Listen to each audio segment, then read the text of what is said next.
all dead, and I'm still hungry.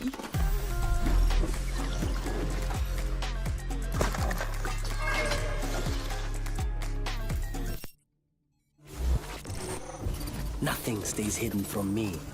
Nothing. This goes here.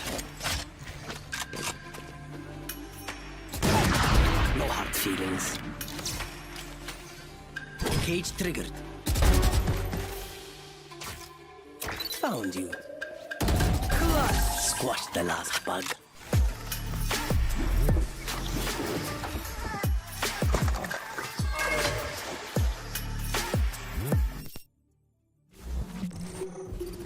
Watch them run. I am everywhere.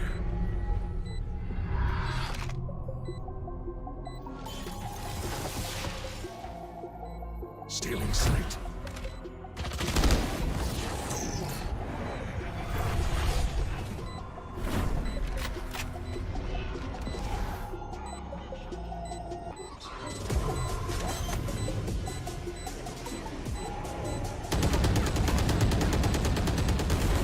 Shameful performance.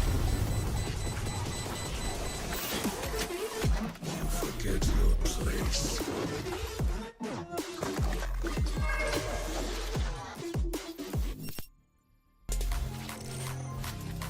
Oh, you wanna play? Let's play.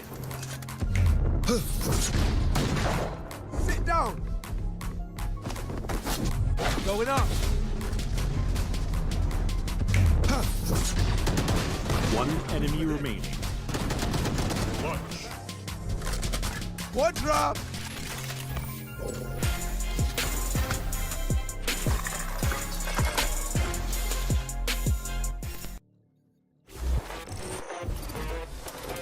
If you're not being shot at, you're doing something wrong. Let's go! Got you.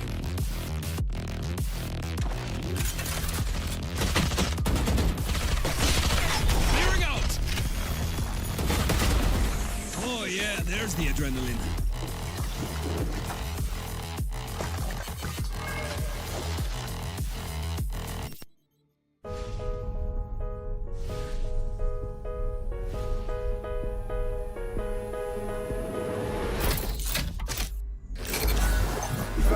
Turret out. Aber du bist der Wahnsinn. Kameraden mit den Losen ziehen. Alley-oop. Egal was so geschieht, schön dass es dich gibt. Ja, du bleibst, du bleibst, du bleibst. Ja, sonst wär Found them. wär ich nicht so mit Had some trouble. Denn alles was du tust, ist so, ist relaxed, perfekt, genau so.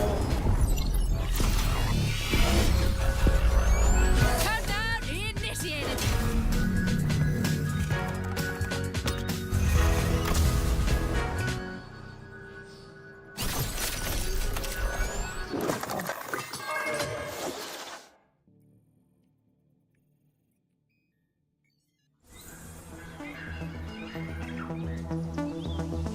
Do you see it yet? This is happening everywhere, Sky. I have to protect this land, Sage. It's my home. It's not just your corner of the world that's in danger. There's more like this. Too many. All right, Sage. I'm in.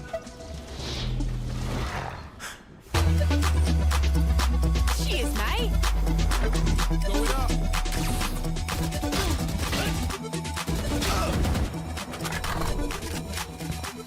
Keep quiet. Rightio. Enemy spotted. If you break your hip out there, I got you covered. Good on ya. Not used to working with humans. I need to blow something up.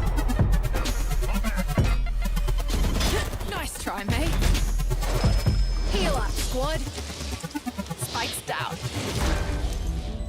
Time to hunt. Won't you give me a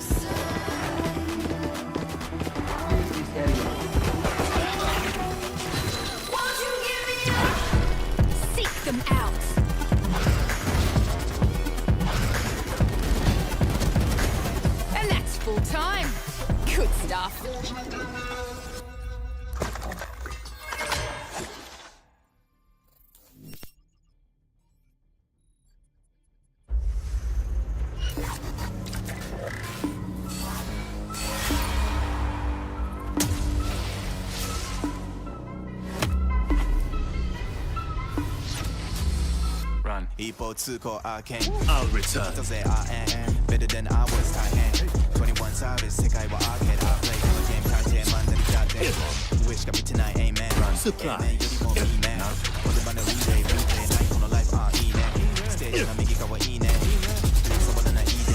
Let's end this.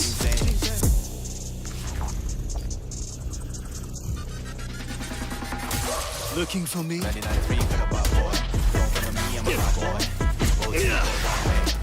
Too easy.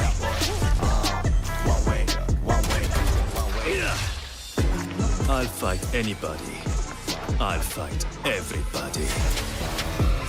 Run.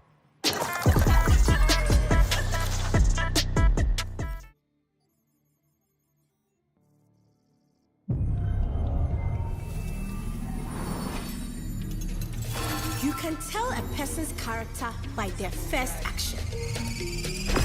Check me then, eh?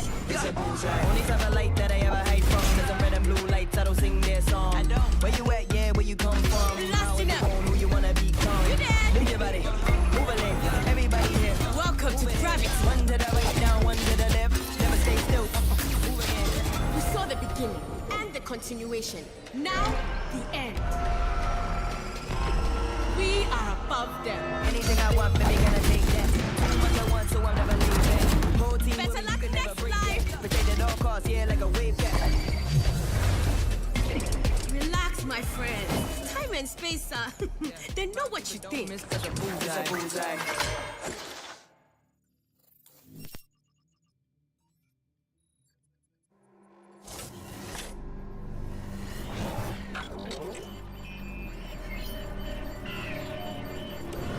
Get a move on, Agent.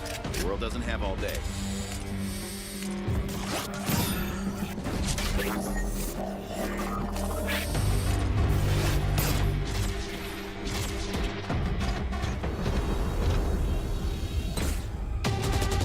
Get a move on, Agent.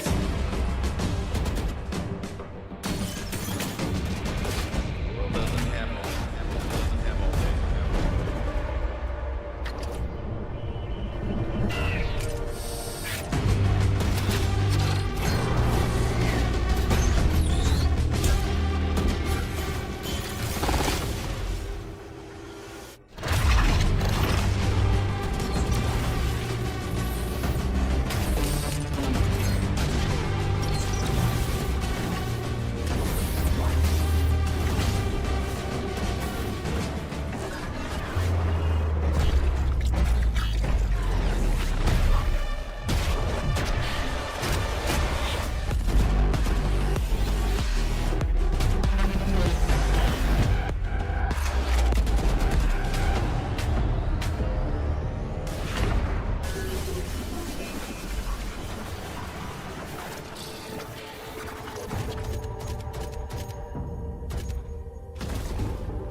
Brim, we aren't alone here.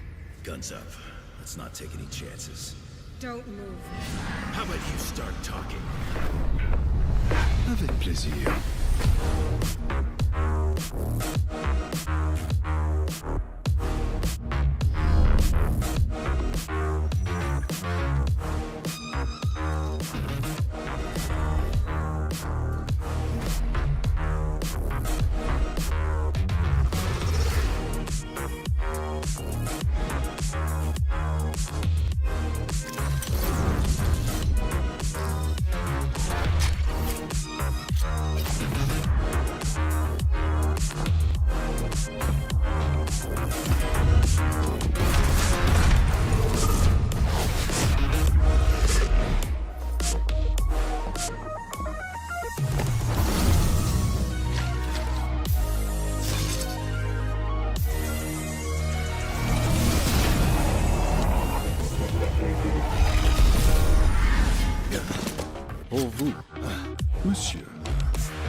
You got a name?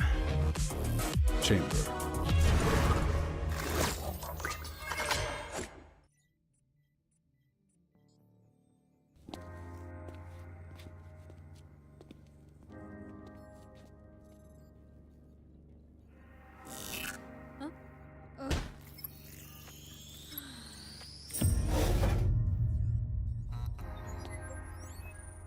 Home sweet home.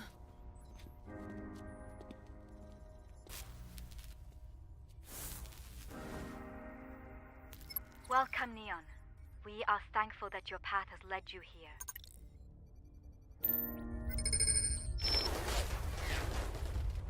Ay, buhay.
You okay in there? Come in. I see you've made a few changes. Yeah, I just... It's beautiful. Hey, the team's waiting. Race, you there?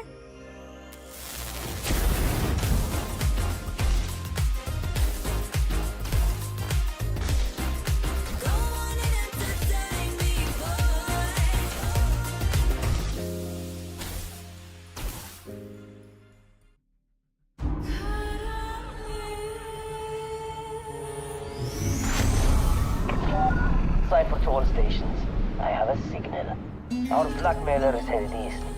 Neon, this is Sova. Confirm you have target visual. Yep, got him. Ground team, collapse and converge on Sector 4.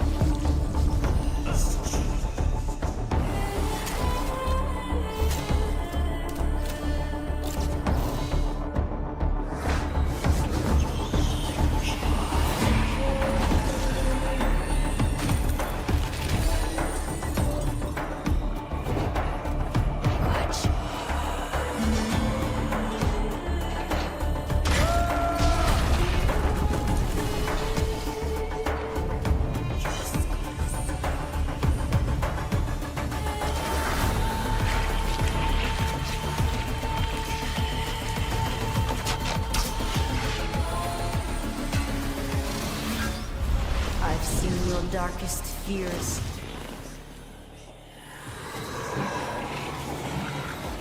Mine would eat them alive. Covering! Chamber, it's on you!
It's been a long day.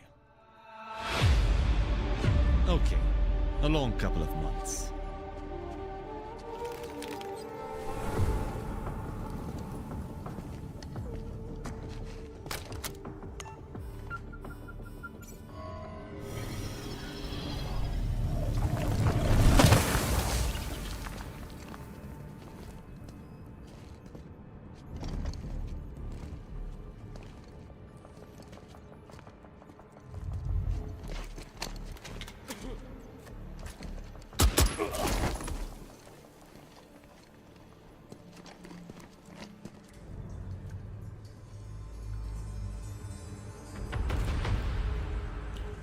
Relic secured. I've never seen anything like it.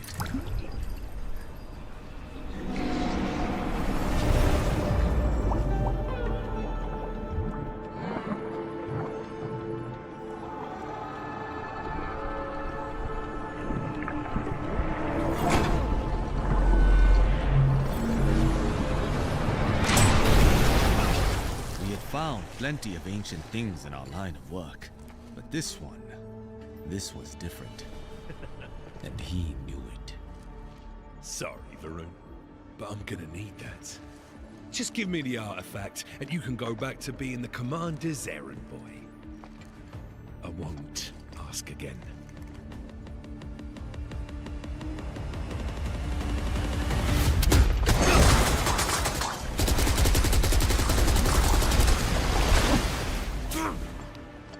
Agent Batra has gone rogue. Find the bastard! Now, instead of artifacts, Realm hunts me.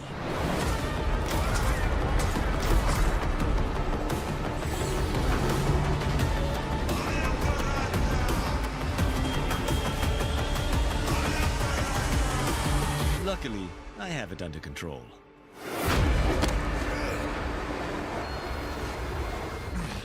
You're late. Yeah, and you're heavy. Welcome to Valorant. Shut up.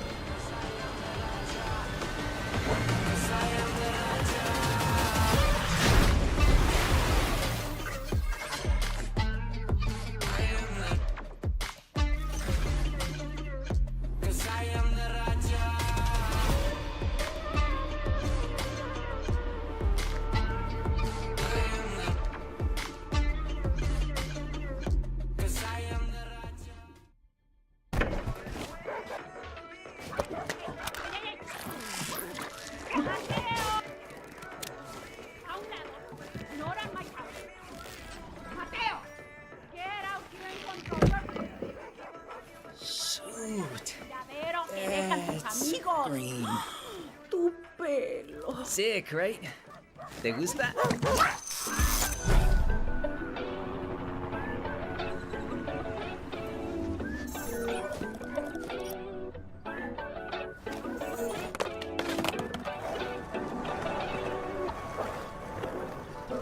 I don't know where you've been sold, but I'd be insane not to play my role. Yeah, I know I can break a fall. The stakes are low.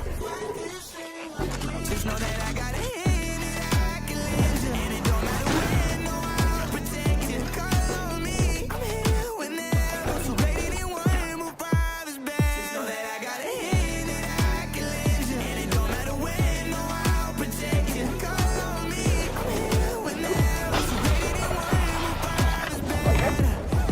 Oh, you think you tough? I think that's unlikely. You can keep on looking, but can't find nobody like me. After I push, I'm pressing in a white tee. You know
Chill, chill.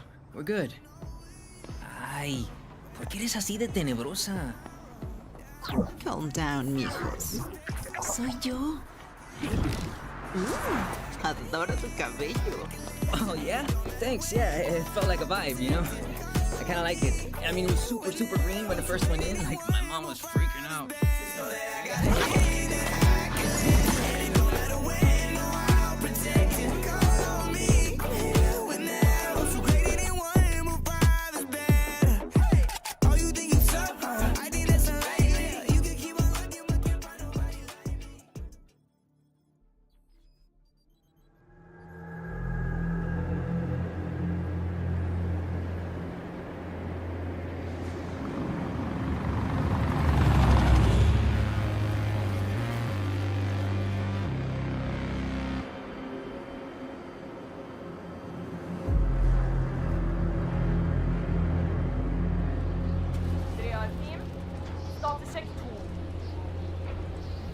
Oppdatering. Jeg får ikke kontakt. Hele anlegget går på reservekraft. Også inngjerdingen. Oppdraget gjelder fortsatt. Tak inn. You too. Won't take long to prep the crate for travel. They're pretty anxious to get this thing stateside. Maybe I go first, Tuffen. You know, just in case.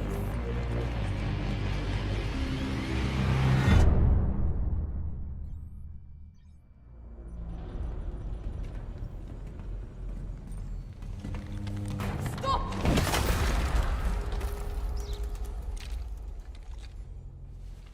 You okay? Yeah. I just don't like rats. How do you feel about bears?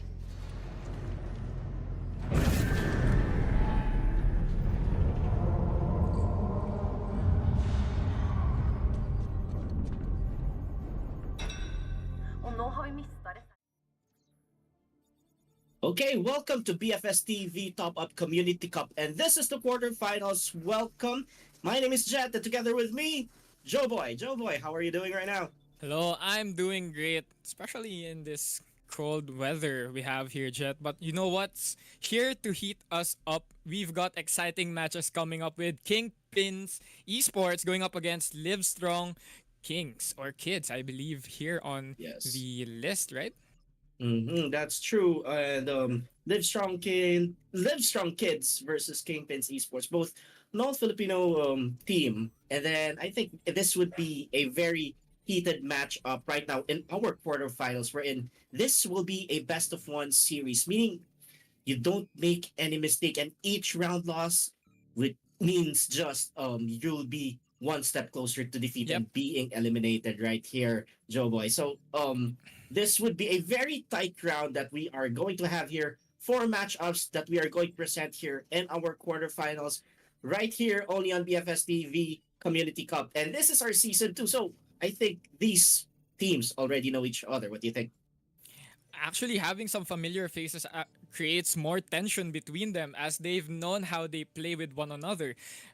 This only means that they have room to try out new things against these players. I mean, if you've seen it before, why not counter it on this next season? And talking about season 2 here on our Community Cup, I believe KINGPINS and Livestrong have something to offer and to put up on the table here, Jet. Yes, I agree. I am very excited right now to see what they are going to actually give us right now, Joe Boy. And hopefully both teams are ready though right now, because I think we are going to start our drafting phase probably and agent selection. All right. Oh, but before that though.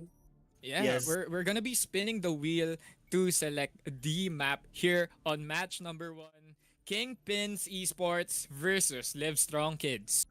All right, let's see what map they're going to contest here, since this is just a best of one, no vetoes, and Haven. Haven. All right, okay. All right, let's go. I think this would be quite interesting as we have seen Haven plays left and right, and this is quite an intriguing and interesting map to be played right here in a tournament format. Since I think Haven, if I'm not mistaken, this is the latest map that is just released. No, it's been a while. It's been a while. Oh yeah, I'm sorry. You're I talking think about I'm Abyss. Pero Abyss. actually, Yes, I'm sorry yes, about that. Haven is somehow really similar too.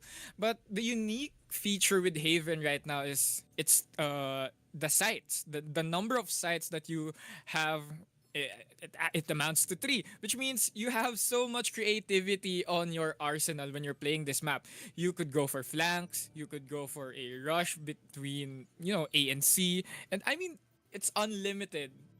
The amount of creativity for our players right here tonight is endless. That's true, Joe Boy. And also with that unlimited opportunities and unlimited tactics, with Haven as a map, knowing that there are 3 sites, meaning it could be a bigger map, which would make both of our teams have a difficult time, or a harder time either defending or pushing through, because of the size of the map and the number of sites that we could actually plant our spike. So it could be challenging, but well, for our players right here, challenge would be accepted that much. So I think we are going to see further for our drafting phase, or our agent selection phase right now. And let's talk more about the agents. No, I believe I've been saying this from the previous tournaments and my experience with Haven, that Raze has always been a strong pick, but at the current game state of Valorant,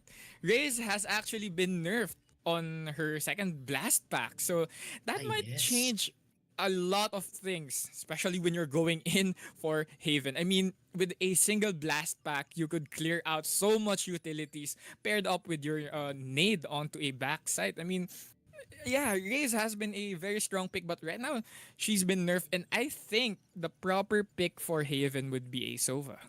Oh yes. Usually initiators would be nice for huge maps like Haven. Sova's arsenal right now would mean it would be very useful to be used, for example, on map scouting, say per se. I think Cypher could actually be useful as well, with the size of the map. I mean, map scanning and map control, when it comes to huge maps like Haven, it could be a Sova, it could be a Cypher. Say for example, for attackers, Sova would help detect if there would be opponents in a particular space, and Cypher could actually like look at it as such. So I think these two could be seen in this particular map as of the moment. Sova and Cypher. However, we still have some few alternatives to a Sova pick if ever. If ever they don't feel like playing the vibe of a Sova within their team, they could definitely pick out a KO with KO's dart, providing you so much information. I mean, just throw it down onto sewers, get enough information, and probably work your play around those infos.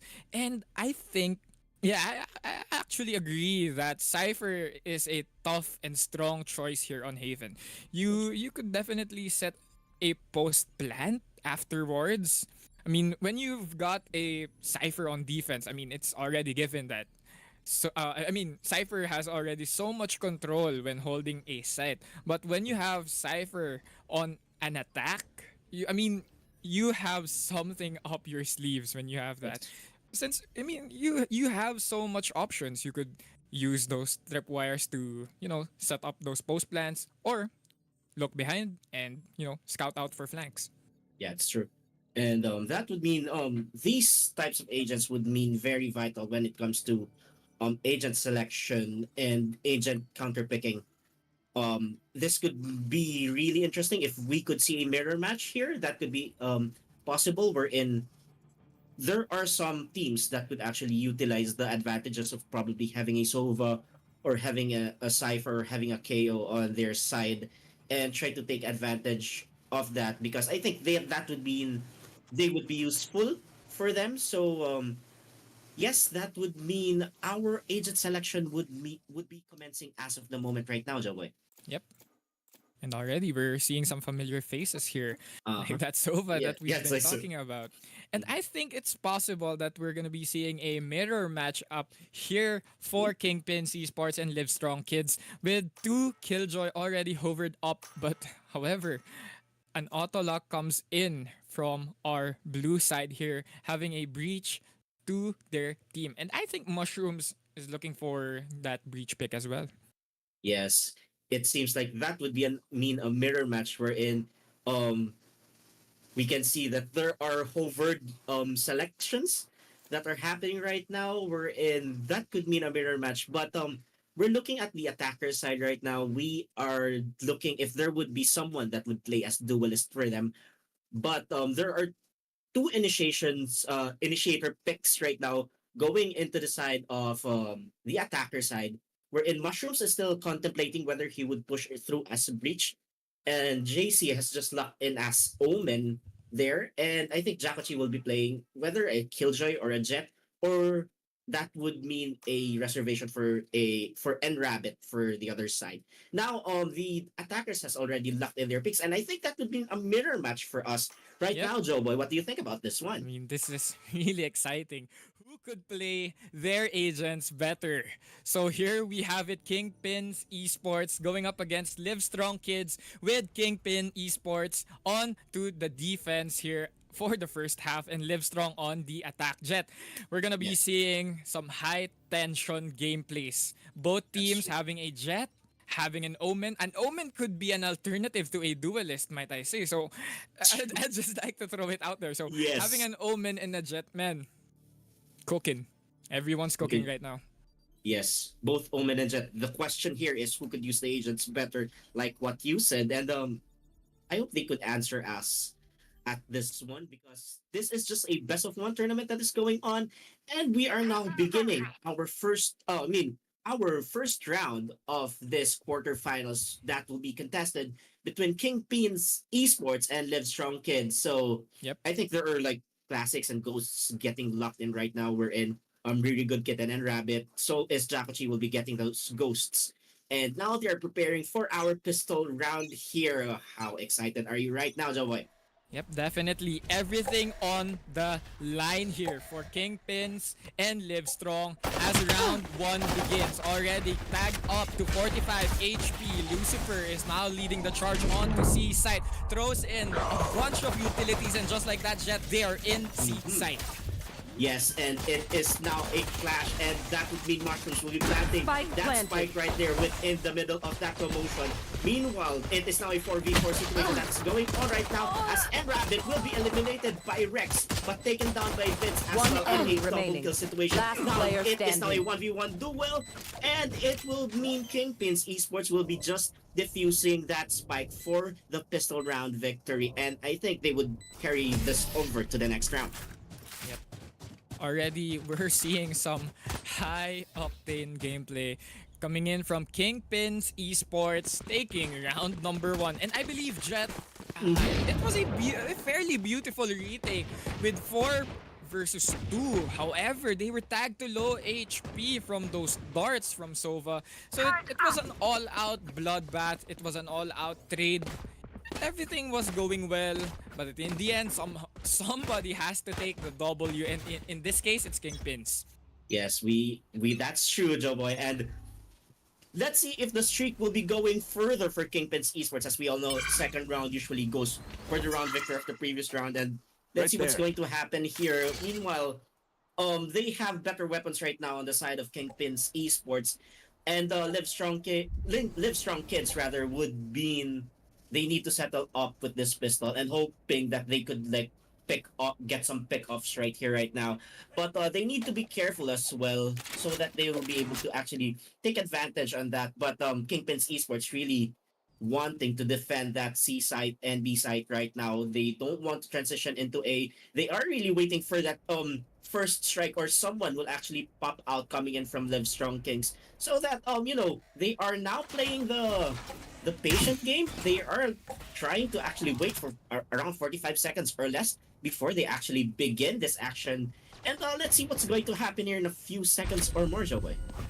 And I like how Team Livestrong Kings are just really taking their time trying to gather up some few info before getting their attack in. But the Outlaw connects and that's a quick 2K coming in from really good kid as he goes for more. That's the 3K that they need. And this is a done for round, Jet. This is over for them here in round number 2 with a flawless round in the bag and 2-0 on the board. One step. That was a very smooth series of kills that was done earlier by really good kid. Very nice usage of the Outlaw, giving their team that advantage. And yes, with that weapon advantage, they are hoping that they are going to snowball into this one. But right now, we can see Livestrong Kings now equipped with Vandals. Almost everyone but Hataro just settling for the light shields for now because you know, economy is not that strong for them. But I think it was a fairly quick reset round coming in from Livestrong Kings since they have no eco to work with,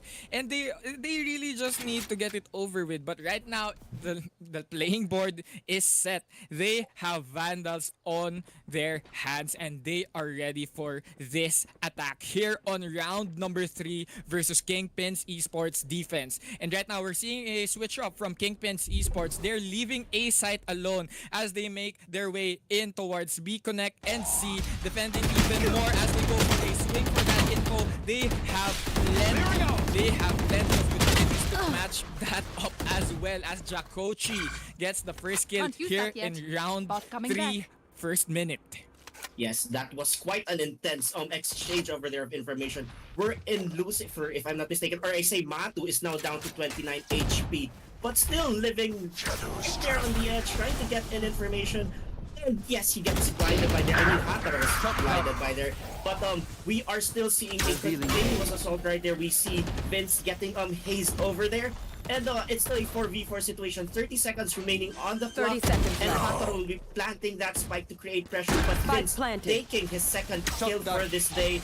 For this round rather, and it will be continuing right here, making it third for Vince. It is still continuing right now. Meanwhile, let's see if there would be someone that they would be able to eliminate right now, and that would be a successful defense once more for KINGPINS Esports, as Vince will be taking 3 kills on this round. Yep, definitely, and they've done it. 3 to go. I mean, 3 already in the bag. Why not go for more, right? So definitely they have the proper momentum here. Vince with 6k already with an ultimate ready in the bag. So definitely could be something for their defense, or I mean, yeah, for their defense here on round number 4 as Livestrong Kings still has to find an answer. But take a look at this. Rex, the star player right now with 5 kills, is holding on to an ult. However, look at the guns. There's so much deficit here on the inventory for those agents, so they have to make most of this. However, Rabbit is deadly up close with an operator. Definitely has to protect those shots, but the utility will push them backwards. So Mushrooms will be taking the lead here for Livestrong Kings as they are preparing for an assault here on A site, but immediately gets shot down through the chest. Rabbit with a precise, surgical, miraculous shot through the smoke as he goes for more, sees the drone, but JC answers back with a wonderful headshot as they move closer onto A side with a minute to play with. 𝐂𝐻𝐿 definitely defending it through the ground, runs out of bullets. One enemy remaining. 𝐂𝐻𝐿 Spike gets down one more. A. It's Last player standing. flawless round. Oh, I mean flawless, thrifty round, and that's the kill that they need. Livestrong Kings already puts one in the board. We are definitely heating up here, Jet. They are finding the solution, cracking the code, and KINGPINS Esports medyo nagulat. Livestrong Kings won. Medyo nakakagulat nga yung pinakita ng Livestrong Kings earlier on as they were able to actually push through with that win, with that point on their board right now, even though they are really down in the economy as we have observed on the onset of round number 4. But right now, blood number 5. They really wanted blood right now. It's 1-for-1 trade. Just happened over there. And really good kid will be eliminated, but they can one with him. And it's still a continuous 3v3 situation right here. Spike down. Both teams are really wanting for blood right now as one person left right now on the strong Kings as KINGPINS Esports really takes one back for their team. Everything's growing spicy now, Jet. KINGPINS answering back immediately. They don't want any gaps here on their defense, especially here on the first half as they have to make most here on the defense side. Rabbit with a perfect flank there, securing the round and eventually picking off Sova early on. I mean, it's the perfect play. They have to change up the tempo. The tempo and the coordination of each other is what's it's what's making them win more rounds. So KINGPINS Esports, another beautiful defense there for round number 5 as we go for another. Here at round number 6, KINGPINS Esports looking to play an aggressive defense here, playing a Killjoy up close, and might I say this will be their star player. And Hataro with no guns at all. So it's an eco round once again. It's an eco round, yes, for Livestrong Kings. And yes, as you have observed earlier, it is really an eco round right now for Livestrong Kings. That's why they are really patient right now, really careful with those utilities, hoping that they won't get picked off, most especially with someone with an operator on the side of KINGPINS Esports right now, as JC really having with the sheriff, hopefully getting someone. Meanwhile, and Rabbit just wants to actually find someone, and I think he's going to transition somewhere else just to find someone to pick off right now, because just like that, JC will be able to pick up N Rabbit, and I think that would be a free operator for JC. Free right operator, now. yep. Yep, and it says a lot. A while ago, Livestrong Kings 30 seconds won left. on an eco round, so they definitely they could pull one again. But however, Mato picks off their star player Jet here on 20 seconds. Not much time. They have to make a move, and they are preparing an attack on A side. And now on A side, 13 seconds left. They be continuing here as Matu takes out two. Spike down A. Fury One going enemy in remaining. as Vince takes out another one. It will be 6 seconds left, and the defenders will be able to take out Hataro as they will be continuing to on their second win streak on this round. KINGPINS Esports will be going in 5 wins with one for Livestrong Kings right now. Let's see what their inventory is in right now, and both Rex and JC's ult is ready. Meanwhile, Matwen and Rabbit's ult both ready as well. Matt and Rabbit with the operator right now, but other guys from other members of KINGPINS Esports right now really playing as well, and they were able to actually sustain and support with those utilities that has been given and deployed there by KINGPINS Esports. I think their team composition right now is quite good. Meanwhile, Lucifer takes out one and Hatara takes out another one in a 5v3 advantage on the side right now of Livestrong Kings, as Spike has been planted right now for Livestrong Kings. It is a 3v5 situation. What would really good kid will do here, as they are trying to actually go down side B and try to actually pick off someone, hoping that they will be able to take advantage and reach out. And Rabbit will be taking out one. Now, it is a 2v2 situation going on right now as Blade Storm and Rabbit one enemy remaining. One more. Take out one. And Rabbit will be taking out another one with that Blade Storm. Would they be able to take out another one? Drakonchi diffusing the round, and it will be given to N Rabbit right now. Wow. As they were able to defend, coming on from a 5v3 deficit. Who would have thought? I mean, every angle, every exit, everything was perfect for Livestrong Kings, but KINGPINS Esports just have something to show. They know how to retake their bases. And just like that, it's a 2v2, then to nothing. A perfect retake from the defense side here as they get 6 on the scoreboard. Lucifer now with the Blade Storm in hand, trying to do the same tactic that they did a while ago here onto B side. Meanwhile, the tempo has been significantly slowed down for Livestrong as they get tagged to some utilities. They're slowing them down, but still, definitely a problem to deal with here as an operator is guarding sewers, so they definitely have to watch out and be careful on entering A site. Meanwhile, all flanks are secured.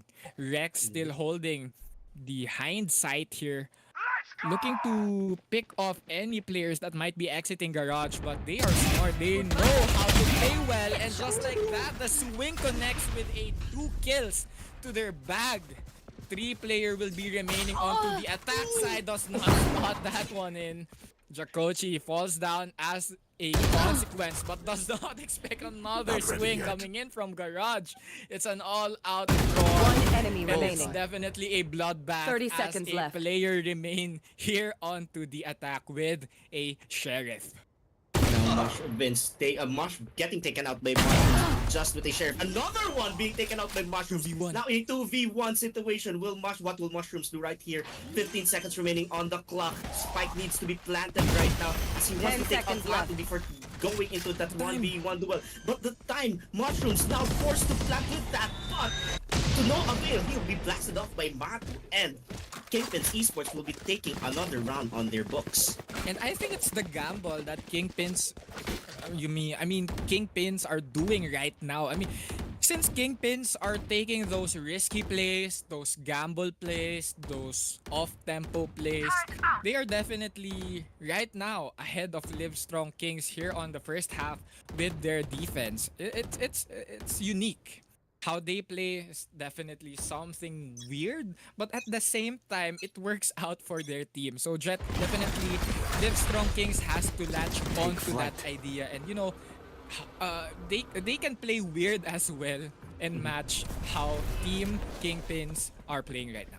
Yes, what's nice about playing weird and playing unorthodox is that you're playing unpredictable.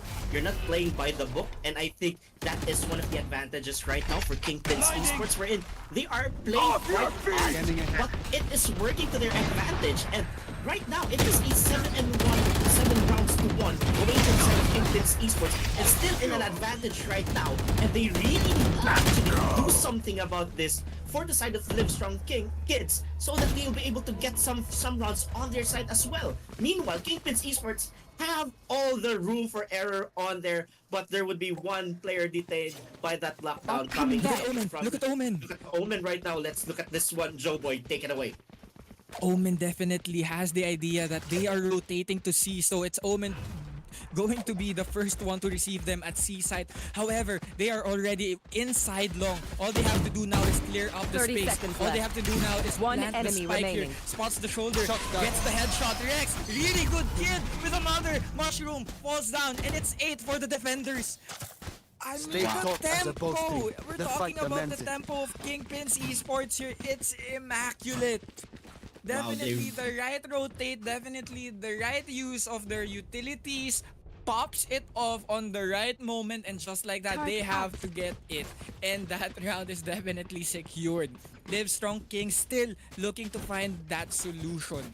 I mean, we can't really say it's luck that they've got the first round kasi there's no luck in sports. That's true. Definitely, they just have to find it once more. It's definitely in them. But yun nga, what we've been talking about is the aggressive defense that KINGPINS has been showing up and putting one enemy remaining. I like that word, aggressive defense, wherein they are aggressive but they don't go too much into attack mode. They are really standing their ground and asserting their dominance just like that. And now they have been taking 9 rounds to 1, courtesy of KINGPINS Esports. And the momentum has been rolling. They've been snowballing onto this rounds, and they really wanted to win this game. What would Livestrong Kings do here so that they can actually get some rounds on this one? They are having a difficult time actually reading KINGPINS Esports on how they play this game.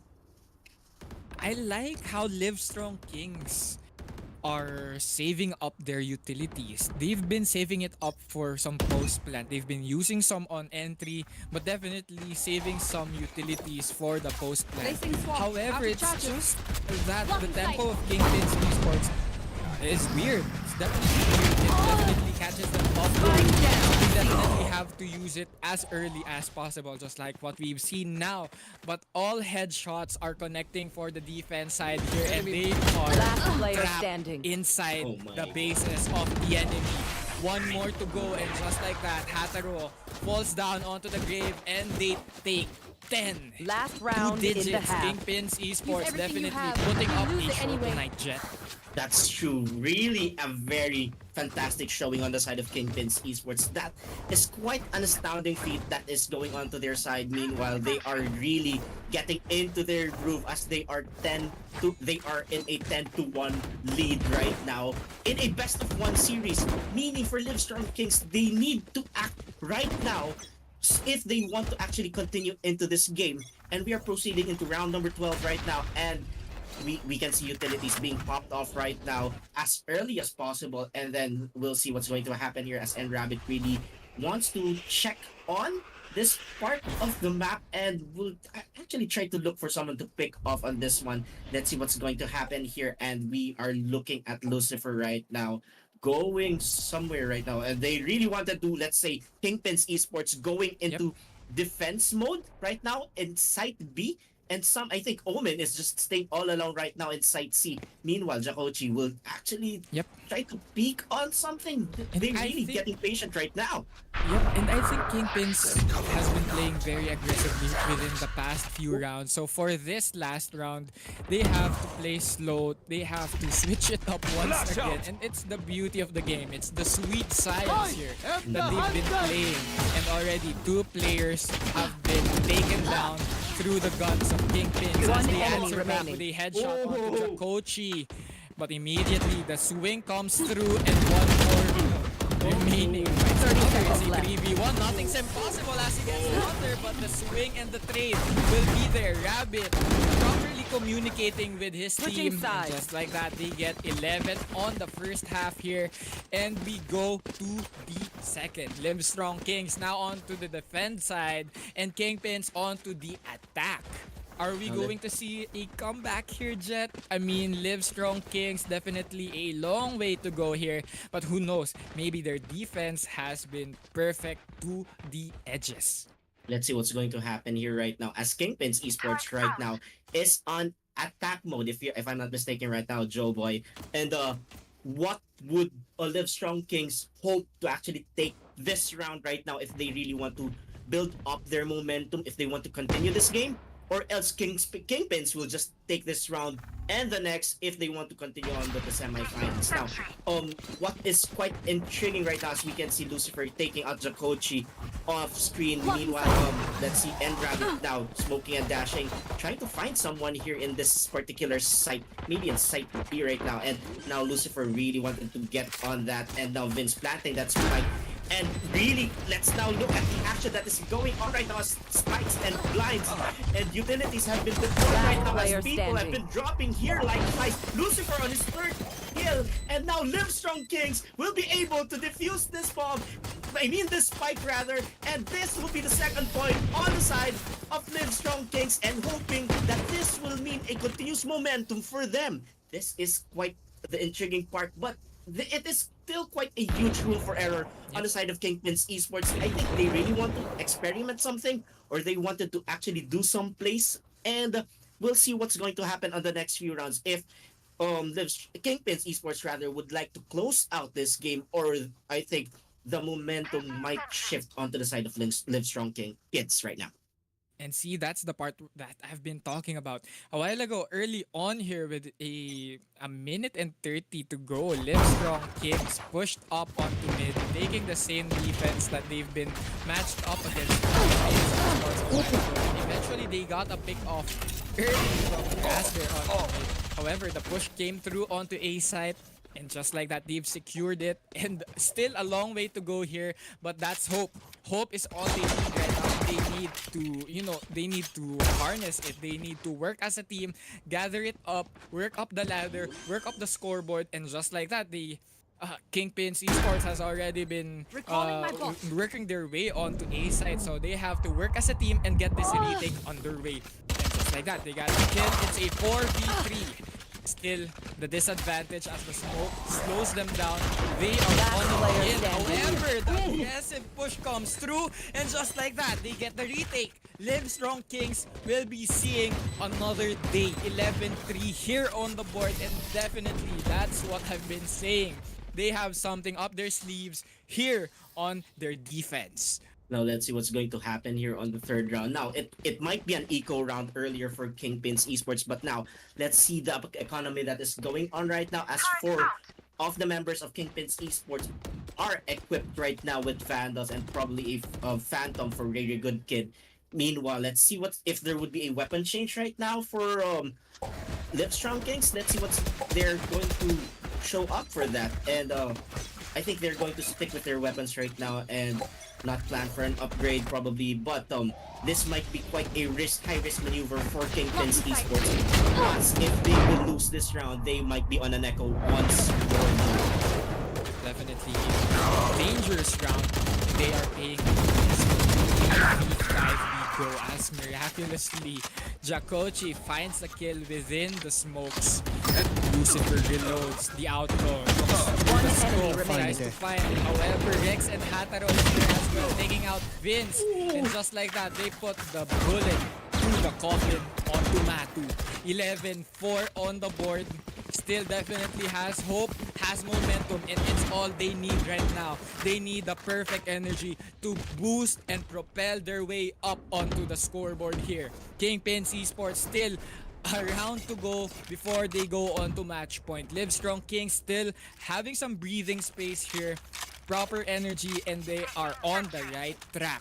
And yun nga, yung sinabi mo kanina, Jet, Kingpins Esports definitely onto an eco right now. However, they still have a Bulldog onto their team, so they could work around that Bulldog and pick off those kills. However, Livestrong Kings definitely showing something here on round number 16. Let's see what's going to happen here as Jet and Rabbit will be pushing in through side C and looks for someone as Vince plants the spike. Still in a 5v5 situation, quite heated right now. They both are looking for someone to pick off as Very Good Kid. Just picked off right there by JC, and it is still quite an exchange going into the side of Livestrong Kings in a 4v3 situation. Going into their attack, do something else here. But 𝐂𝐿𝐴 was able to take one res through the wall. Now Hataro diffusing that spike. Would he be able to succeed on this one? But enemy remaining. Oh my lord! What are they doing? It is now a 2v1 situation for Livestrong Kings. He's trying to defuse it. They're trying to, they're lucky, but it was a clutch for Livestrong Kings to be able to defuse through that smoke. Good thing he wasn't hit on that. Oh my lord! It is now Livestrong Kings slowly crawling back up from the dead, and now Kingpins Esports are now stuck in 11 for how many rounds right now? They needed that. They are stuck here for 4 rounds already here on second half. A definitely courageous play that they've needed. It's something out from their bag. It's a hat trick, might I say. Livestrong Kings definitely a strong play there on round number 16. But still, ito nga, Jet, still a long way to go. 11-5 we're talking about here. But they are keeping it up. But how long? From a battle to a bloodbath, now it's an endurance game. How long could they sustain this? How long before Kingpins Esports figure them out? Definitely something weird is going on here as Livestrong Kings trying to push B side, already split up, but take a look at Breach. Breach has already penetrated C side. All they have to do now is take those kills, but Matu is actually pushing back here. We might see a duel coming in onto A lobby here if they are not so careful with Vince here, but definitely the right play. Still plenty of time to go around with. Jet falls back and they are gathering now onto A side, preparing for an attack here. Jet. Let's see what's going to happen here, as they might be seeing each other in a few seconds right now. We can see Lucifer take out and Rabbit 30 there, seconds left. and it is now a 5v4 situation going to the side of Livestrong Kids. Spike and now down Lucifer takes A. out Vince. Now they Player are getting standing. the advantage right now as one person remaining on the side of Kingpins Esports. What will 𝐂𝐻𝐿𝐻𝐈 do here as 𝐂𝐻𝐿𝐻𝐈 picks up the spike? Might be planting the spike, but it is a 3v1 situation rather. What will he do right there? And no, he won't survive that onslaught on the side of Livestrong Kings, and Livestrong Kings will live for another round. Once more, it will be 11-6 as they are trying to catch up to Kingpins Esports. Now this is very dangerous for Livestrong Kings. We are seeing Rex with an ult and Lucifer as well. If they work, Kingpins Esports, this is dangerous for Kingpins Esports. If they work around those utilities well, they will secure 7. However, if they mistime it by just an inch, since this game is a game of inches here, and just like that, and Rabbit has been taken off. Going back to the point here, Livestrong Kings has to be very careful now. Utilities on board, the ults are there for the taking. They just have to time it properly, time it till it's shiny. They really have to take this one. 1 minute to go and it's a 4v4. Now let's see what's going to happen here. It is a 4v4 situation going on right now as Matu tries to peek on probably on that hallway. Might be looking for someone there, or probably pushing back right now as Lucifer hiding through that smoke. Both teams really patient on this one, really waiting for that utilities rather to actually expire before they actually get in. Now let's see what's going to happen right now. 43 seconds remaining on the clock. Matu picks up mushrooms on that way, and now Matu takes out another one. 𝐂𝐻𝐿𝐻𝐈 takes out the third one, and now it is the last person remaining for Livestrong Kings. What will Hataro do here? But unfortunately, he will be seeing 𝐂𝐻𝐿𝐻𝐈 and the bullets, and he will be going down as Kingpins Esports will be having their match point finally. KPE on to match point here up against Livestrong Kings. Can Livestrong survive for one more round? Or will Kingpins take the victory? 12-6. Still a long way to go. Definitely shook. Livestrong Kings looking to find the last wish. They have to make most of this round now. We're gonna be seeing a 2-2-1 defense here. As Rabbit takes a kill onto Lucifer, spots another, tries to get it, but 89 HP puts him in trouble. 85 hops around, tries to get that kill. Vince puts out the bullet to mushrooms. JC answers back, and it's a 3v3. They have to make the most of this. They have to take the retake. They have to take control, but another player falls down onto their side. But we are evened up. It's a 2v2, Jet. Oh my lord, what an action-packed early part of this round, but... Trigger discipline! My god, Hataro! What a trigger discipline as If he you're not a picks good up shot today, two don't worry. from There are Kingpins other ways Esports to to make Livestrong Kings survive for another round! Wow! Oh my god! Wow! Whew. Wow, what a discipline from Hataro there. I was astonished when he didn't pick off that Sova, but he knows there was another one who's actually getting in, and he took advantage of two members of Kingpins Esports on their backs and finishes them off with a very patient play going into that. What a trigger discipline going for Hataro from Livestrong Kings. Wow. 12-7. Kingpins. One more. All they need is one more. Just walks through that smoke.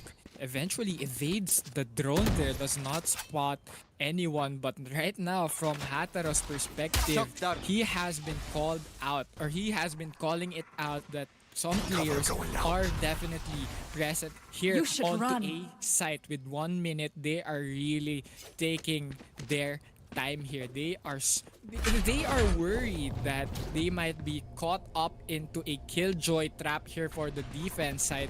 So immediately they pop theirs. They are already inside A side. All they have to do now is put the spike down. But Hataro is down. Hataro has been the impenetrable defense that Livestrong Kings has been putting up here onto A side. One more player with 45 HP remains. 10 as he gets tagged. Goes for the swing to no luck. Hataro already fired up with 4K. And just like that, they survive for one more. Wow, this match point has been going for a long time right now as Hataro really stepping up for Livestrong Kings, making them survive round after round by getting those eliminations, very important eliminations for their team so that they'll be able to continue on this one. Now for Kingpins Esports, the more they make mistakes, the more they don't want to close out this game, the more they give hope to Livestrong Kings to actually do a comeback on this one. Now let's see what's going to happen here as of Kingpins Esports wanting to actually close this game out in a single point right now. We are in match point for 3 rounds right now. But Livestrong Kings really putting up a fight. They don't want to go down just like that, and they really wanted to make Kingpins Esports earn that as JC takes out 𝐂𝐻𝐈𝐓. That would be crucial for Kingpins Esports as Spike has been landed right now. But we can see there is a lockdown that has been deployed right now, and it is a 3v4 situation rather on the advantage for Livestrong Kings. But the spike has been planted, defeated, and they need to block lockdowns with this point. Now Joe Boy, what is going on here as Vince takes out his second opponent here? 3v2, definitely time sensitive. They have to make a move right now. Livestrong Kings with 2 kills. One player will be remaining, but already tagged to low HP 11, might I say. Kid has to win this, but it's a 1v1, but the spike has been already taking their time, and it's to no luck. Hunter's Fury has been activated. All they have to do is stay around the Rosie, and Thrifty round comes through. Kingpins Esports winning the first match. Wow, what a game, what a match, Joe Boy. It took my breath away as Livestrong Kings really living strong, not giving up without a fight, but still congratulations to Kingpins Esports showing who the Kings on this tournament are as they will be getting through to the semifinals. Wow, what a game, what a match. Whew. Yeah, Can't speak more. We're talking about the sweet science of the game here. Already, one player is attacking, one is already cooking up a counter attack, and it's definitely sweet like that. They have been working like they are fighting for their lives in a chess match. It's true. It seems like. So ang ganda, Kingpins Esports versus Livestrong Kings. Some few takeaways. Vince with 25 kills and 330 average combat score. Definitely a statement, a strong statement as they go and work their way on to the semifinals. Livestrong Kings puts up definitely a good show kasi they've climbed up from a single point. Actually, a single point. Single point, that's true. 8, diba? Still, that's true. Something to show, but at the end of the day, someone has to take that W. Yep, and when you look at the scoreboard earlier, we've seen that Hataro didn't really step up, but on the later parts or the crucial parts of the game, wherein Kingpins Esports are in match point already, Hataro was stepping up for like the last 2 to 3 rounds, making it sure that Livestrong Kings still has these chances on survival and making Kingpins Esports work hard for that W. I think it was 3 or around 4 rounds wherein we are stuck in a match point, but it was nice giving props to actually Livestrong Kids to actually put up this particular fight on Kingpins Esports. This is one of the games that I really loved, wherein it is not a give up, wherein they showed that Livestrong Kings didn't really give up those rounds, even though they're really far behind to the point that their opponents are in match point already. They are actually stepping up on that. And with that, I would like to give props to Livestrong Kings as well for giving up a really great fight. Definitely strong and valiant effort from their team. But hey, Jet, few words from Team Wallet here. So I think with Team Wallet, you can buy, sell, and trade crypto like Bitcoin, Ethereum, Binance, AGO, Solana, and more. So unlike any other platforms where you need to download and sign up separately to buy Bitcoin and Ethereum, Team Wallet Bot makes it easier and more accessible for everyone by saving your time and effort through Supreme ETFs or Supreme Exchange Traded Funds in Team Wallet. You can now purchase Bitcoin and Ethereum with just one click. Team Wallet has integrated all of these features into a single system, making it more convenient and efficient for its users. Search Team Wallet Bot in Telegram to take advantage of this convenient tool. And of course, with Team Wallet provides also some of these features like team tokens, wherein you earn team tokens by referring players to join our tournaments. These tokens can be converted to cash or used to join upcoming events in Battle for Supremacy. Also, we also have the Supreme Team Draft, wherein Supreme Team offers you the opportunity to be drafted within its ranks by dominating events like, say, for example, Call of Duty Mobile and Fortnite, and it's available to all players worldwide. And also, we also have Fortnite V-Bucks, wherein when you use BNB, you can now purchase Fortnite V-Bucks and receive the pin real-time at Team Wallet Bot. Just take note that all gift cards and prizes needed to be claimed by users. If not, these will be returned to the respective senders. Also, speaking of Fortnite, we are actually inviting for Fortnite players who are itching to compete. Battle for Supremacy have tournaments in the works just for you. Be sure to explore our island map, BFS TV, Red and Blue to keep yourselves updated. Join our Telegram channel at BFS TV Fortnite to learn more. And also, we cannot miss out BFS TV Top Up, wherein you can get your own Riot Points, Garena Shells, Fortnite V-Bucks, and Honor of Kings tokens. It is now available right here on BFS TV Top Up. All right. And I think some few takeaways from our match. It was definitely exciting. Kingpins, congrats on to moving up. And we salute Livestrong Kings. Definitely a strong team to work with. Definitely something, they have unique abilities. And at the end of the day, someone really has to take the W, Jet. Yes, that's true. And with that, there are still more action-packed action that is going to happen here only here on BFS TV Top Up Community Cup on Valorant. Season 2, Jet and Joe Boy will be back. Eliminated by Rex, but taken down by Vince as One well enemy in a double remaining. kill situation. Last Now player it is now a standing. 1v1 duel, and it will mean Kingpins Esports will be just seconds or more, Joe Boy.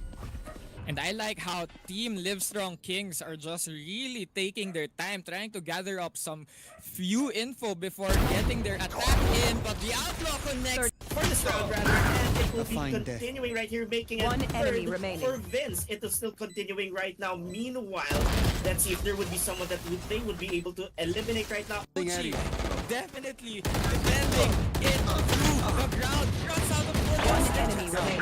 𝐂𝐎𝐿 Spike gets down one more. A. Gets Last player standing. 1v1 for this round. One enemy remaining. Right here. Spike down. C. These things are really wanting for blood right now as one person left right now on the strong Kings as King. 20 seconds, not much time. They have to make a move and they are preparing an attack on A side. And now on A side, 13 seconds left. They be continuing here as Still holding the hindsight here. Looking to pick off any players that might be exiting Garage, but they are smart. They know how to play well, and just like that, the swing connect. like that word, aggressive defense, wherein they are aggressive but they don't go too much into attack mode. They are really standing their ground and oh my lord! What are they? It is now a 2v1 situation for Livestrong Kings. He's trying to defend with they're trying to they're lucky, but it was a clutch for Livestrong Kings. Up, it's a 2v2 Jet.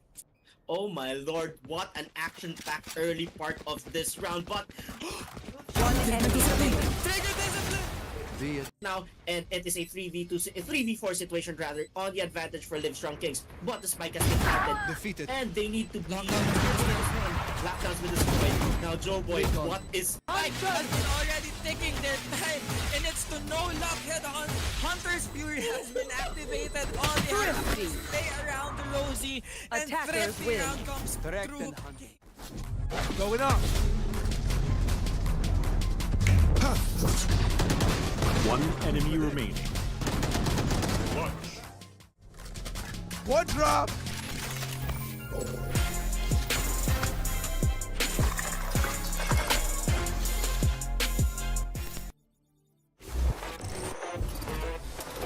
If you're not being shot at, you're doing something wrong.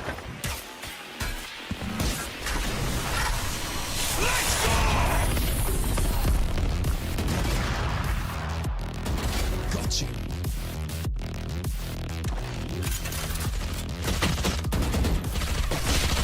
Clearing out. Oh yeah, there's the adrenaline.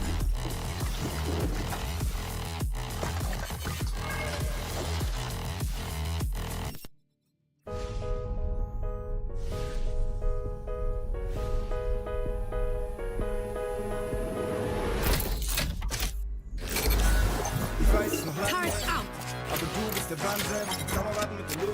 Alley-oop. Egal was so geschieht, schön, dass es dich gibt. Ja, du bleibst, du bleibst, du bleibst. Ja, das wird Found them. Had some trouble. denn alles ist nicht so, ist relaxed, perfekt, genau so. Countdown initiated.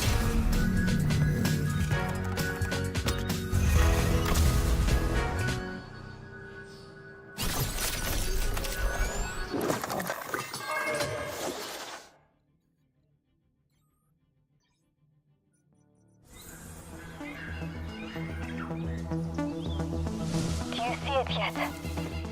This is happening everywhere, Sky. I have to protect this land, Sage. It's my home. It's not just your corner of the world that's in danger. There's more like this? Too many. All right, Sage. I'm in.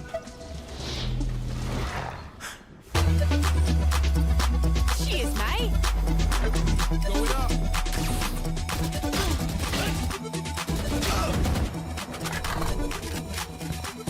Keep quiet. Rightio. Enemy spotted. If you break your hip out there, I got you covered. Good on ya. Not used to working with humans. I need to blow something up. Once again, welcome to BFS TV Top Up Community Cup Season 2. This is Jet together with Joe Boy here. And what a game that was contested earlier. Livestrong Kings and Kingpin Esports. Both Kings on their own right, but Kingpins Esports, still congratulations for going on to the semifinals. And now we are going to another set of quarterfinal matches here, wherein we are going to look for Atlas Hero facing off against PCXG Esports. Joe Boy, what do you think about this one? Atlas Hero and PCXG Esports. Well, haven't seen them play, haven't really gotten to know their players, but definitely like what we've predicted a while ago, since they have made it to the quarterfinals, something has to go, someone has to go, and they are willing to put it all on the line here on our match number 2 best of ones. Atlas versus PCXG. Now, what can we learn from Kingpins and Livestrong? Definitely Haven has been a tricky map. We've seen the defense has been, overall the stronger side. So when you're playing defense on Haven, something, or you have to cook up something in your team and you have to make most of that half. That's true. And knowing with a bigger map, it would be important to actually know your selection and know your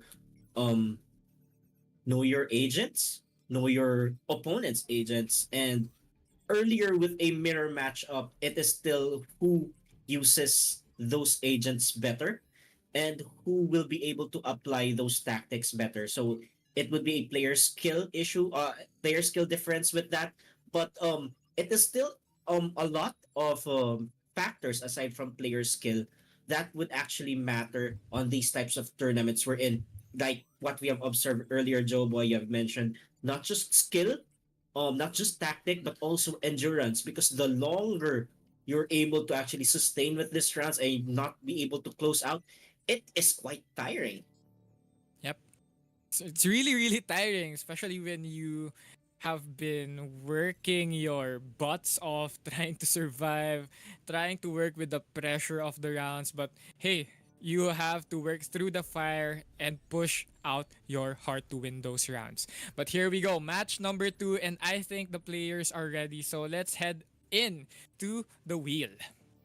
Let's see what map they will be playing as we are going to spin. And let's boom, go. Boom, boom, boom, boom, boom, boom. And it's sunset. Okay. Oh my god, Joe Boy. This is sunset. All right. This Well, is intriguing. There we go. It's sunset. The wheel don't lie. Yep. Sunset has been Sunset has been one of the the new Contested. maps. Yeah, it's been one of the new maps, and we've seen players play Sunset with Neon, Raze, but upon reading the patch notes at the current game state of the game, we've seen Neon being buffed even more. So here we see the re-equip speed change from fast to instant upon sliding. So definitely some movement players could be opting to pick Neon here. What do you think? Yes, I think they really wanted to consider and exploit that buff going for Neon's favor, and coming from fast to instant, meaning movement type heroes were in like such as Neon, that could actually mean something on this map. So I think I agree with you with that, Joe Boy, when you said Neon might be a pick here. So let's go to that. Let's go to that. And yeah, actually, I've been thinking about the game earlier, right? So it's more of a it's a strategic team tactic that they've been playing a while ago from Kingpins and Livestrong. We've seen them work those duels individually. But at the end of the day, those trades really came through and provided them those wins. So we should be seeing more of those types of games no here on to match number 2. So we need to how do I say this? We need to see more of that type of action. We need to see more of a coordinated tactic game, more onto that side versus those individual frags. And it's really up to the team how they should be coordinating with one another and how they should be pushing through and working those wins. That's true, Joe Boy. And yes, I agree with how you analyze the game. I mean, both teams really need to think about the previous game and the other games wherein these patches are involved. They also need to analyze the map that has been selected right now, as they need to review what what types of agents should be selected here. Which agent should have the advantage on this one? Which agent should be countered if, say, for example, someone will pick on this one, this particular agent or that. And it is not just physical skill, it's not just mechanical skill as well.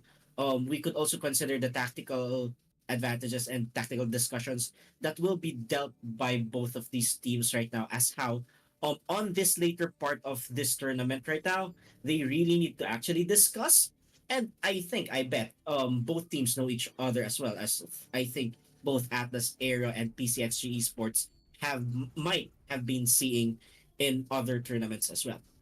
Exactly. And I think they really have to talk about the specific roles and how they would be playing with it. I mean, we've seen some Omen a while ago onto the attack side of Kingpins Esports. We've seen Omen taking up the role of a duelist, right? So we've seen him taking control, taking taking the charge. However, as an Omen, usually you want an Omen as a flank since you have those teleports. You have those smokes to work through, and you know, it's something. It's something to think about here on to match number 2. That's true. And with Omen, I think that should mean they need to really take advantage of what the skills their agent has been selected. Say for example for Omen, like you've mentioned earlier, um the teleports, the map crashes, we're in I think that's his ult, wherein he blurs the map, not giving any information from other agents, most especially their opponents. They could take advantage on that, and how mobile Omen is. They need to do something about that, and they need to actually analyze what are the quips and the advantages, also the weaknesses of this particular agent, so that they know how to counter. Say for example, if these agents will be picked by the opposing team. So um there should be further discussion and very thorough discussions right now that is going on between these two teams, because what is at stake, it's just a best of one. That's why they really need to be thorough with their discussions. They really need to be um clear and concise. Say for example, like right now, they know with the map that they're going to play in, they now need to analyze or predict what agents will their opposing teams pick. Would is someone from the opposing team have a signature agent that he's really proficient in using that? How will we counter that? What tactic are we going to apply on that? And we are going to know that as both teams will be selecting their agents. All right, so let's head on in onto agent select here on match number 2. Atlas Aero and PCXG Esports here on the Community Cup 5v5 Valorant Season 2 Tournament Day number 3. And it's the quarterfinals. They are battling it for the slot for the semifinals here. And I believe we are still having a best of one here tonight. Battling it out for the prize pool of 10,000 pesos. So Jet, any expectations here for Atlas and PCXG before we go on to agent select? I'm expecting a bloodbath as well as usual. I really expect a very high octane, high intensity, high action.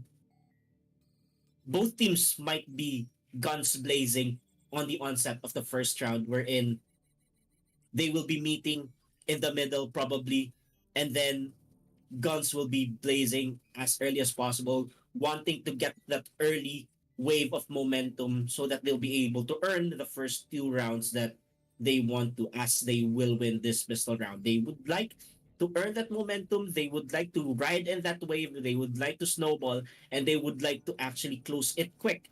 Now, also, as we are going to proceed on the later parts of the game, say for example, round number 8 or 9 or 10, the pace might slow down because both teams will start to think on how they are going to counter this initiate types of initiation. They are going to predict what tactic or what type of attack the attacking players will do, and how will they counter that. So the pace will slow down on the middle part of the game, and say for example on the later part, probably on round number 15 or 16, again guns blazing as well, or probably on round number 13 if I'm not mistaken, because it is a switch. It will be guns blazing and then go mellow down. They will try to be patient and they would try to settle down and probably either apply their tactic, be patient, or lose their opponent's patience.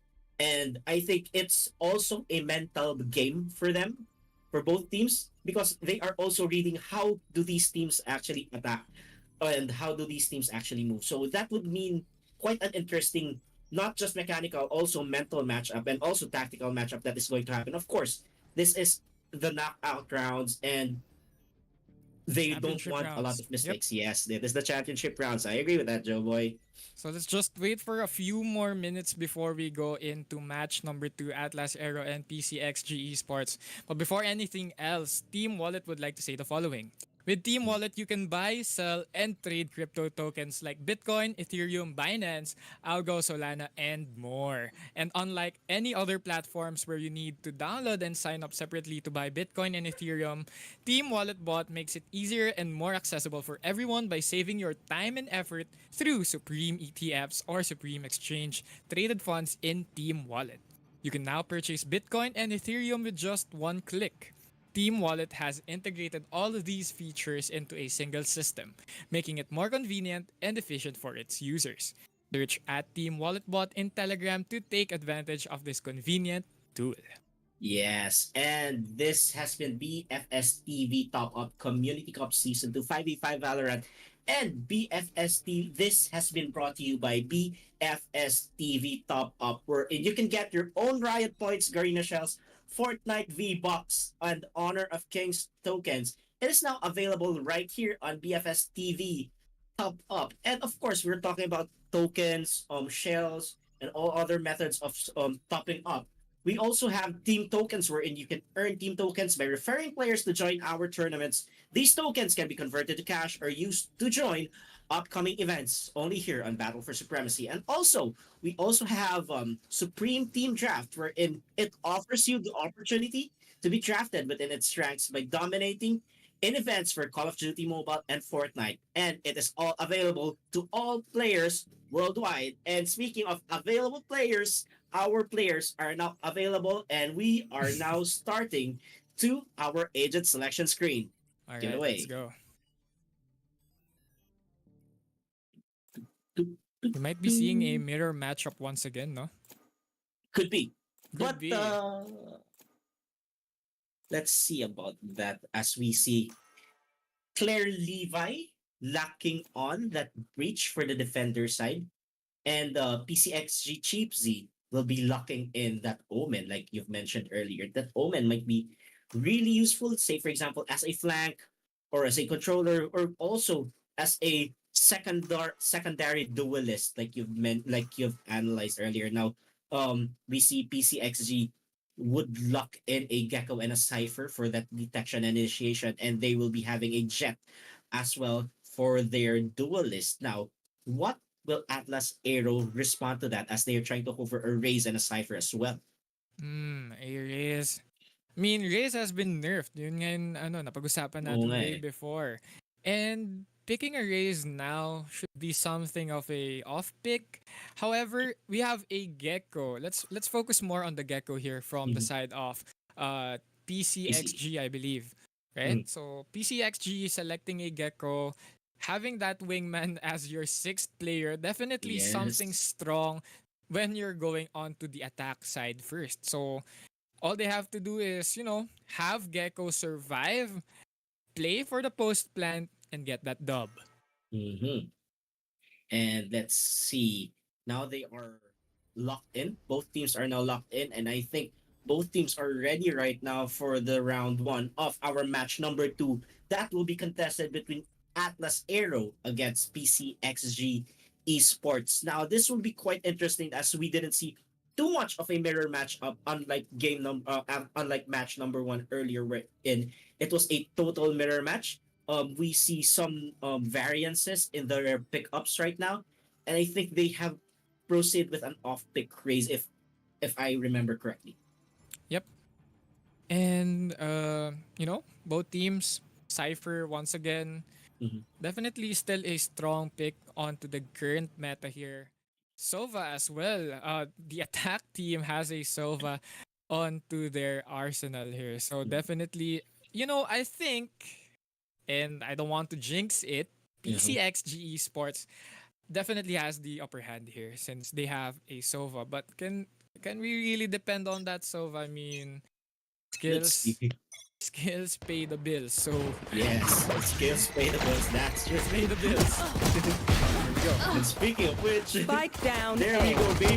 Taking remaining. out 3, taking out 4. That's quite early for that. That's Baby Q getting that really dominating fashion. As I have said earlier, it would be guns blazing, but Baby Q making barbecue out of everyone, and it is a case on the first round of this game. Wow. Definitely a statement already with an ace on round number 1. Wow, I mean, what? Already? Pistols? I mean, come on now. Baby Q. Baby ko. Yun eh. Diba? So, Baby Q. I think Siguro his baby peers- niya. Nanonood. Nanonood, yeah. I mean, gotta show out, you know? 5-0. And the round goes to Atlas Aero. Scheduled for 12 here on the first half. Vandals have already been brought in here on round number 2. Atlas Aero loses a player but gets traded as well. PCXG Esports still having no guns to their arsenal. They have most of those pistols. Yep, and it's true. It's still quite an echo round for the side of PCXG Esports, but they were able to eliminate 2 people right now as 7C has actually taken one, and 𝐂�eh𝐿 will be taking out 𝐁𝐅𝐒𝐓𝐕 on this one. It is a 3v3 situation still ongoing. Right One now, enemy through the remaining. smokes as 2 people from PCXG going down and make it the last one for the side of Atlas Aero, winning this round 2-0. Now, we have seen from that statement Ace earlier, they really wanted to actually ride that wave of momentum being initiated here by Baby Q, but not having a kill on the second round. But it's okay, it's fine. Let the other people shine as well. Yep, multiple frags already onto the side of Baby Q and 𝐂𝐿, with 𝐂𝐿 taking round 2 with a 3K. I mean, you know, multi-frags after multi-frags, especially on your defense side, that really shows that you know how well, or you know really well how to work around those corners. But here, we can see them paying the price for it. Baby Q, too much aggression to be deadly. They are definitely paying the price for it. Sato with another headshot. Deku falls down. It's a 3v5 and still a minute left to play. The attackers has already been taking control of it as they work their way in onto A side here. Snaking their way around. One enemy remaining. Catches each off guard. And just like that, it's a flawless round here onto PCXG Esports. Now, this is expected right now as PCXG Esports puts one on the table right now and in a flawless statement. Also, another statement on how they're actually going to play. They won't go down without a fight as well. Now, this means both Atlas Aero and PCXG Esports will be giving us one hell of a tournament match.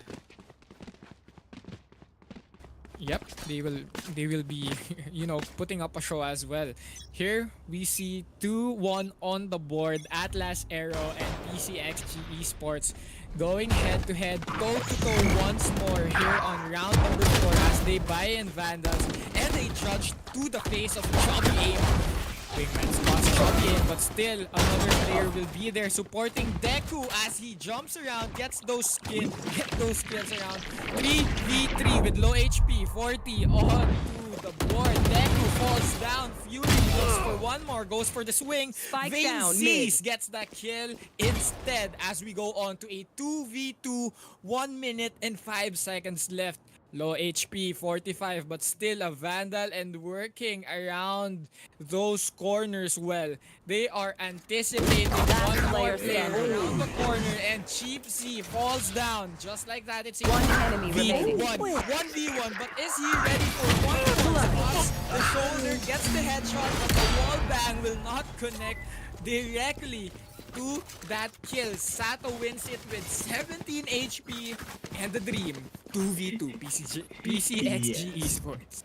That was quite a crucial win going into the side of PCXG Esports as Sato really stepping up on his team.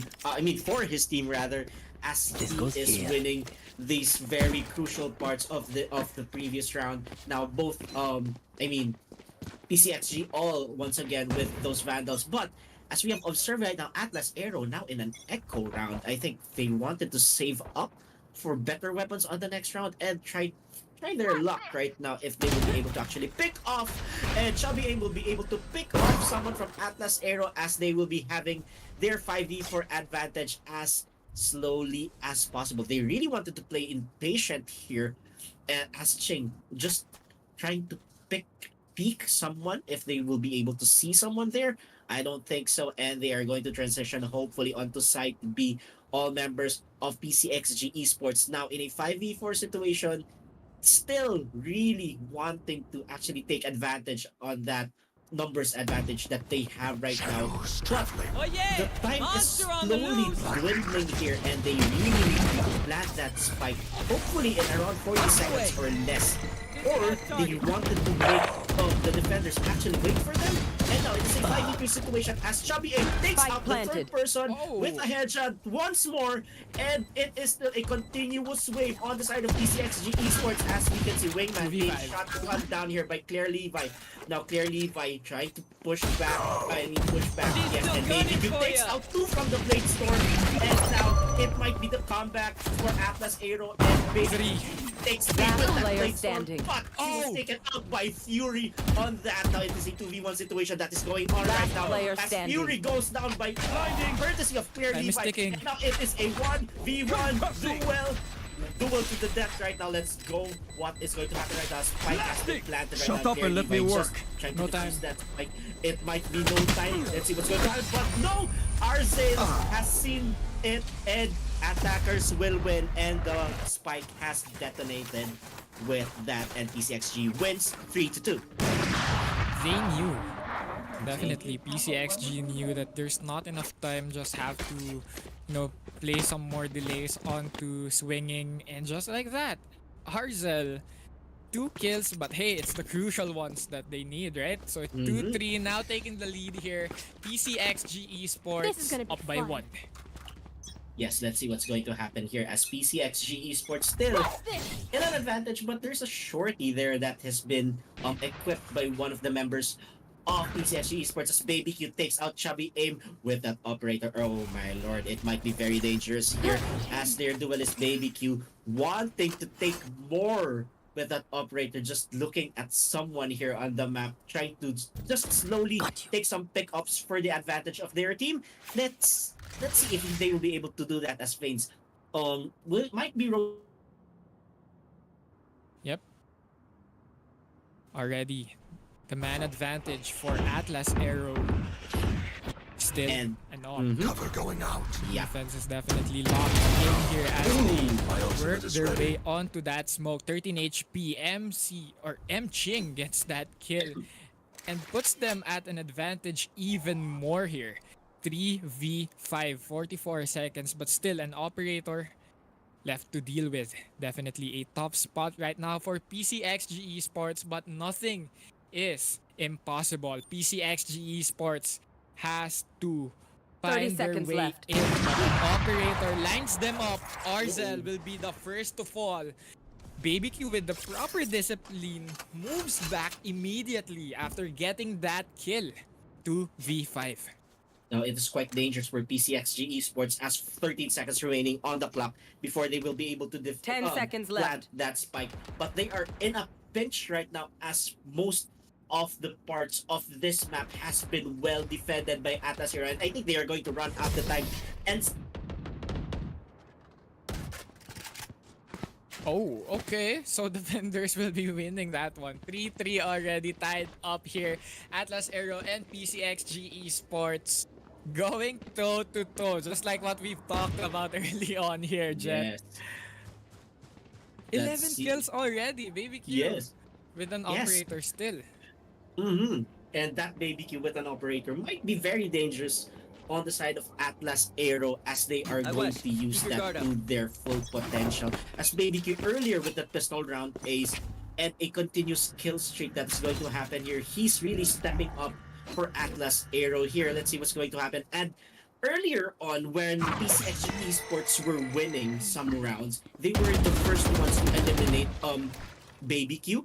And 𝐵BQ, like what you've mentioned earlier, Joe Boy, I think 𝐵BQ has simmered down on the too much aggression side and played patiently right now as 𝐵BQ is actually holding an operator, and it would mean very vital if he will lose that operator going into the side of PCXG Esports. Now, both teams very patient right now. They're trying to run the time, and I think that's a tripwire being scouted out. But I think 𝐵BQ just wanted to peek out, probably getting some more information right now as we see that there might be quite a transition going on as attackers going into site A, probably for a transition as they are losing the time slowly but surely as 35 seconds remaining on the clock right now. They really need to plant that spike if they wanted to game this 30 seconds left. the game for this to continue, as Showstopper has been out right now and see Deck was able to hit on someone, but no,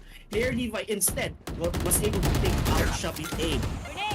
23 HP. A while ago, that Showstopper could have been One huge, enemy but remaining. the timing of their push Spike actually down A. slowed it 10 down seconds on the left. trigger. So a player will be remaining here with PCXG Esports running out of time, and this will be another round for Atlas Aero.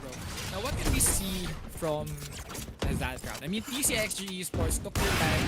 They were working around the operator. That's why they opted to go for A site. You know, they wanted to avoid that operator at all costs, not waste too much utilities, and just push through.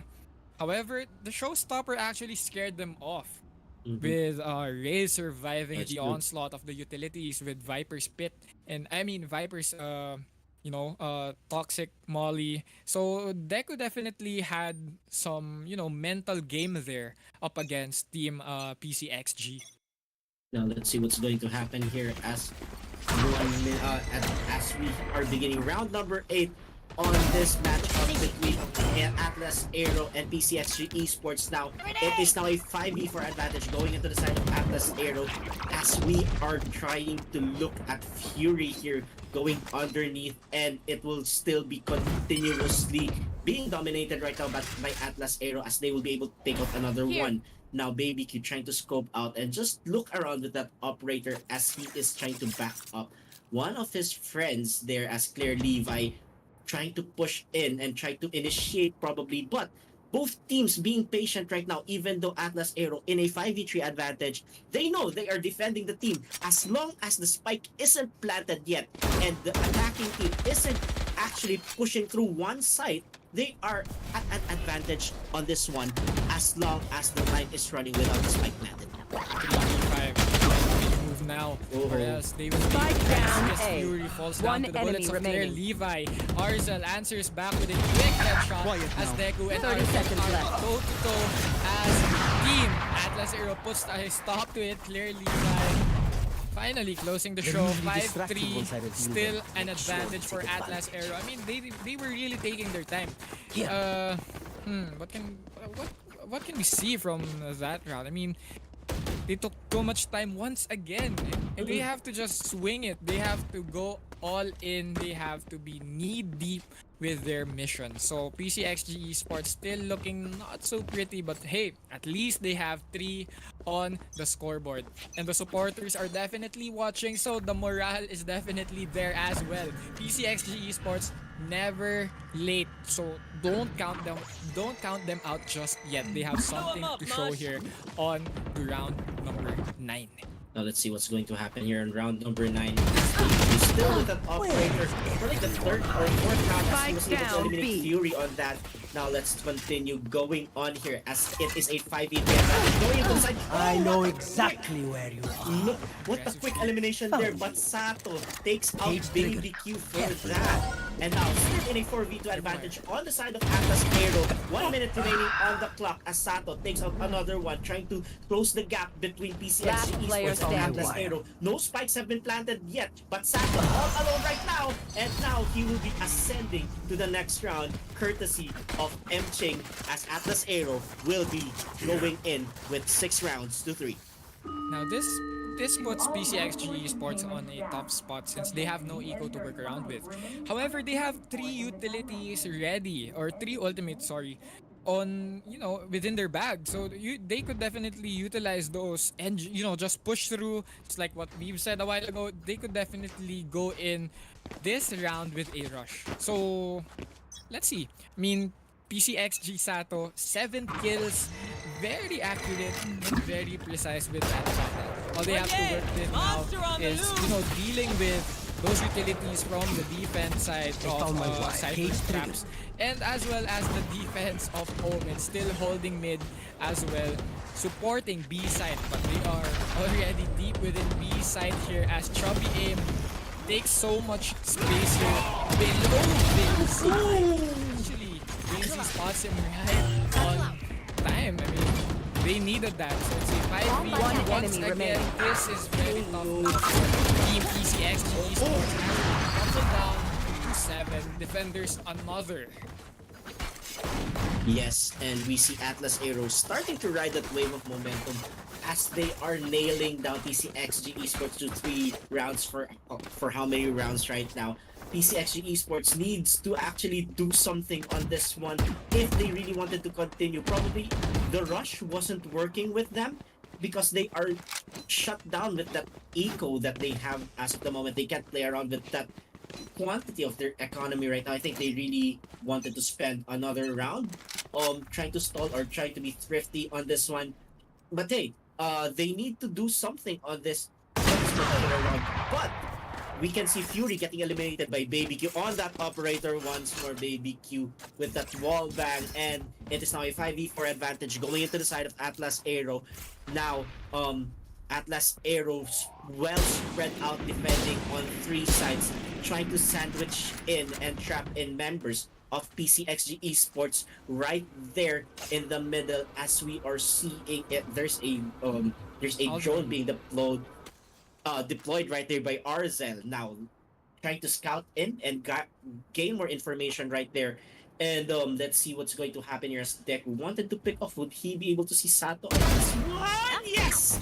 He was able to take down with a headshot. Chubby will be taking one for them as well. Gary Deku will be taking the second one, and it will be a solo situation on the side of PCXG Esports. That's Chubby Aim all alone right now. Will he be able to take down and take that win? As we can see, that Boombot has been being deployed right now, trying to find whether or not they will be able to see that. But Chubby Aim has that Marshall. Nope. Marshall rather. I'm sorry about that. Thank you for that, Joe. I mean, the crowd has been rallying up since they've got the information that Chubby Aim is trapped within a link there. All they have to do is close in and get that kill, and eventually they did. 8-3 now here onto the defense side. Still very much healthy operator within the hands of BabyQ. However, Sato with 7 kills a while ago, you've seen him actually getting those kills, stacking up on those frags. But I mean, PCXG Esports need to up the tempo a bit. They really have to just push through, get that rush, and eventually get the spike down, play it safe. Because right now, I'm seeing PCXG Esports play safe here onto the early stages of the rounds. So right now, they have to take more risk, take some more gamble, eventually play safe when the spike is down. So that's what's going to happen here as Fury just takes out that Lizzie. Meanwhile, there's the ball going out, but clearly by removing Fury from the list. And it is now a 5v4 advantage going to the side of Atlas AERO. Now 1.1 minute remaining on the clock as Vainzies takes out Chubby Aim now. One enemy remaining. Atlas AERO going into the very 5v1 advantage, but it is a flawless BabyQ shooting that blade onto the head of Arzel, finishing this round. And now the roles will be reversed on this one, Joey. First half goes to Atlas AERO with a 6-point deficit up against PCXG Esports. So PCXG Esports still has to, really gather those rounds, really gather the team together. They have to work as a glue. They have to work as a, compact unit. Right now, it's the attack side for Atlas AERO and the defender side for PCXG Esports. And what we've seen on match number 1, PCXG Esports might be climbing up the ladder soon. Yeah, let's see about that as we are beginning round number 13 and we are going to deploy. I think it is still an advantage going into the side of Atlas AERO right now as they are now attacking. Let's see how much they are doing right now as they are the ones that are attacking aside from them defending. As we can see, BabyQ taking out Chubby Aim and taking out 2 before he goes down courtesy of Arzel.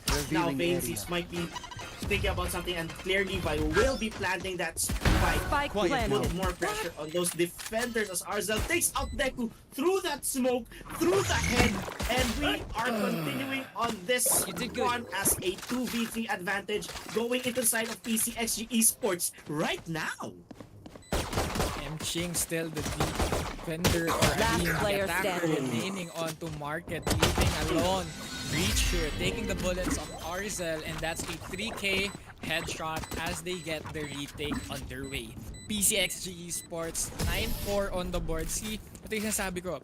This is what we've been eyeing out on the first half, that they have to be careful on to the second, since the defenders will be, you know, the role for the defense will be swapped, and they have to make the most of that defense. So PCXG Esports, proper momentum, right start here, properly set the foot down here on the second half, and Fury with 9 kills now taking the lead for the team. Yes, we see that, but as much as we see there are more deaths than frags on the side of PCXG Esports right now, as we are beginning round number 14 on this match, and I think there might be any changes that is going to happen through their tactics, as we see Atlas AERO right now trying to push in and surround in site B, but in exchange that would mean a 4v4 situation right now, 2v4 situation. Pardon me on that, as PCXG Esports really defending the fort quite well this one, trying to put out Vainsies, and it will mean another point once more on the table for PCXG Esports. Now, I think PCXG Esports now starting to ride this wave of momentum, going to the side right now. That role reverse actually helped them reset and retrain their thoughts. Would they be able to catch up Atlas AERO? Let's see about this next few rounds on this one. Now see, PCXG Esports now has the momentum that they need. PCXG Esports winning 2 rounds consecutively here on the second half. They definitely could catch up with that 9 score of Atlas AERO. But Atlas AERO still slowly but surely, they know how to react properly. I mean, the strong teams have something in common, and it's adaptability. All they have to do is adapt to the current situation and, you know, just get that win overall, since they are the ones closer to that match point. However, PCXG Esports putting up a fight here on round number 16. Now let's see what's going to happen here. Both teams really patient, but most members right now of Atlas AERO trying to push inside A, and let's see what's going to happen. We see a lot of tripwires, a lot of utilities being deployed right now, trying to actually stall that spike planting right now on the side of Atlas AERO, but will we see commotion here as 𝐂�eh𝐿 will be undisturbed, planting that spike now in a 5v5, still in a 5v5 situation. Might the pressure be applied here on PCXG Esports now that the spike has been planted? Still a 5v5 situation, really tight right now, but Shovel is going down. So is Sato. Now it's a 3v3 situation, 3v2 rather. One enemy remaining. The guns have been blazing left and right now. People dropping like flies, and now Atlas AERO will be stepping into double digits as they are a few more steps closer to that victory. Now that right there is a gap for PCXG Esports. We've seen them excel onto individual frags. We've seen them excel into trades. However, they don't know how to react properly with a 5-player retake. I mean, everyone was healthy, and Atlas AERO just held it down. They got every entry and exit ready with guns and bullets. So 10-5 here, double digits already on the board. Atlas AERO nearing the end here. PCXG Esports momentum has been broken, but can they bring it back? I hope that they will be able to bring it back, but it all depends on how PCXG Esports play this game, as we are starting in round number 16. And 𝐂𝐿𝐕 will be able to take out one person from Atlas AERO, and it will mean a 5v4 advantage going on to their side. Now, will they be able to continue that? And there will be 2 kills courtesy of Fury, still leading the leaderboard on the side of PCXG Esports as they are going to a 5v1 advantage. Would they be able to get that flawless victory on this one? But let's see if Deku might get a response on this. Let's see what's going to happen here. Fury and Deku will be just exchanging throws there, exchanging shots, and Deku will be beaten down by Fury, getting his 3rd kill on that round, and PCXG Esports will be trying to catch up Atlas AERO 10-6. Already answered me back. PCXG Esports definitely can pull it right back. They could reel it in just as easy as that. So PCXG Esports 10-6, but still Atlas Aero with the upper hand here, up by 4. 10-6 PCXG Esports now switching it up with Vandals, and they are just stacking points for their utilities. Gecko still has an ready, so all they have to do is work around the post plan and keep Gecko alive. And as I say that, Fury gets a quick 2-kill on 2B main. And actually, he wants more. Sends out Wingman to get some info. 𝐂𝐅𝐒𝐕 reloads. Tries to, just move back. Have some patience onto the tracks of that attack. However, it's an all-out brawl down in mid. 2 players will be guarding this side here as VayneZS picks up a quick headshot using that Sheriff, and it's a 3v4. Now let's see what's going to happen here. Still an advantage going into the side of PCXG Esports. Now they're trying to actually push in mid or probably transition going into side A. Most or all members right now, remaining members rather, of Atlas Aero wanting to go into side A and probably try to apply pressure there. And Atlas like Fury is waiting there, taking out everybody, and it is an ace for Fury. What a statement on the later part of this game. PCXG Esports now working hard on this one.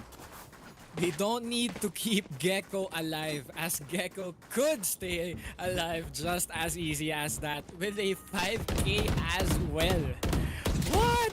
18 kills now here on the board for Fury, with Baby Q still having 20. So definitely a skill show here tonight. 10-7. They are climbing up the ladder, and it's getting really scary now for Atlas Aero, as they will be working with enough eco to survive for this round.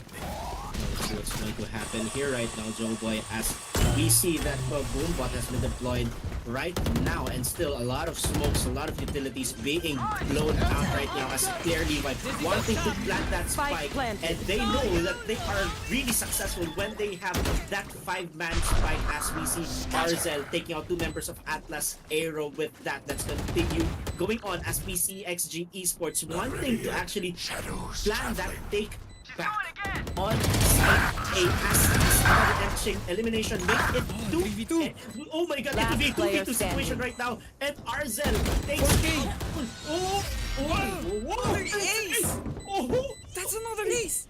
PCXG Esports with another ace here, so it's definitely going to be scary now for Atlas Aero, as they have going in to round number 19. Snowball begins.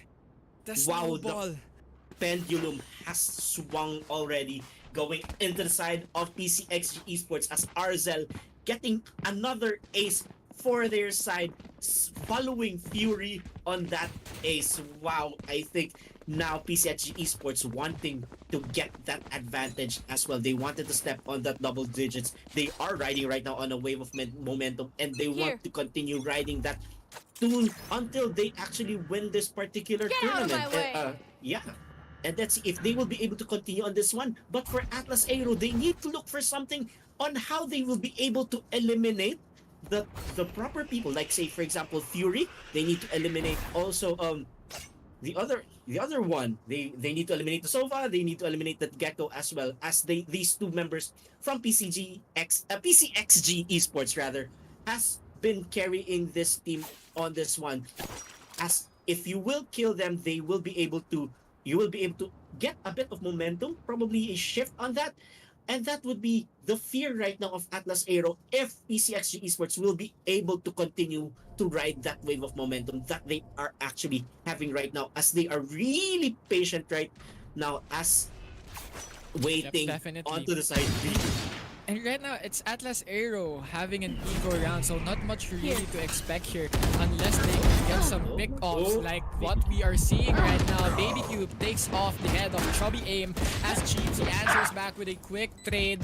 𝐿 answers back with 𝐷𝐿 falling down, and say 2v3 from an eco round to the upper hand here, as they pick up a Vandal here. Still, the spike has been planted and the ulti is definitely ready here for 𝐂𝐅𝐒𝐕. So this will be a very tricky retake as they still have to deal with that ultimate there. VayneCS finds the first kill, but answers back from Fury with a quick 2K. Already on to low HP here. Omen, 46. All he has to do is tap that Vandal onto Ching, but Fury falls down as Ching swings and gets that thrifty onto their hands. 11 from Atlas AERO. I mean, who would have thought? Kasi Atlas AERO went into that round with nothing but sheriffs. Yes. Wow. They were able to capitalize on the drops that PCXG Esports have dropped. Like, say for example, the weapons that they have, they were able to take advantage on that. They were able to pick up what PCXG Esports has left off and use it to their advantage as they are winning. They have actually get that win via a thrifty, and they really needed that one because they are 2 points. They are 2 rounds more to actually getting through to the semifinals, and that would mean a lot of pressure right now. So we are now playing in the mental and the endurance game on this part of the game, as 𝐂𝐕 will be eliminating VayneCS as PCXG Esports wanting to get into those double digits as well. Yep, BabyQ is taking the lead here with 78 HP, still hides behind this generator as they are inches away of taking B side to fuel the swing. Bullets connect, 𝐁𝐅𝐒𝐕 falls down, Deku answers with one more to their bag. 4-3, and still the man advantage is there for Atlas AERO as they pick up another. Fury answers back, stopping the showstopper here from BabyQ, because BabyQ is the MVP here for the side of PCXG Esports. Spike has been planted. Atlas AERO, sorry, correct me. 3v2. Spike is definitely thinking, and they have to make a move. Now let's see what's going to happen here. Deku will be deploying that home bot, trying to actually gather information. Fury wanting to defuse that, but in exchange he'll be able to take her down too. But yes, it will be 𝐂𝐕 will be finishing off 𝐂𝐅𝐒𝐕, and this will be a defuse on the side of PCXG Esports. Now 1 point remaining to actually step into double digits, and 2 points remaining to actually tie this game. Now PCXG Esports really wanted to get back with that momentum as they were having that earlier on the previous 3 rounds that they have, getting those 2 aces going onto their side. Must have actually give them a lift, even though Atlas AERO was able to take thrifty victory going into their side.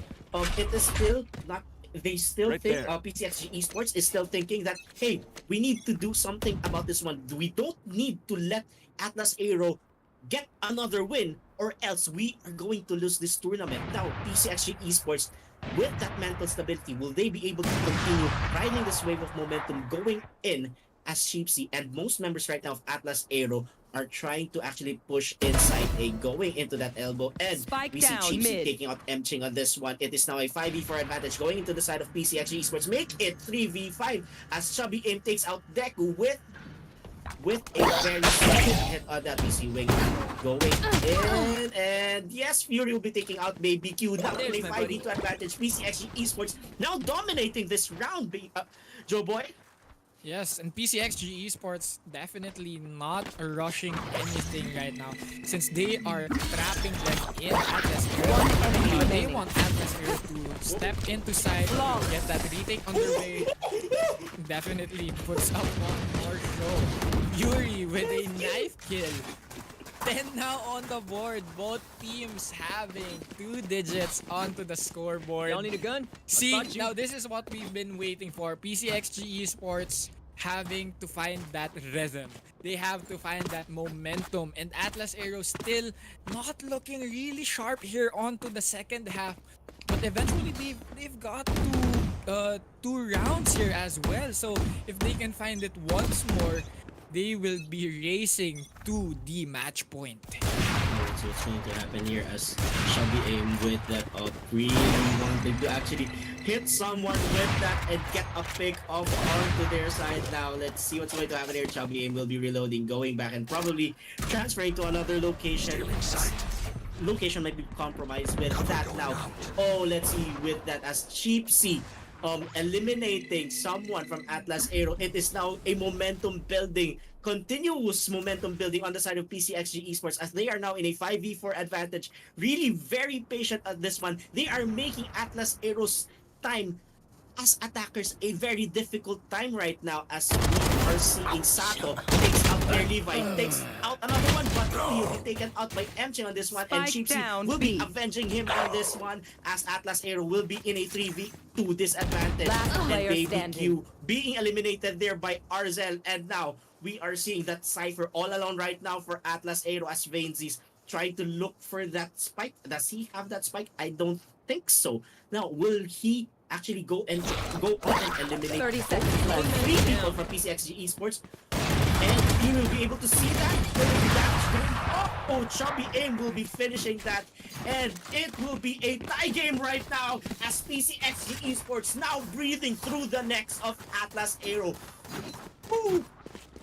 11-11. Who would have thought that we will be going in for round number 23? PCXG Esports. See, this is what I've been saying a while ago. The defenders has been the strongest side here for this map, and definitely PCXG Esports, they are making the most of their half. Atlas are looking to get a rush onto A side here as they have already been pushing through the traps and smokes as Baby Q opens up some space but pays the price for it. Already the man advantage here for the defenders. PCXG Esports still very much healthy with 5 players remaining. Fury trying to dish out some bullets through the smoke, still to no luck. Already scattered all over the map. All they have to do is simply flat and stop this play. But they are eyeing out for a retake. 95 HP and the Dream with a flick onto 2 players. 𝐂𝐅𝐒𝐕 and Sato pays the price for it. It's a 2v2. Omen and Cypher still looking to get this retake. Or I mean this rotation underway as they move towards mid here, trying to get B site as well, but they carefully move back as it was a fake. PCXG Esports biting onto the lure. PCXG Esports rotating as fast as they could. 30 seconds left and they have free 30 seconds left. sight onto their hands. All they have to do now is put this spike down and play post. Now let's see what's going to happen here as 𝐁𝐅𝐒𝐕 will be planting that spike, making and putting that pressure as we see 𝐂𝐿𝐕. They might be seeing here. One enemy remaining. And 3 𝐕nsies will be avenging him in a 1v1 situation. In the same 4 kills for 𝐕nsies. And now match point going into the side of Atlas Aero. Ooh. Wow. Atlas Now, it is a Aero. timeout going into the side of Atlas Aero right now. They wanted to actually seal the deal right now because they wanted to close out and not send it to overtime. It will be really strenuous if they wanted to actually go on to overtime. But it is the price that PCXG Esports needs to pay if they wanted to continue and win this tournament. I mean, it is a really huge 50-50 right now for both Atlas Aero and PCXG Esports. Both exchanges were phenomenal.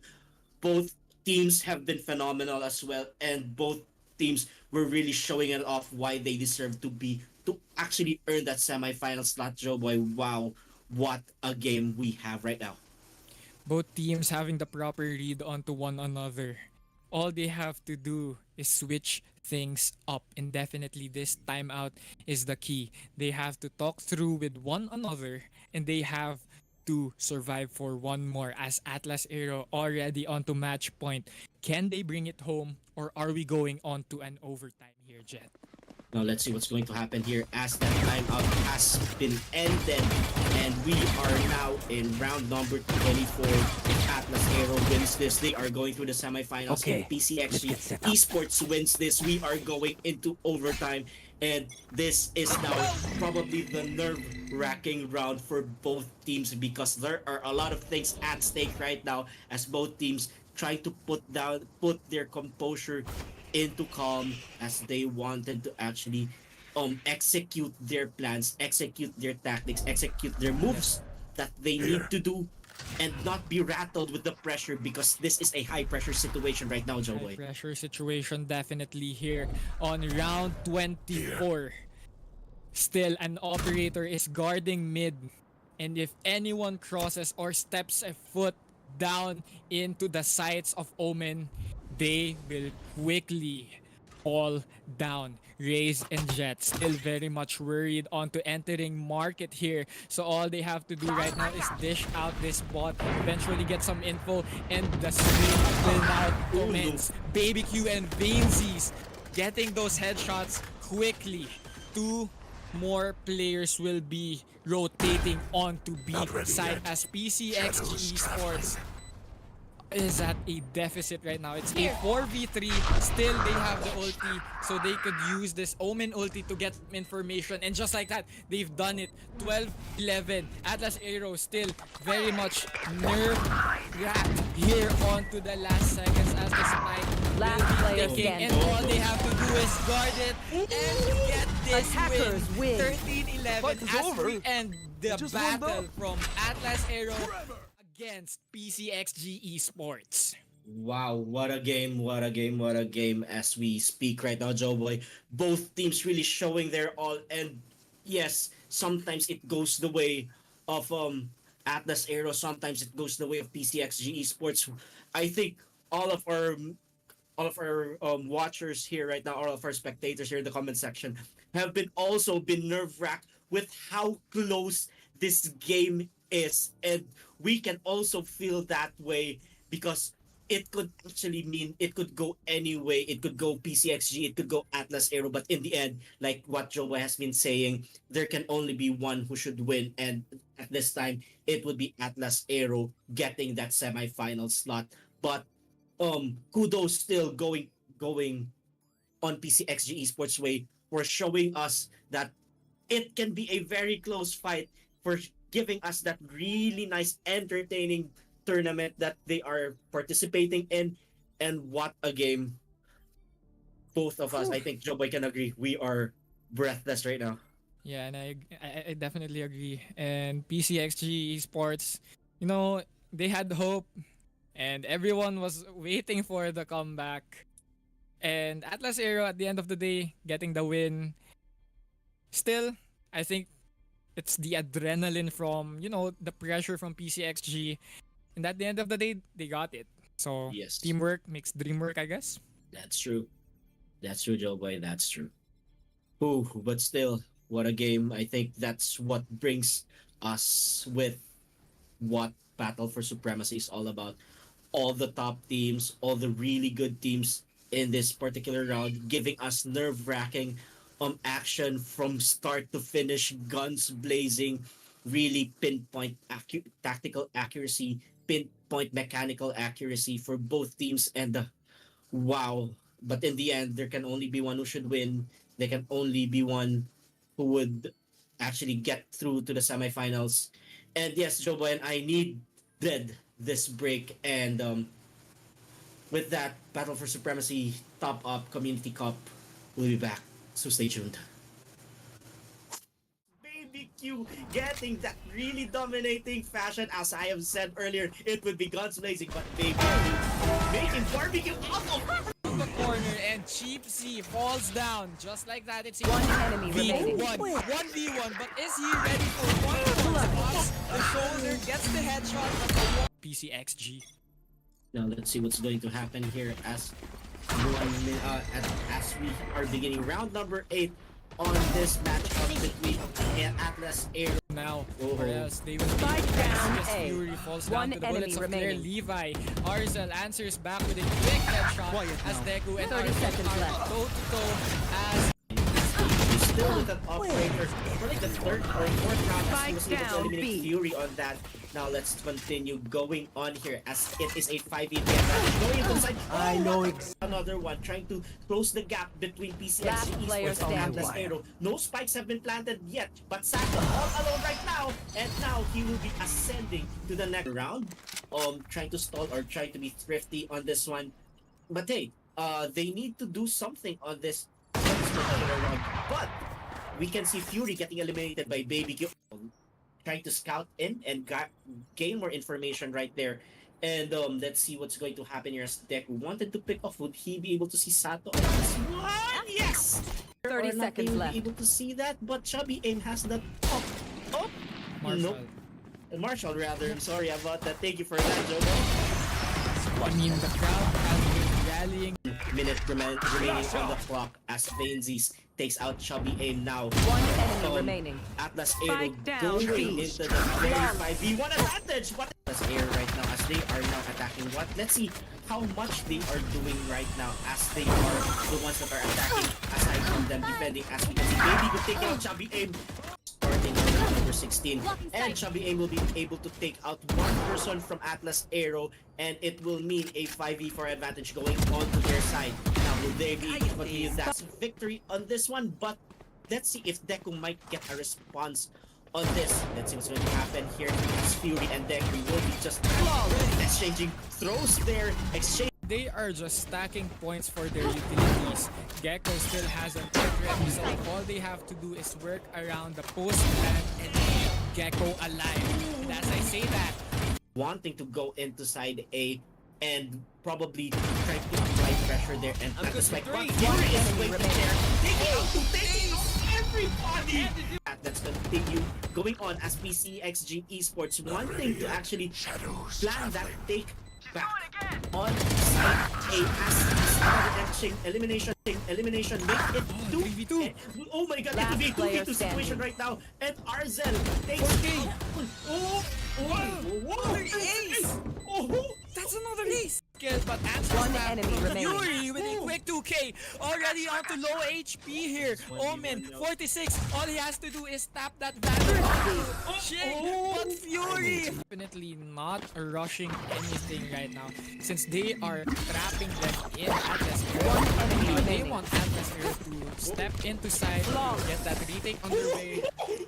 Now, will he actually go on and eliminate 30 seconds left. 3 people from PCXG Esports? And he will be able to see that. There will be that. Oh, Chubby Aim will be finishing all over the map. All they have to do is get me flat and stop this play. But they are eyeing out for a retake. 95 HP and the Dream with a flick on to 2. Will be planting that spike, making and putting that pressure as we see Chubby Aim might be seeing here. One enemy remaining out of 3 5. Vases will be avenging him in a 1v1 situation. In the same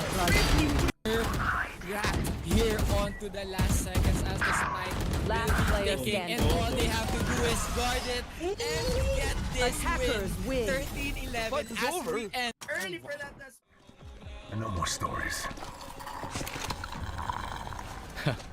Too bad. 你们这个故事可好了。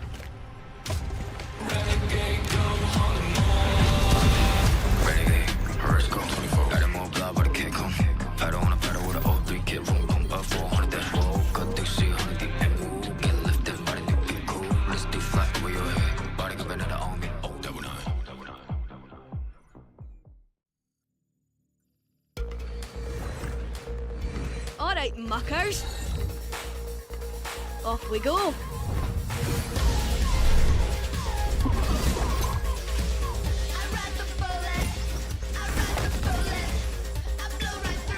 Coming through. One downside to being immortal, I can't play dead. Back like I never left.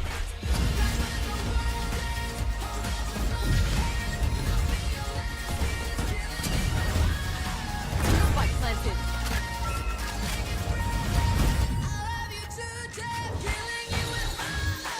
Dropped in a smoke. Not even sweating. Here, catch!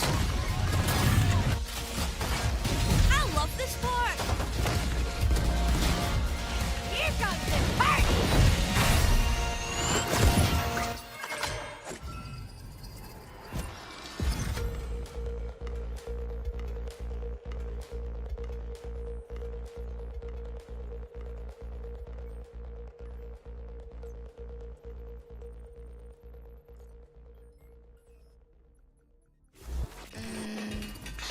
Win. Show me where to go. I ain't tryna. Yeah, ain't tryna be cool like you.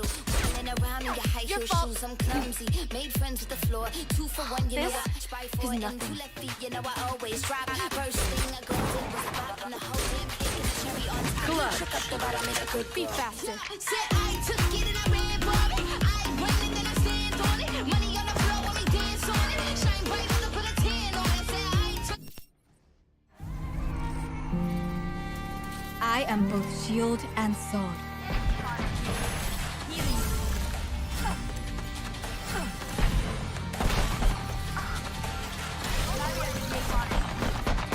One enemy remaining. I am not just your healer.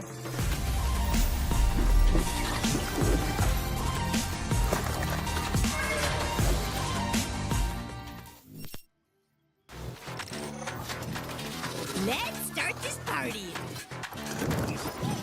Time for the fireworks. Boom. Go get 'em.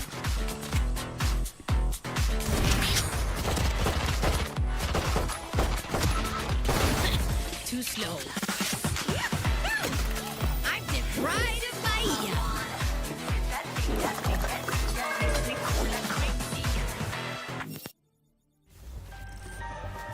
Wherever they run, I will find them. Take flight. Nailed them. Last player standing. One enemy remaining. Revealing area. Clutch. No more to oppose us.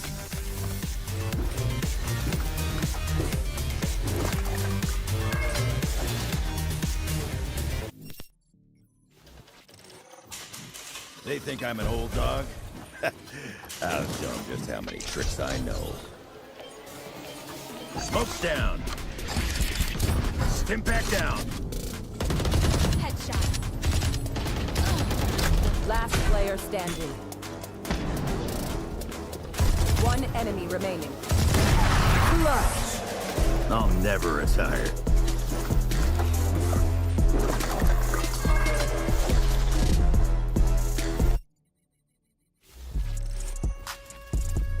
No one can hold their breath forever.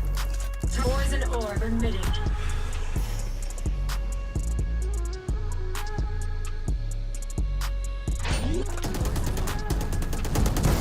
Dead fool. Toxin screen down. Spike planted.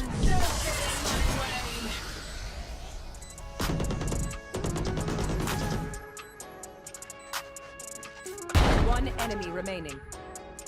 Get out of my way. Clutch. 3 down. When you're rolling in green, don't stop. When you're rolling in green, they flop. Look at my rod, too clean. Are those our enemies? This won't take long. Give me your heart.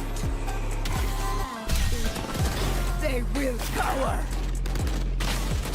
More. See nothing. All dead, and I'm still hungry.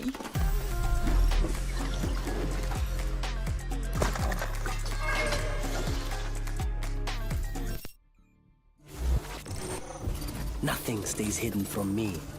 Nothing. This goes here. No hard feelings. Cage triggered. Found you. Squashed the last bug.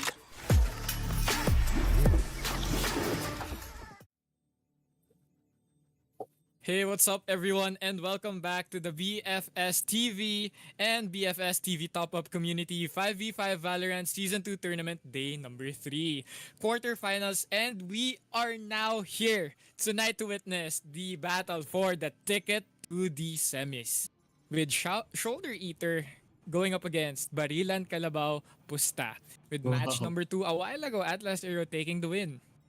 Yes, that was a very high level, high intensity game wherein we have reached until round number 24 on that 13-11. Well, kudos to both teams.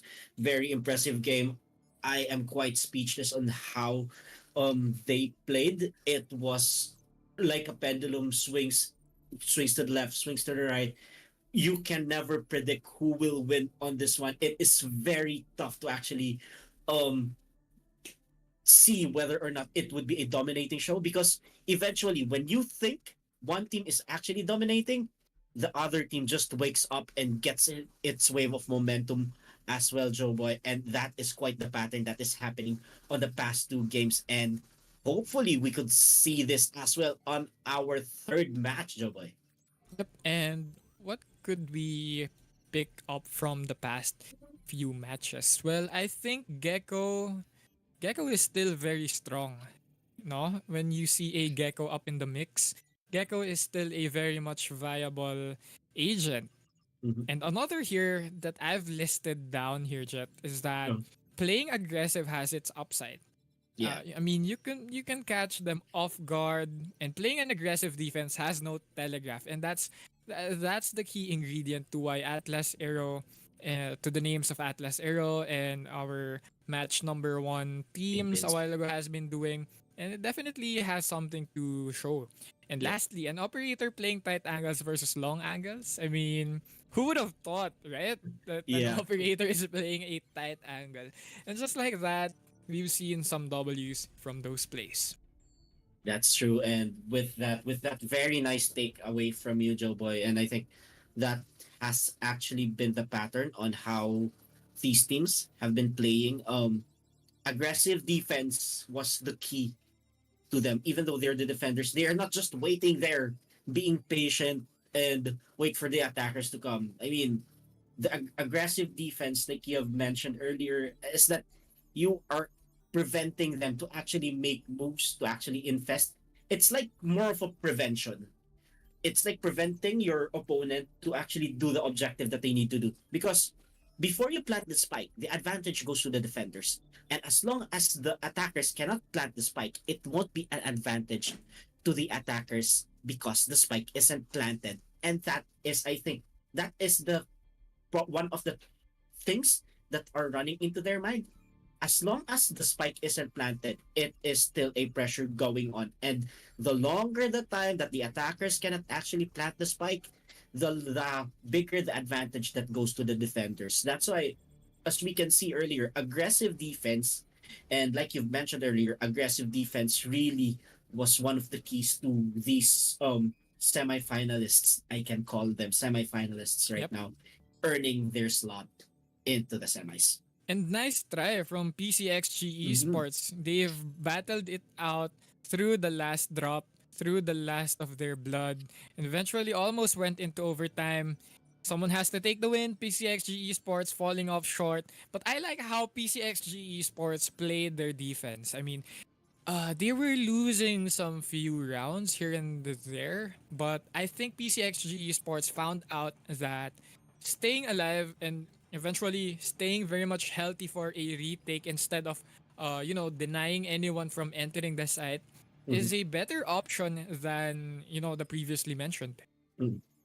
I think that worked also on the side of PCXG Esports, wherein they either played patient, and of course still the longer the time and the shorter the time remaining on the game clock, it puts an even higher amount of pressure on the attacker side. That's why for PCXG Esports playing patient, it actually worked on their way to the point that they almost stole the win. But hey, that's the wrap up for match number 2. So let's now head on in to the battle for the ticket to semis here at match 3, SHOULDEREATER going up against BARILAN, KALABAW, PUSTA. Let's go and see what map we're going to be playing here on tonight. And here we go as we spin this wheel. And we are going to the cold bits of ice. Oh, okay, Icebox. I thought it's fine. Okay, so Icebox, very cold and very like indoor centric game. There are a lot of probably corridors. There are a lot of like hiding spots. Yep. Yeah.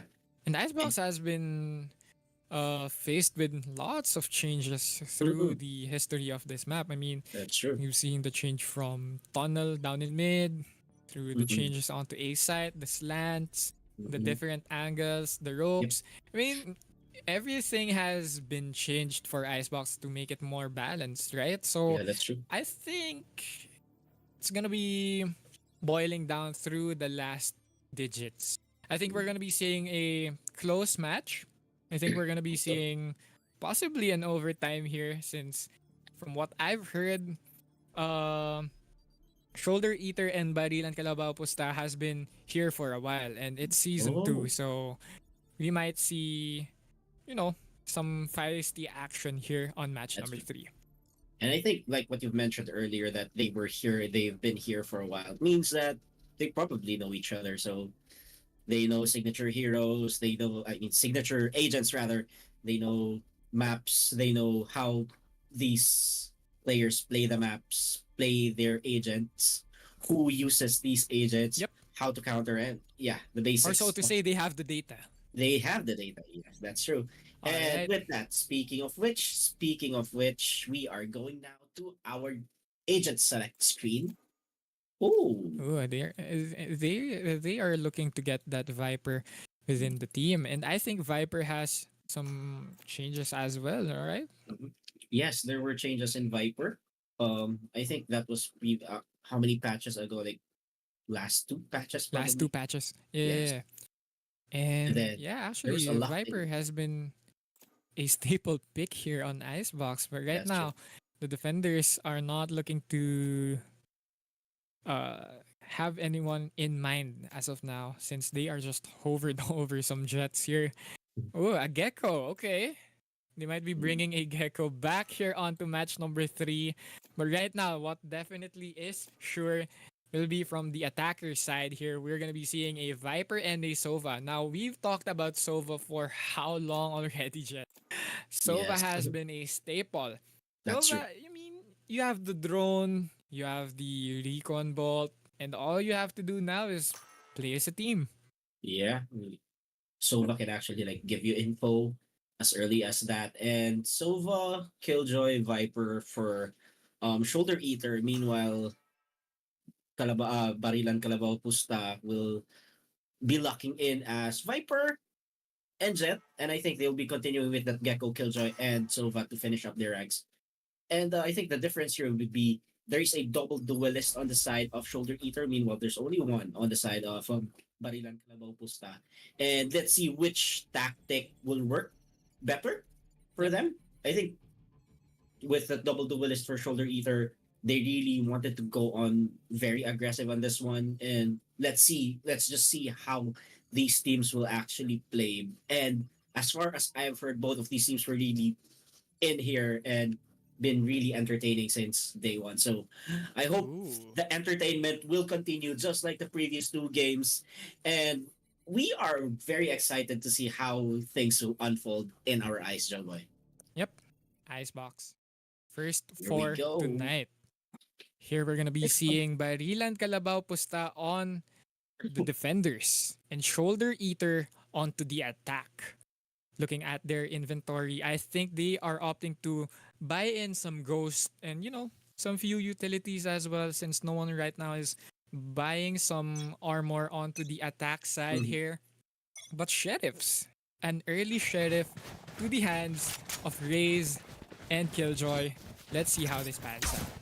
Let's see how this backs up indeed. And we are now beginning our round number 1 on this game number 3 of our quarterfinals right here on BattleForSupremacy.TV. And there we have it, our first blood of the evening, courtesy of 𝐂𝐻𝐼RO, taking out Saint Hasbula, as 𝐂𝐻𝐼RO will be planting that spike in a 4v4 situation going in. Now, there's quite a pressure and an exchange of utilities that's going on right now in Site B, as Prisoner will be eliminating 𝐂𝐻𝐼RO on that, but taking his life will be Sigmade.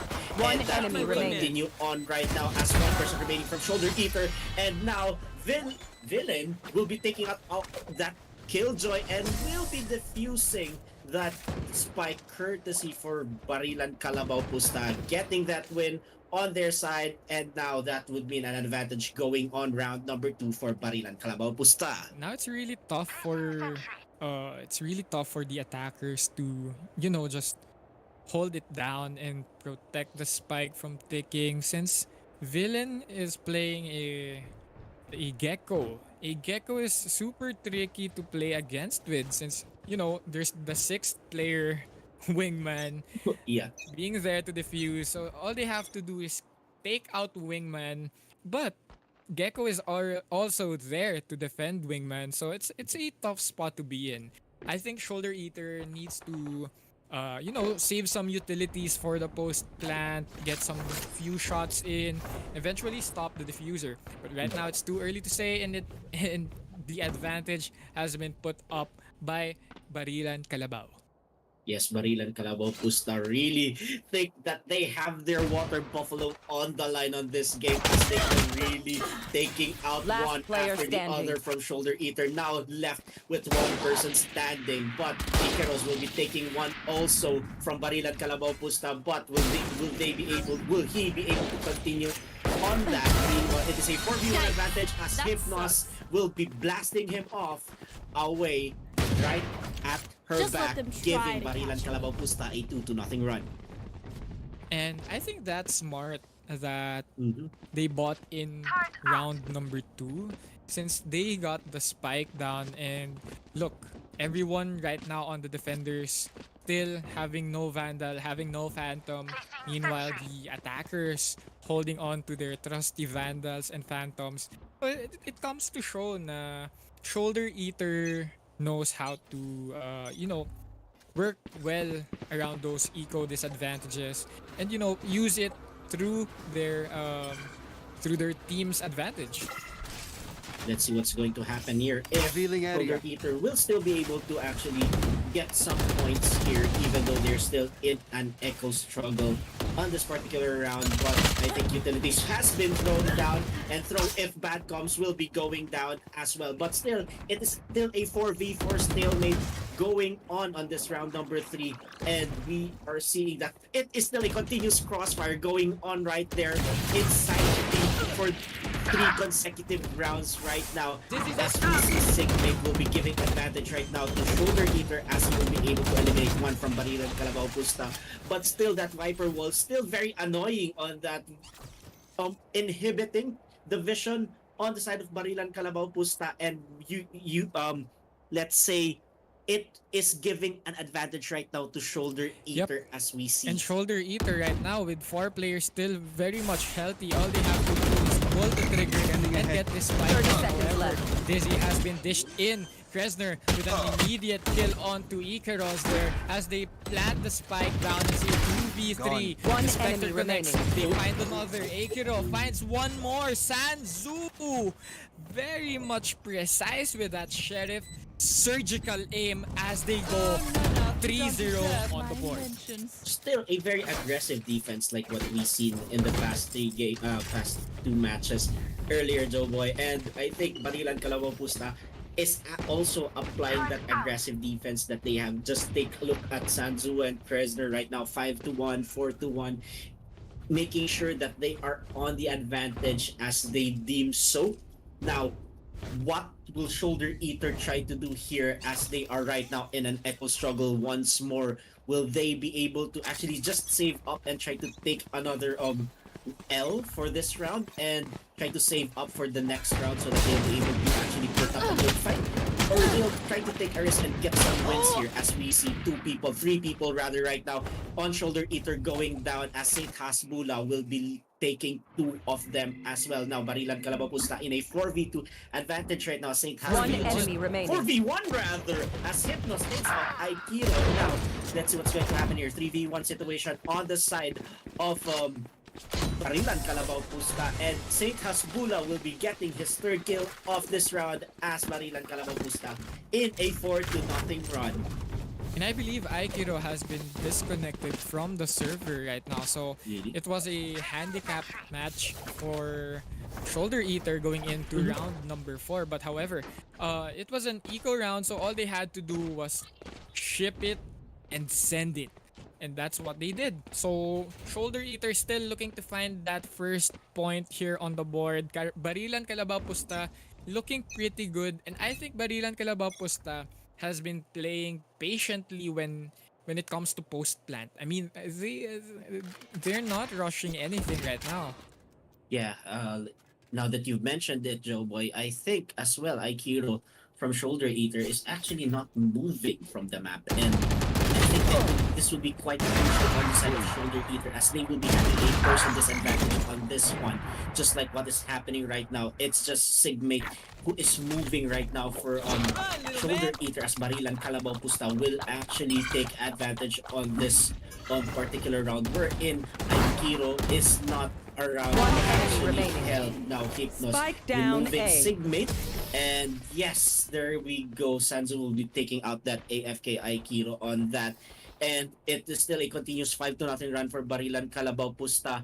But let's see if there would be any resolution for that for Aikiro, which is not, I think, which is not moving until now. Yep.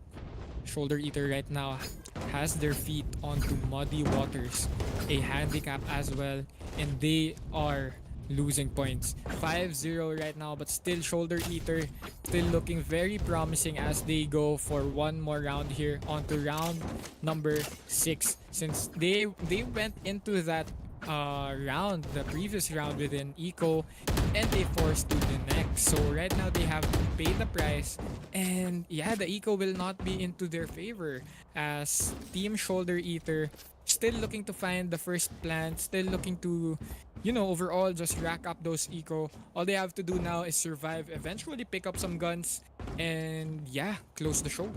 That's true, and but the problem is right now, I think Shoulder Eater having that disadvantage going on right now. I think there's a need for resolution that is going on for Shoulder Eater so that one of their members, Aikiro, will be going back as soon as possible. But Barilan, Kalabaw, Pusta must not be complacent on this one, trying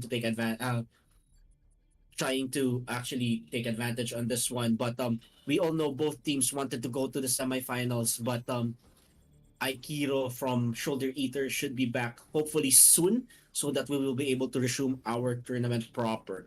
And for Barilan, Kalabaw, Pusta, they just need to just sit back, relax, and probably use this time to actually discuss more tactics, discuss more strategies. Well, we are in this pause.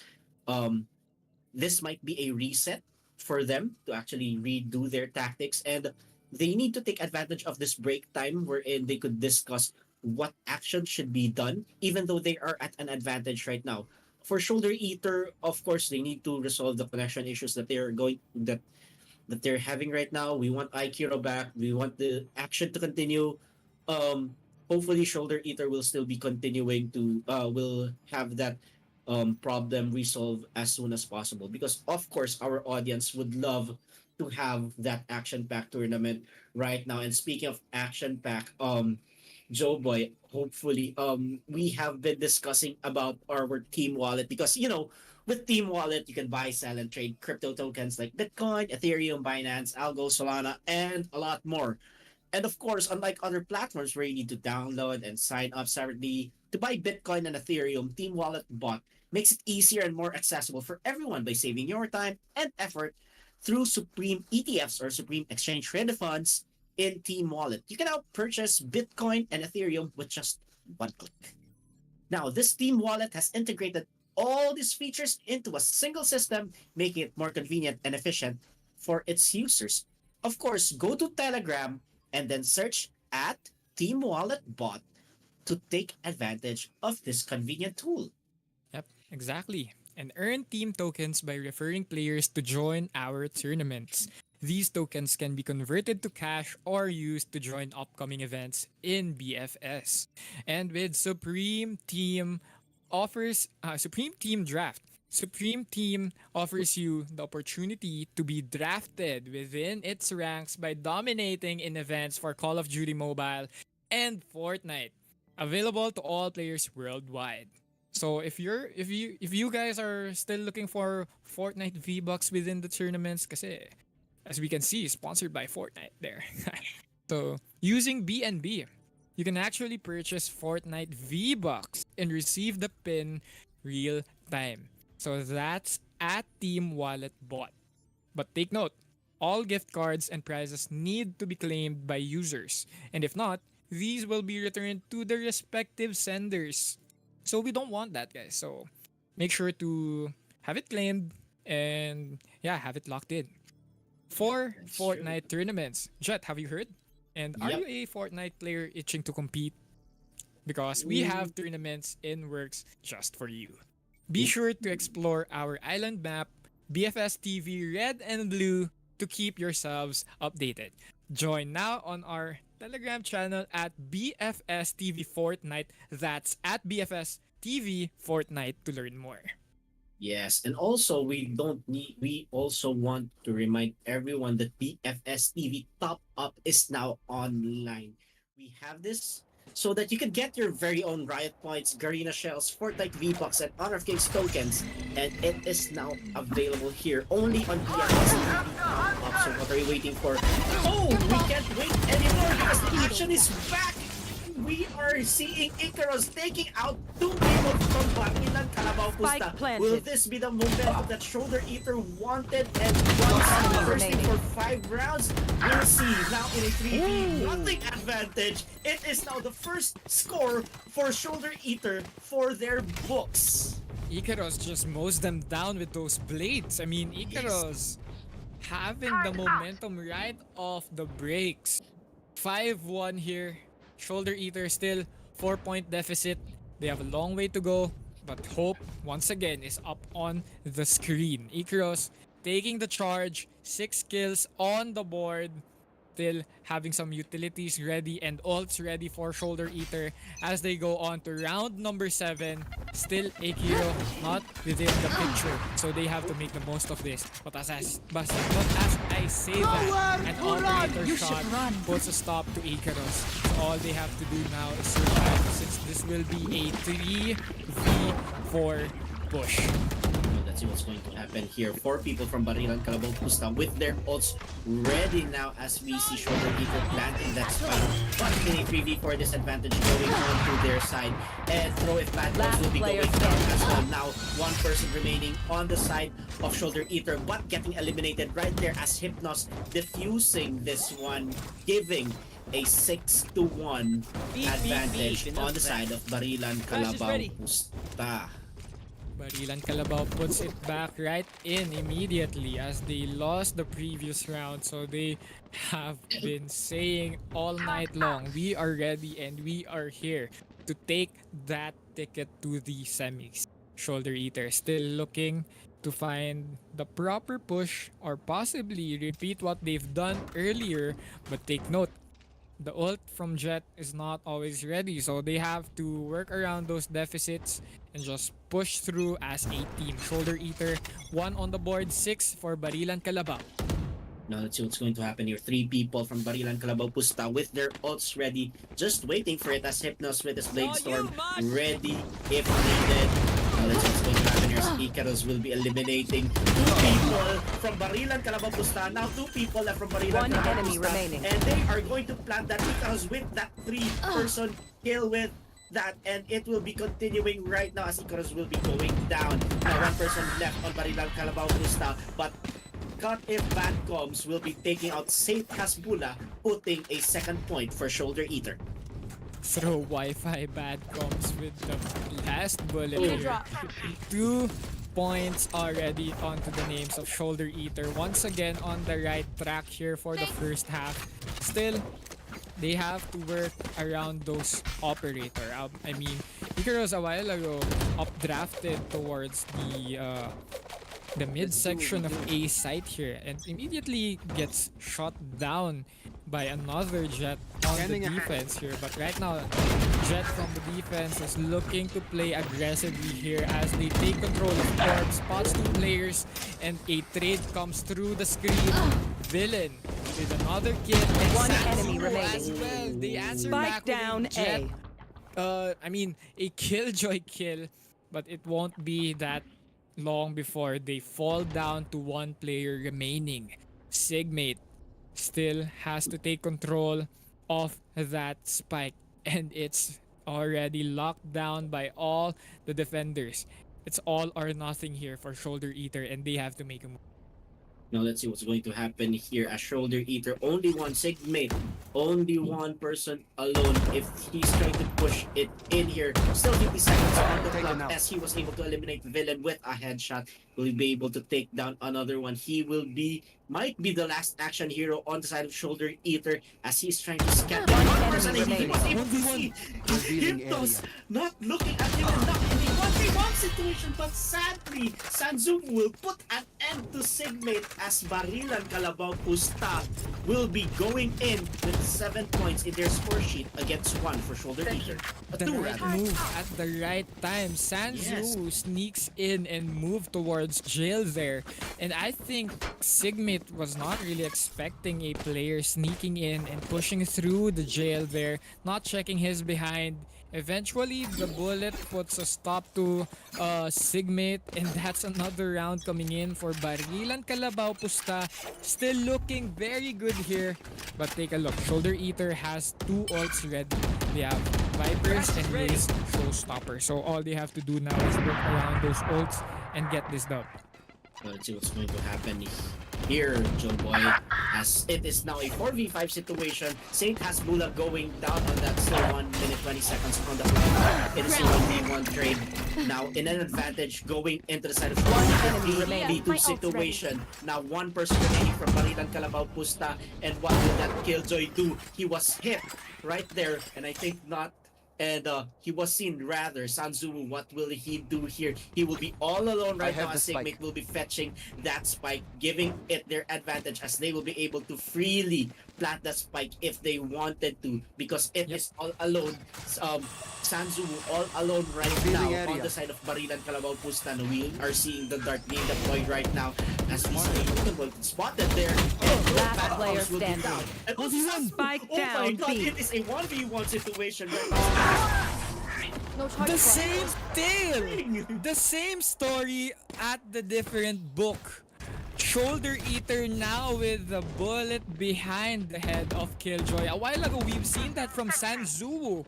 And now Killjoy has paid the price, played the game, and felt it firsthand. Ganun yung nangyari kanina. BARILAN KALABAW PUSTA and SHOULDEREATER just going back and forth right now. Still having the disadvantage here as 𝐂𝐻𝐼𝐜ro is not yet back on the game. 7-3, round number 11. Now, let's see what's going to happen here. Will there be a pause that is going to happen here? But I think the game will still be going on as Icarus will be looking at the mid right here. We see that drone being deployed. Prisoner trying to scout in for more information here as Hypnos will be taking out to 1 on the side of SHOULDEREATER. Make it 3 right now as 2 people right now on SHOULDEREATER left alone as Last player standing. Make it 4 for the side of BARILAN KALABAW PUSTA. Now Sanzumu and 𝐂𝐿𝐴 exchanging blows right now, and the defenders will be taking 8 points right now against 3 Last from round SHOULDEREATER. in the I'm not half. sure if 𝐂𝐻𝐼𝐜ro is still moving right now. I think 𝐂𝐻𝐼𝐜ro is having a hard time connecting back onto the game here. So all SHOULDEREATER has to do now is, just survive and the game. Eventually, it's a bonus to have this onto their way. But right now, that won't be the case since it's a 4v5 and, 4v5 a player, especially your smoker. It's a big loss. Your controller would be a big loss for your team, most especially for SHOULDEREATER right now. You don't have just one person down. That one person is actually vital to control the map in some ways, like putting smokes, putting walls.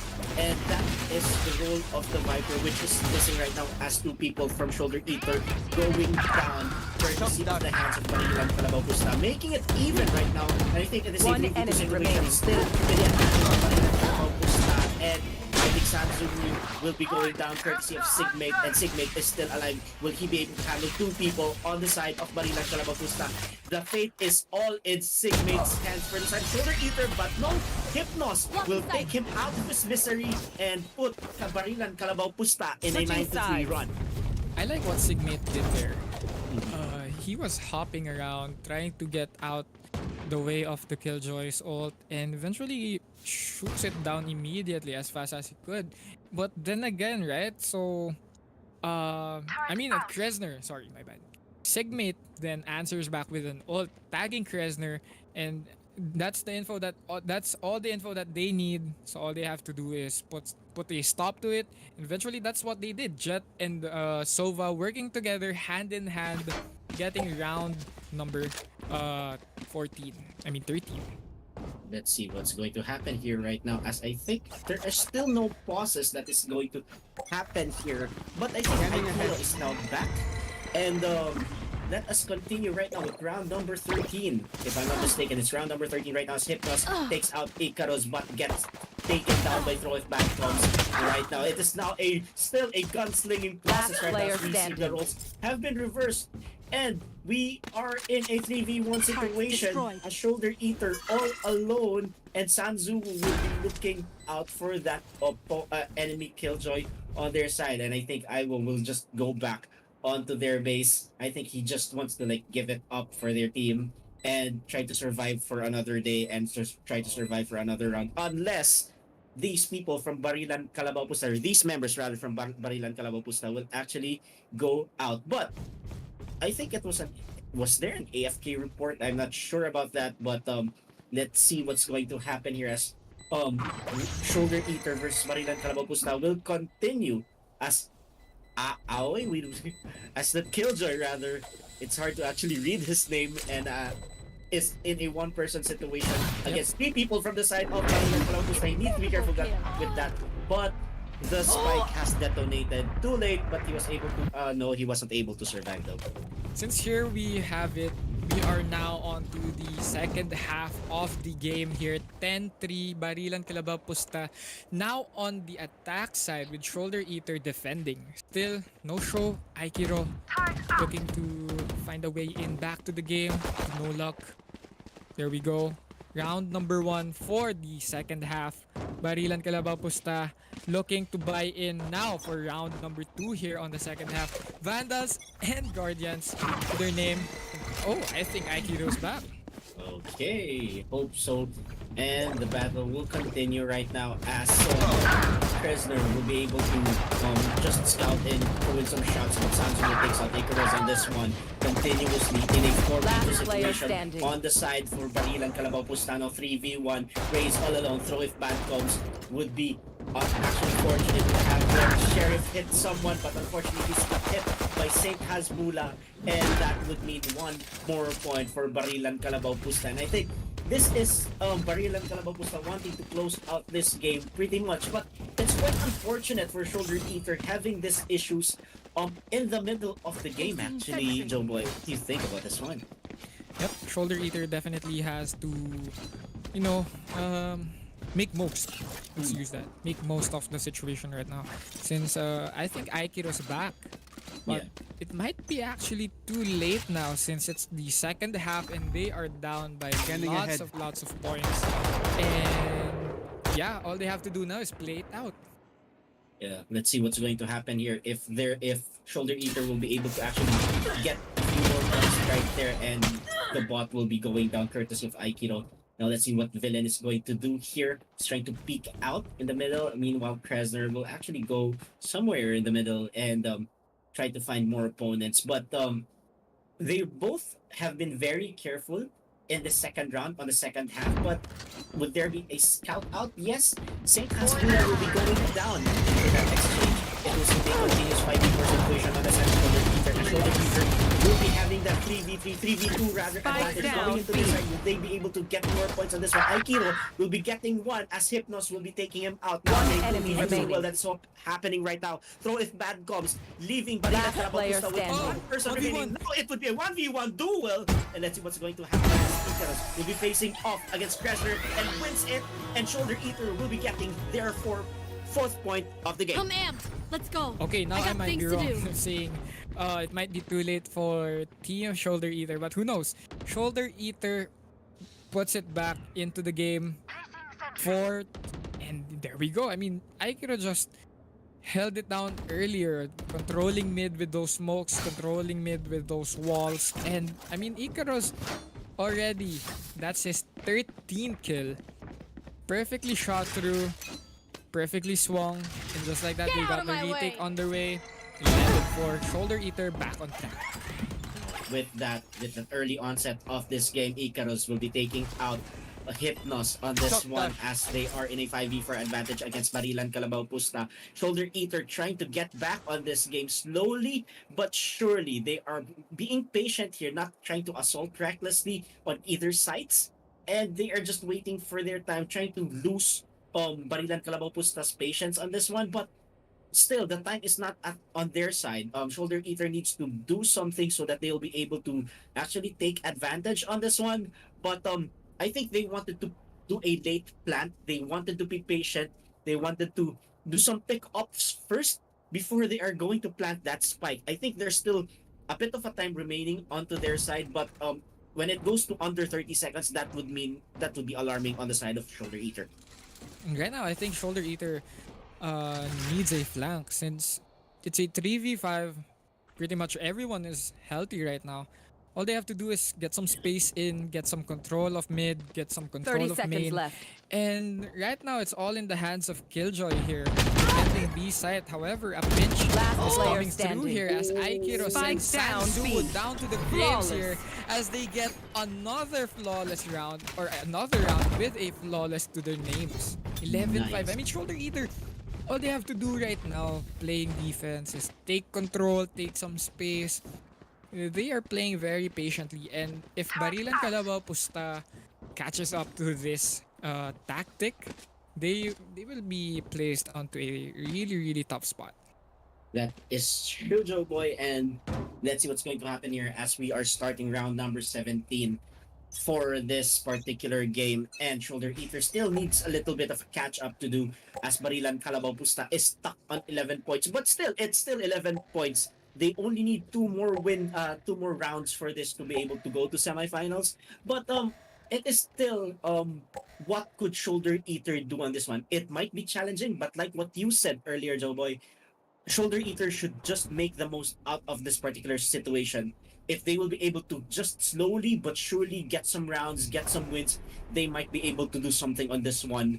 And hopefully that will mean going into their advantage just like that. But it is a trade-off going on. It's a 4v3 situation right now as 𝐂𝐻𝐿 takes out his second opponent. Now it is an advantage right now for Shoulder-Eater. Shoulder-Eater needs to actually look for a place to plant that spike as BARILAN, KALABAW, PUSTA is but now take a look down at this. to It's 3 𝐁𝐅𝐒𝐕 now snaking up behind them. Is he aware that there's another Sova coming through? Sigmate gets a headshot, a moving headshot onto 𝐁𝐅𝐒𝐕, evening up the numbers here with a 2v4, but the spike has already been set. The spike has already been planted on the B side. All they have to do now is get this retake underway. 𝐂𝐻𝐿 is defusing the spike as a player falls down. Sansu finds the second, but the time and the defusal has been commenced. And just like that, they get the retake and 6 on the board. Jet, they are putting up a fight here. That is true, and that is the spirit for Shoulder-Eater as they are slowly climbing back to the place where they should be as of the moment we're in. They would like to put it in a neck-to-neck, a very fair fight situation, but they need to win 5 more rounds to actually do a tie against BARILAN, KALABAW, PUSTA.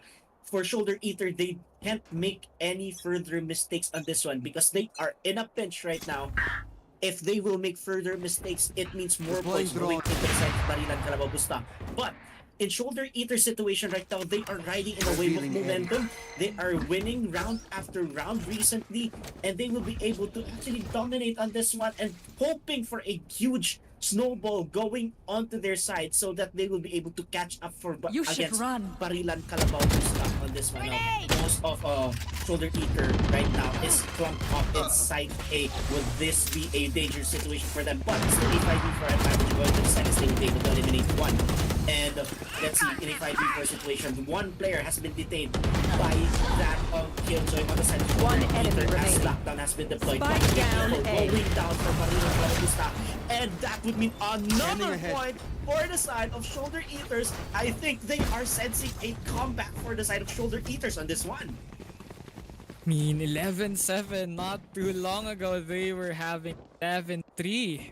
So definitely, I mean, all they have to do now, keep it up, keep the momentum flowing, and Shoulder Eater might as well get that comeback. I mean, we've seen this from match number two a while ago from Atlas Hero and PCXG Esports. 11-8, I believe, was the first digits that we've been working around with. So definitely, Shoulder Eater has some few possibilities here as 𝐂𝐻𝐈 is back onto the game, and that was the moment that they had hope. And right now, Shoulder Eater making their way onto B site. Sticker on the hands of Chen. They get mowed down by 𝐂𝐻𝐈 with a quick 3K, and the spike has been dropped onto the sides of BARILAN KALABAW PUSTA. All they have to do now is guard this up, and they are in for a ride. Wow, 𝐂𝐻𝐈 working it, proposing and putting up a comeback fight for Shoulder Eater right now. Last player standing. 𝐂𝐻𝐈 make it 4 right now for 𝐂𝐻𝐈. 𝐂𝐻𝐈 right now. Would it be another one? But unfortunately, SanZuWoo will be putting him down out of the misery. But now SanZuWoo also building a kill streak here. But he is all alone against 2 people from Shoulder Eater. Now, what will SanZuWoo do against this enemy Killjoy and this enemy Raze on the side of Shoulder Eater? It's a 1v2 situation, but SanZuWoo needs to be careful on this one. 59 HP remaining on that. 30 seconds left. It will Last player standing. 1v1! 1v1! Now we're going to be seeing a 1v1 here from SanZuWoo versus Raze here with 20 seconds left. Throw Wi-Fi bad comms knows that they have control of Spike. All they have to do is guard out and dish out this bot. Tries to go for a jumping peek there. Tries to swing, does not connect. Pays the price for it, and they win with an ace here with SanZuWoo. Almost getting that 5K from Shoulder Eater, but SanZuWoo turns it right back and gets the match point as well for BARILAN KALABAW PUSTA. A turn of events here on round number 19. Turret out. Wow.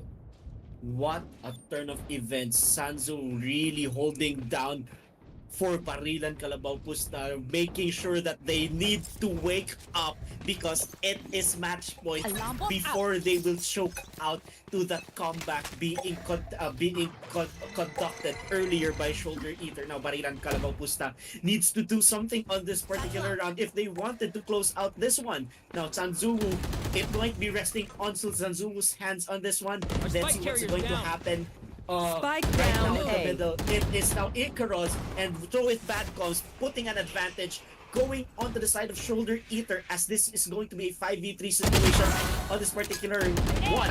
And now it make it 4v2 right now as soon as Pura takes out 𝐂𝐻𝐈. SanZuWoo takes out 𝐂𝐻𝐈. Now it is a 2v3 right now. It is getting neck and neck for both Shoulder Eater and BARILAN KALABAW PUSTA. Neck Both to neck teams right wanting now. to BARILAN make a KALABAW statement. PUSTA really wanting to make a statement here. They want to finish strong. Still, they have the ult for Viper, but they have to work around those defense. Still, it's a 1v2 Jet, and it's a 2v1 as I say that. 𝐷𝐷mate finds the headshot, but look, Killjoy so far, 70 HP. 𝐴𝐿 still looking to find the kill here, but they have the information. Now they have to work as a team to stop this plan onto ever coming onto their bases. Now it would be 27 seconds remaining on the clock. It is a pressure right now for BARILAN KALABAW PUSTA. SanZuWoo takes out 𝐻𝐈 on this one. Now it is a 1v1 situation. 17 seconds remaining on the clock. What will SanZuWoo do? I think he will plant that spike to put the pressure on Shoulder Eater and extend that Swarm time bots as for well. that Swarm bot. It will be quite dangerous right now. Oh no. SanZuWoo still has an ult as well as Sova. So Sova might be shooting that ult using that ult as well. 𝐷𝐷mate now having the perfect angle to stop this. Killjoy as well, but receives the bullets. SanZuWoo! A big blunder on the side of BARILAN KALABAW PUSTA. What could have been a strong finish ended with a tragic story. Shoulder Eater survives for one more round as BARILAN KALABAW PUSTA holds on to their match point. Revealing area. Oh yes, BARILAN KALABAW PUSTA only having that match point right now as Shoulder Eater wanting to climb up once again as 𝐷𝐷mate having that ice on his veins, putting down BARILAN KALABAW PUSTA's Killjoy as SanZuWoo has blundered on that lockdown and giving that position, very vital position on that Meanwhile, let's see what will SHOULDEREATER do on this one. But Barilan Kalabaw Pusta always looming for that last win for them to close out this game. But SHOULDEREATER needs to be careful right now and needs to actually apply the strategies that they are planning if they wanted to win this one. Now, will they be able to do it? Let's see what's going to happen here, Joboy. Early on, 𝐂𝐻ERO is pushing and burning some utilities of Barilan Kalabaw Pusta. Immediately takes out that alarm bot there from 𝐂𝐻ERO. So all they have to do now is move back, as that's enough info already for the side of SHOULDEREATER. Meanwhile, Barilan Kalabaw Pusta dishing out some shock bolts here from 𝐁𝐅𝐒𝐕. Actually receives it from Sova here from Barilan Kalabaw as the swing comes through. Throw bad Wi-Fi comms, falls down immediately. The trade comes through as well. 𝐁𝐅𝐒𝐕 taking out another Sova, and that's crucial as we go on to a 4v4 here, Jet.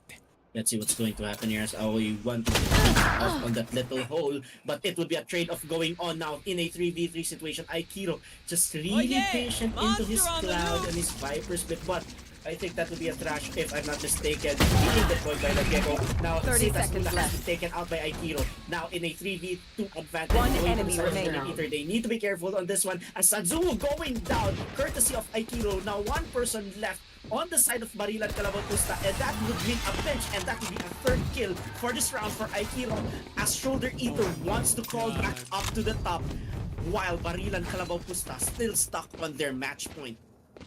Here we have round 22, and we're gonna be seeing the last drop from Barilan Kalabaw Pusta. If they lose this, they might be going into an overtime as well, since this will be the last eco from Barilan Kalabaw Pusta. So they have to make the most of this. They have to do it as a team, working together here on to the last championship rounds here. Jet, take it away. Yes, and we see that drone being deployed, trying to find out information courtesy of 𝐁𝐅𝐒𝐕, as he will see another one. SanZuwu will be going down for Barilan Kalabaw Pusta, but it will be a trade-off courtesy of Saint Hasbula. Now in a 4v4 situation, 𝐁𝐁𝐈 might be actually rotating in from the front to the flanks of site A, as most people right now from SHOULDEREATER mostly in site A, as they will be able to successfully plant the spike on that round. Right, let's see if now there's a lockdown being deployed right now, and 𝐁𝐅ESLER will be able to take out one. Hypnos will be taking out another. Now that is not the sword for SHOULDEREATER, but no! Attackers win. Eliminated by their courtesy of the Sova from Barilan Kalabaw Pusta, closing out that game, making sure that there won't be any comebacks that is going to happen, courtesy from Barilan Kalabaw Pusta. They made sure that no more further rounds that is going to happen here. And wow, take a look at the scoreboard, Joboy. So much close games we're witnessing here on the quarter finals. Who would have thought from 11-3, I believe, or 11-4 to a 13-9, almost catching back up the leaderboard here. But in the end, 13-9 is the final score. SanZuwu being the MVP, 27 kills, and similar to our match number 2's MVP, average combat score 330. Those digits don't lie, man. That's true. Wow, what a game. So far, these 3 games have been nerve-wracking. It's either it's as close as 2 cigars, or as close as it can be, or a comeback is slowly brewing up. But at the end of the day, those teams that have the early advantage needed just a few more to close out the game, and that's how crucial this game in our quarterfinals has been happening as of the moment. So with that, ladies and gentlemen, I think both Joboy and I needed to catch a breather right now. BFS TV Top Up Community Cup Valorant Season 2 will be back. Congratulations to Barilan Kalabaw Pusta. Eliminating 𝐂𝐻ERO on that, but taking his life will be 𝐁𝐁𝐈. One and that enemy will remaining. continue on right now as one person remaining from SHOULDEREATER and landing. But 𝐂𝐻ERO will be taking one also from Barilan Kalabaw Pusta. But will he be able to continue on that? Meanwhile, it is a 4v1 advantage as Hypno advantage on this particular round. We're in 𝐂𝐻𝐿 is not around. One enemy actually remaining. held. Now Hypnos Spike down removing A. 𝐷𝐷mate, and yes, there we go. Kill with that, and it will be continuing right now as 𝐂𝐻𝐿 will be going down. Now one person left on BARILAN, KALABAW, PUSTA, but 𝐁𝐅𝐒𝐕 might be the last action hero on the side of SHOULDEREATER as he's trying to scan one person and he was able to see Hypnos not looking at him and not in a 1v1 situation, but it is now a 4v5 situation. 𝐁𝐅𝐒𝐕 going down on that, still 1 minute 20 seconds on the clock. It is a 1v1 trade now in an advantage going into the side of One enemy remaining. 3v2 situation right now as he's spotted there. Last player standing. And also Spike oh my down god, B. it is a 1v1 situation right now. The same thing! And 𝐷𝐷mate is still alive. Will he be able to handle two people on the side of BARILAN, KALABAW, PUSTA?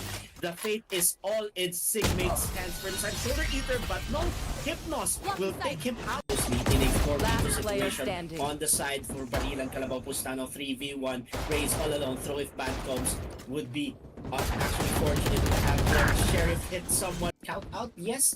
𝐁𝐅𝐒𝐕 will be going down into that exchange. It will be a continuous 5v4 situation on the side of SHOULDEREATER. SHOULDEREATER will be having that 3v3, 3v3 enemy remaining. well, that's what happening right now. Throw if bad comes, leaving BARILAN, KALABAW, PUSTA with one person remaining. Now it would be a 1v1 duel, and let's see what's going to happen. 𝐂𝐻𝐿 will be facing off against first situation. If they will be able to just slowly but surely get some rounds, get some wins, they might be able to do something on this one. And hopefully that will mean going into their advantage. Be able to do something on this one.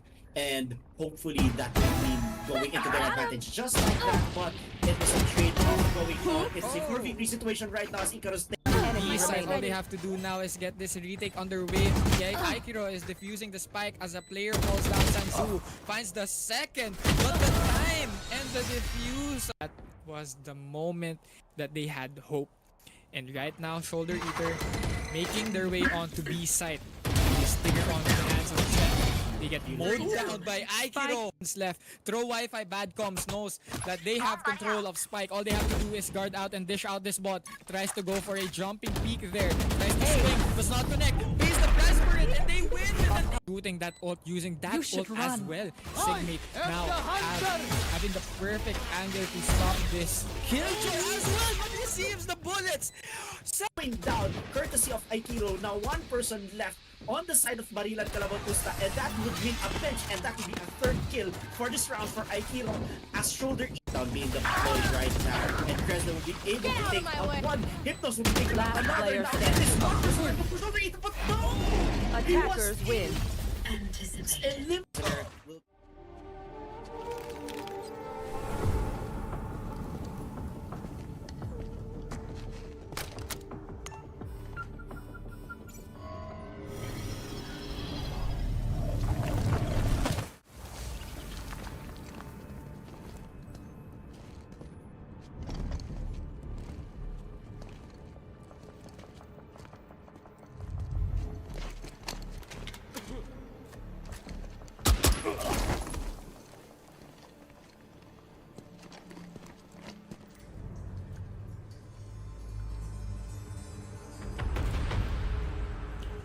Relic secured.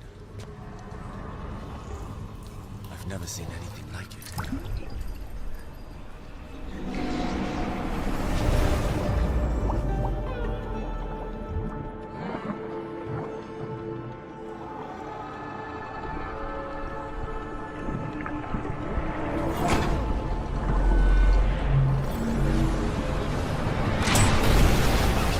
We had found plenty of ancient things in our line of work.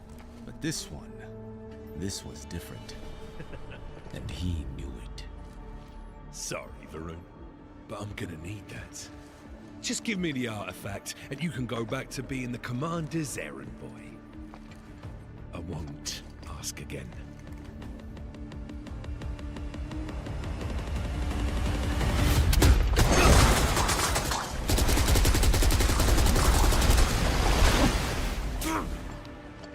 Agent Batra has gone rogue. Find the bastard! Now, instead of artifacts, Realm hunts me.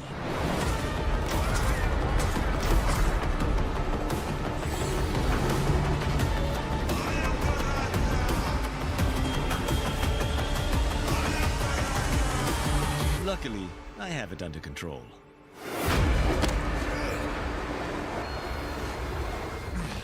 You're late.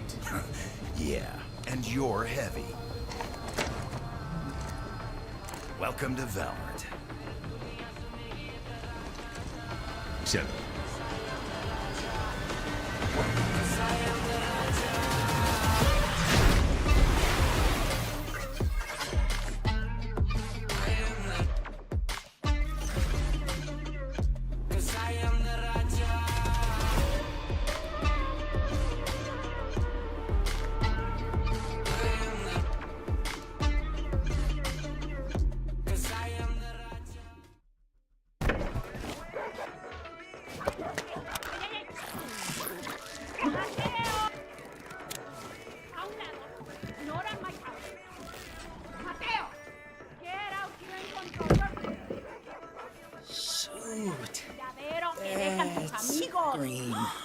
Tu pelo. Sick, right?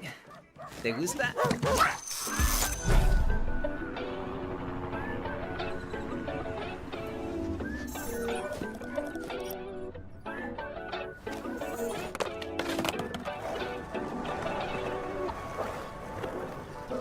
I don't know where you've been sold, but I'd be insane not to play my role. Yeah, I know I can break a fall. This takes a low. Just know that I got a hand that I can lend you, and it don't matter when, no, I'll protect you. Call on me, I'm here whenever. So play it in one, move brothers back. Just know that I got a hand that I can lend you, and it don't matter when, no, I'll protect you. Call on me, I'm here whenever. So play it in one, move brothers back. Oh, you think you tough? I think that's unlikely. You can keep on looking, but can't find nobody like me. Eldorado pushing, I'm president in a white tee. You know I love you, I need someone who can guide me. I can do a little bad. I need 3 mil. Try to come in both directions and like go be real. I've been eating good, to be lucky to get 3 mil. First place, run it up. Care about what you feel. Welcome back to the BFS TV and BFS TV Top Up Community Cup 5v5 Valorant Season 2 Tournament Day number 3. Quarterfinals, best of ones. Here we are back again. So we are your casters, Joboy, and with me is Jet joining us tonight. So here we're gonna be seeing 𝐂𝐻𝐿 versus Atlas Esports for the last matchup for tonight. People have been actually underestimating the amount of, the importance of saving as part of the play within the teams, Jet. And I think That's we have to address that here on to the last matchup. That's true. Saving, say for example, most especially either saving your resources on an echo round or saving yourself from a potential destruction. Say for example, if the spike will be beyond diffusing range, what you need to do is actually go out of your range of that particular range and save your utilities, save your weapons, because you need that loadout on the next round. You'd rather lose the round and save yourself, because there would be always the next round to actually get back at it, and hoping that there's still a loadout advantage going into your side somehow or not, if say for example some of you were able to save your own weapons as that. Because of that, because of you trying to save your weapons, even though you gave up your rounds, there are still chances for you to get back probably a round or two without getting eliminated. And that's the reason why when you save either yourself or your economy, it is still you can actually utilize it on the later parts of the game when it matters the most. Because even though it is a even though it is a best of one, your opponents need to win 13 rounds for you to lose. You can actually give up one or a couple of it just to make sure that you'll be able to optimize your loadout so that you'll be able to actually put up a good fight against your opponents and hopefully get up the win. Because of course, even though there's the skill, the weapons will also dictate the advantage between these two teams. And I think that's what we've seen from the last matchup with 𝐁𝐅𝐒𝐕 and BARILAN KALABAW PUSTA. 𝐁𝐅𝐒𝐕 has been, just gambling their eco. Eventually had some few lucks here and there. But at the end of the day, Barilan Kalabaw Pusta had the upper hand when it comes to the eco game. As we've seen from the post match up, I think they were the team that had the most uh they had the most maxed out credits, and they had proper ways to use it. And I think they had some few rounds in wherein some of them were not really buying in too much utilities but rather optimizing to buy some guns. And I think that's smart, giving up those few rounds with no utilities at all and depending on your aim solely. Yeah, of course. Sometimes in Valorant, you could actually utilize your utilities and your skills to be able for you to take advantage of your positioning or your crowd control or what have you. But at the end of the day, it is always the gun that will end your opponents. And that's one of the reasons why it's okay to actually put a bit of less of an importance, just like what happened earlier, to your utilities and take advantage of your aim if you believe that your aim is quite good enough to actually reach these types of levels. And of course, we are in a particular tournament. A lot of really good players here have been practicing on their aim, have been practicing on their mechanical skills, have been practicing on their gun skills. Their mouse twitch will be tested, and if they believe that they're really good in their gun skill, I think that is one of the biggest advantage when it comes to playing FPS games such as this. Yep, and definitely the maps really do matter too. I mean, you've seen Sunset, we've seen Icebox, and here on match number 4, I'm not sure yet if what map we're gonna be going into, but it just comes to show that adaptability goes along with it. I mean, if your team is properly adapting through the hurdles, through the problems that you guys have been facing, definitely comes to show that you're made of championship stuff. Yeah, it's true. And when you look at it, Joe Boy, sometimes there are quotes such as "If it ain't broke, don't fix it." Yeah. But sometimes, if you're the opponent with that good, always facing that adversity, sometimes you need to be stronger than yesterday so that you'll be able to actually overcome whether it's a mechanical skill or a change in tactic. Because of course, excuse me for Bless that. you. Excuse me for that. Everything has its own weaknesses, and it is up to you on how to exploit those weaknesses. And actually, it's part of the community's competition here on to our community cup. I mean, it's more than just game. It's more than the mechanical and technical aspect of the game, but rather your mental game. You have to be mentally prepared to face these things here, and I think that's the fuel that we've seen from PCXG Esports, SHOULDEREATER, despite the few deficit of their rounds in the board. They pushed through, fought their hearts out, eventually got close. Actually, right? Yeah, Really we close. we were close up in the board there. So, definitely some tough materials there. So DH Wyverns and Atlas Esports, the last match up for tonight. I think they're Hopefully, built from our the map same spin material will be too. ready. Let's see what's going to happen here. All right, Yes, so let's and I- go to the wheel and check out what map we're gonna be playing for tonight. And we spin. Now I got a strong feeling that we're going to. Lotus. Oh, never mind. I was about to say Abyss. Almost though. Almost. Almost though. This is a tricky map, and honestly, because there are like pits where you make a false move or someone pushes you around, you might fall down to your very end, and that's quite hard. Sometimes your own mistakes will actually lead you to your demise when it comes to Abyss. But right now we're in Lotus, quite a huge map, 3 sites. What do you think about this, Joe Boy? 3 sites, huge map. What would be the advantage and Lotus. disadvantages for this one?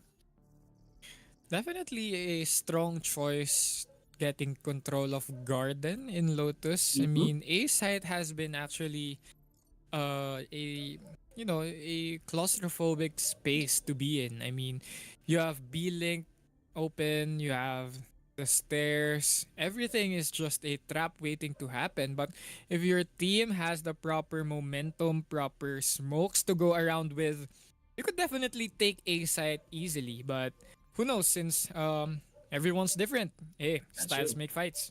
That's true. Styles make fights, and let's see how they will utilize both. How will both teams utilize this map? Now they know that they're playing with Lotus. They know they're playing with a big map. Now they know they're playing with three spike sites wherein they might use transitions from B to A or B to C, or using those links to actually narrow down and possible entry and exit points for both teams on how they're going to push through. Choke points and elbow rooms for this map would be quite a vital point as well, wherein they needed to maximize and utilize the space that they have and the sites that they have to be able for them to optimize the type of attack or the type of defense that they're going to conduct on this game. Yep. And I think a very strong agent to select here in Lotus would be Raze and ISO. I mean, all you have to do is dish out your paint shells onto a root, a rubble, and your team has perfect control of a site already. All you have to do is, just close the distance, keep the doors shut at all cost, and, just survive the round. That's true. And they needed, for example, for defense, that would mean very crucial if you'll be able to actually shut down one site, meaning it would mean less options for your opponents to actually attack or defend. When you'll be able to take control of one, it would mean they need to pass by the other and probably face consequences wherein your team will be able to cover on that. So it would be crucial for both of these teams to on how they will execute their game plan with Lotus. Quite a huge map actually, and quite a tricky map for them. And yes, with Raze, really do Raze and ISO that you have been selecting, I think I tend to like look at how they will be able to control. And yes, they will be able. And I agree with you on that. And They will an be off able to. meta pick for guns. I mean, it's very much a clown choice to use an Odin. But right now, when you're playing Lotus, I mean, picking an Odin here at Lotus is not that bad of a choice actually, since that's there's off. so much wall bangable spots, so much spots to just hold it down, so much spots to just spray and pray, let the bullets fly, type of thing. Most especially when you go on 5v5, of course, someone's gonna get hit, of course. And through those smokes, they don't know where the bullets come from. They don't know where the bullets will be going. And then with that, they will be able to just take advantage, even though they won't be able to kill. Yep. But hurting your opponents would actually give you a bit of an advantage on that one, unless you're gonna get blasted off. And now we are proceeding to our agent selection screen. Now there's a Jet being selected here by Rob from DH Wyverns. Being the attackers right now, DH Wyverns and Atlas Esports will be playing as defenders. Now we are going to analyze. Let's analyze which agents rather are they hovering right now. We see a Killjoy, we see a Raze that you have mentioned earlier.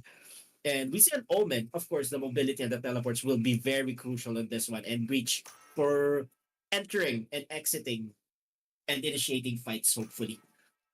And what I've been waiting to see is the KO pick from anyone at least. Since KO is definitely a viable pick here. KO all has to do, just throw out those utilities, get some few picks, and yeah, I mean, having a KO ulting you from, any position, that's an ult gun already, especially when you're having a Killjoy up in the mix. Having that KO is definitely crucial in denying that lockdown. But right now, we're going to be seeing Hisashi and the squad lock in with their final agents as they go on for the defenders and attackers Atlas Esports. Now we see DHY, if I'm not mistaken, DHY Burns have selected a double duelist lineup for them, having that Graze and that Jet for them. Meanwhile, on the other side, they have double initiators, if I'm not mistaken. There's a Gecko pick on the side of DH Wyverns. Wait, Atlas Esports rather. They have a Gecko pick, but all Breach is quite a similar pick to them. They both have Killjoys, both have Phrases, and both have Omens, if I'm not mistaken. So we are going to begin right now on the first round of this fourth game in our quarterfinal round. Right here on BFS TV Top Up Community Cup Valorant 5v5, and it will be contested between Atlas Esports against DH Wyverns, and round number 1 will commence right now. Right now, and the inaugural battle between DH Wyverns and Atlas Esports will begin soon. We're gonna be seeing some utilities and light shields up in the mix here for DH Wyverns attack as they move closer onto C side with a fast and high tempo play as they dish out some utilities, some flames up from Breach, tagging Jams onto 20 HP as they move closer onto C side, and they will definitely get this spike planted on for C main. However, the defenders are now pushing through the door as the battle begins. Legacy picks up 2 and another. That's 3K already with 1 player remaining, and it's Vice looking for a way in onto C side. Still has a blast pack to play around with. The Ghost here looking very sharp, tags him to 74 HP. Breach goes for another swing, and that's Babs putting up a show. End the round for DH Wyverns. Yes, that is quite a crucial guns blasting. The typical round 1 that we're going to have here, as we see there are weapon changes that is going on to DH Wyverns. As we see, there are Vandals and probably Stingers, if I'm not mistaken here. I think that's an advantage going on to the side of the DH Wyverns, winning that previous round, and I think they want to continue to ride the wave of momentum on the second round, as Atlas Esports still an echo with just the classics that they have right now. And definitely, Jet, I think DH Wyverns has set the tone here since they came to play. They came to play very aggressively, and right now it's Atlas Esports looking to find a way to slow them down, and they do so by throwing out a molly to stop the tracks here onto A site, but they rerouted their way in as they move towards A3, now taking full control of A site as we will be seeing a 5v5 retake onto the side of Atlas Esports. So let's see what's going to happen here as there will be a collapse that's going on right now as 2 members of Atlas Esports make it. That is going down in the mud right now, and it is a flawless, quick transition from DH Wyverns. That very quick play that they have conducted as of the moment, making it sure that they are really here to play, and they are playing to win, just like what you said, Joe Boy, as they are now on the lead with 2 rounds to nothing. And I think they properly knew that they were going in up against an eco team. So DH Wyverns just fully sent it, and they've got the win. But right now it's going to be tricky for DH Wyverns as 3 players will be posted up as the defense here onto the A side. So Rubble might be the battle here as they move closer, inches away actually, as Vice gets the first kill onto our hub here. Losing their Jet, losing their star player, losing their entry. Now it's going to be a top spot for DH Wyverns as they move closer on, still looking for that push.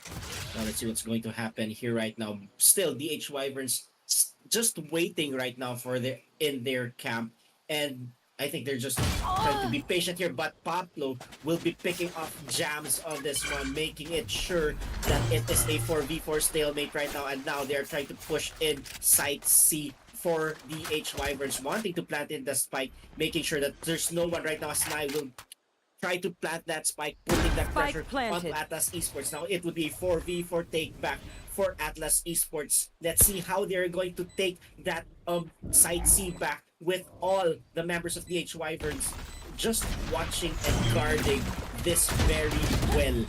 And we see Knight taking out Vice now in an advantage, going over the side of DH Wyverns, still continuing with that, but guns have been blazing right now, bullets have been fired, bullets have been flying right now. Pablo and Legacy will be taking out 2, and Atlas Esports is left with 1, and the attackers will be winning with this one, as Atlas will be still down to nothing, as the DH Wyverns will be getting 3 points right now. Now, I want you guys to focus in on the minimap here. DH Wyverns is playing very smart. DH Wyverns know when to rotate and know where to go at the right moment, at the right time. DH Wyverns definitely has been here before. DH Wyverns has been playing under the pressure well enough to know how to counter it. Atlas Esports tried to play aggressively here on their defense, and they will be doing it once again here, taking control of A side. But look, DH Wyverns staying very much composed, pulled back, and now the counter attack is pushing through. Vice takes the first blood here, gets the kill onto Jet, tagging more players onto low HP. DH Wyverns still has to find a way in. However, take a look at Killjoy. Killjoy is already deep within the flank. All they have to do now is rely on Jams to get those kills and stop the onslaught from ever happening here, Jet. Now, yes, we are still looking at the Wyverns all just camping out here, probably thinking about transition either to side C or side B. But as we're taking out Legacy on that one, and now Wyvern still on a pinch as Nai will be getting one for their team as they are still in a 3v4 pinch in this particular round. They are still continuing to push through though, but on what terms as 40 seconds remaining on the clock, 2 people remaining on the side of the Wyverns, and we'll see. That is quite an impressive display of defense right now for Atlas Esports. They really need to get 1 30 seconds point left before it will snowball on the side of the Wyverns. And as we speak right now, it is a 4v2 advantage on the side of Atlas Esports as 20 seconds remaining on the clock right now. But Nai and the other members of DH Wyverns really wanted to push. They wanted to put it slowly. 12 seconds remaining. Would they be able to actually plant that spike? Or they will just retreat on this one as they will try to plant that spike and go for the 3v2 situation. Oh lord, this will be last player now. standing. But there you go. Nai all alone for DH Wyverns against 3 people or 3 members from Atlas Esports. What will he do? Will he be able to defend it against 3 members right now? Let's see what's going to happen here. They'll be able to pick up Sebs, but Sebs will be picking him off instead, and Shindan Kai will be defusing the spike to give Atlas Esports their first point on this table. Sebs had the perfect read. They knew already. Planted for 3, definitely 3. All they had to do, just hold it down, get the perfect angle to get that headshot and deliver. So Sebs properly working around the teammates there. That's his 4th kill, by the way. So right now Sebs has his ultimate ready. Still lots of credits to work around with. Both teams looking very much healthy. Some few back and forths, but most importantly, Atlas Esports now here on the table with their first round number 5. We go. Yes, here we go. Round number 5 going in. Still 3-1 advantage going to the side of DH Wyverns, but Atlas Esports getting their first win on the table. Will there be a repeat of what happened onto the previous round? Let's see what's going to happen here. Scrum hiding through the smoke, hoping that he'll be able to see one or pick one off on this one as time slowly dwindling. 1 minute 11 seconds remaining on the clock. Still a 5v5 situation. Both teams very patient and just waiting for anyone to actually make a mistake here as we see DH Wyverns looking at the minimap right now. 3 people on site C. It will be a 3-1-1 push just to actually gather information and probably transition to where they can take advantage of as well. They can do on that one, and it will be an advantage going onto the side of DH Wyverns, and we see that it will be an invasion going into side A as people are members from Atlas Esports starting to transition from A to C and giving the space to members of the Wyverns to actually penetrate side A and plant that spike. They are all over the place here. It's a 2v4, but Jams finds another. Now it's looking very close as they move towards A site. Just the footsteps. All they had to rely on is that info that so much players are on site and we have to work together. But as I say that, he falls down to the bullets and backs there. Finds another, but it won't be enough as 3 players will be remaining. Attackers with another round here on the board. And yun nga sinasabi ko, DH Wyverns has been playing very much the rotate game. They've been playing the rotate game ever since round number 2, I believe. And DH Wyverns, all they have to do is, let Atlas Esports scramble their defense and just push through sharp and deadly. Right now, what I want to see from Atlas Esports is some initiative from the same rounds that they've won in a while ago. I mean, Atlas Esports really have to rely on the flank. They have to trust and believe in themselves for them to, have the hindsight and shoot them from behind. But right now, that won't be the case as they are all gathered up, ready for war here on C side. Yes, it is quite clunky and ugly out there in side C as four members of the Wyverns transitioning, going into side C, but being defended right now by 2 members of Atlas Esports. As we see, they're both very patient here, just waiting for that smoke to actually expire. And now they would like to actually pinch in for the fight. But we are going on a bloodbath right now, 3-on-3 situation going in as Legacy will be planting that spike, giving that advantage right now on the side of the Wyverns. And the lockdown will be deployed by the Wyverns on this one. Let's see, Sebs, how will he move on this one? Will he be able to pick one off as Babs? Just trying to see if he will be able to pick off Sebs on the other side of that site. Now one enemy remaining on there as Vice taking off 2 people. The side of the Wyverns. One enemy remaining. And now it's a duel. It is blind. He is blinded right now. Nine was blinded as he's now he has to go. He has to go. He has to go. And Nine was able to take that one first. Whoa! Sensational round there from Nai. DH Wyverns back at their momentum. What seemed like a done-for round since the defuse has been started. Nai puts a stop to it. Nai goes for the swing and gets the kill as well. Whew. Wow, what a play by Nai there. It was really wrenching play going to the side. Now we see their blinds and utilities being deployed. Going into round number 7, and we see the first blood as Rob taking out shit that guy, but replaced by 2 members of the Wyverns. Now they are in 4v3 this and going in right now, but still guns have been blazing, and now the Wyverns only have Legacy left, but he was able to take down one. Was able to take down 2. Now it is a Killjoy versus Killjoy mirror match that is going to happen here. Now Jam, he might be able to see Legacy. 30 HP though.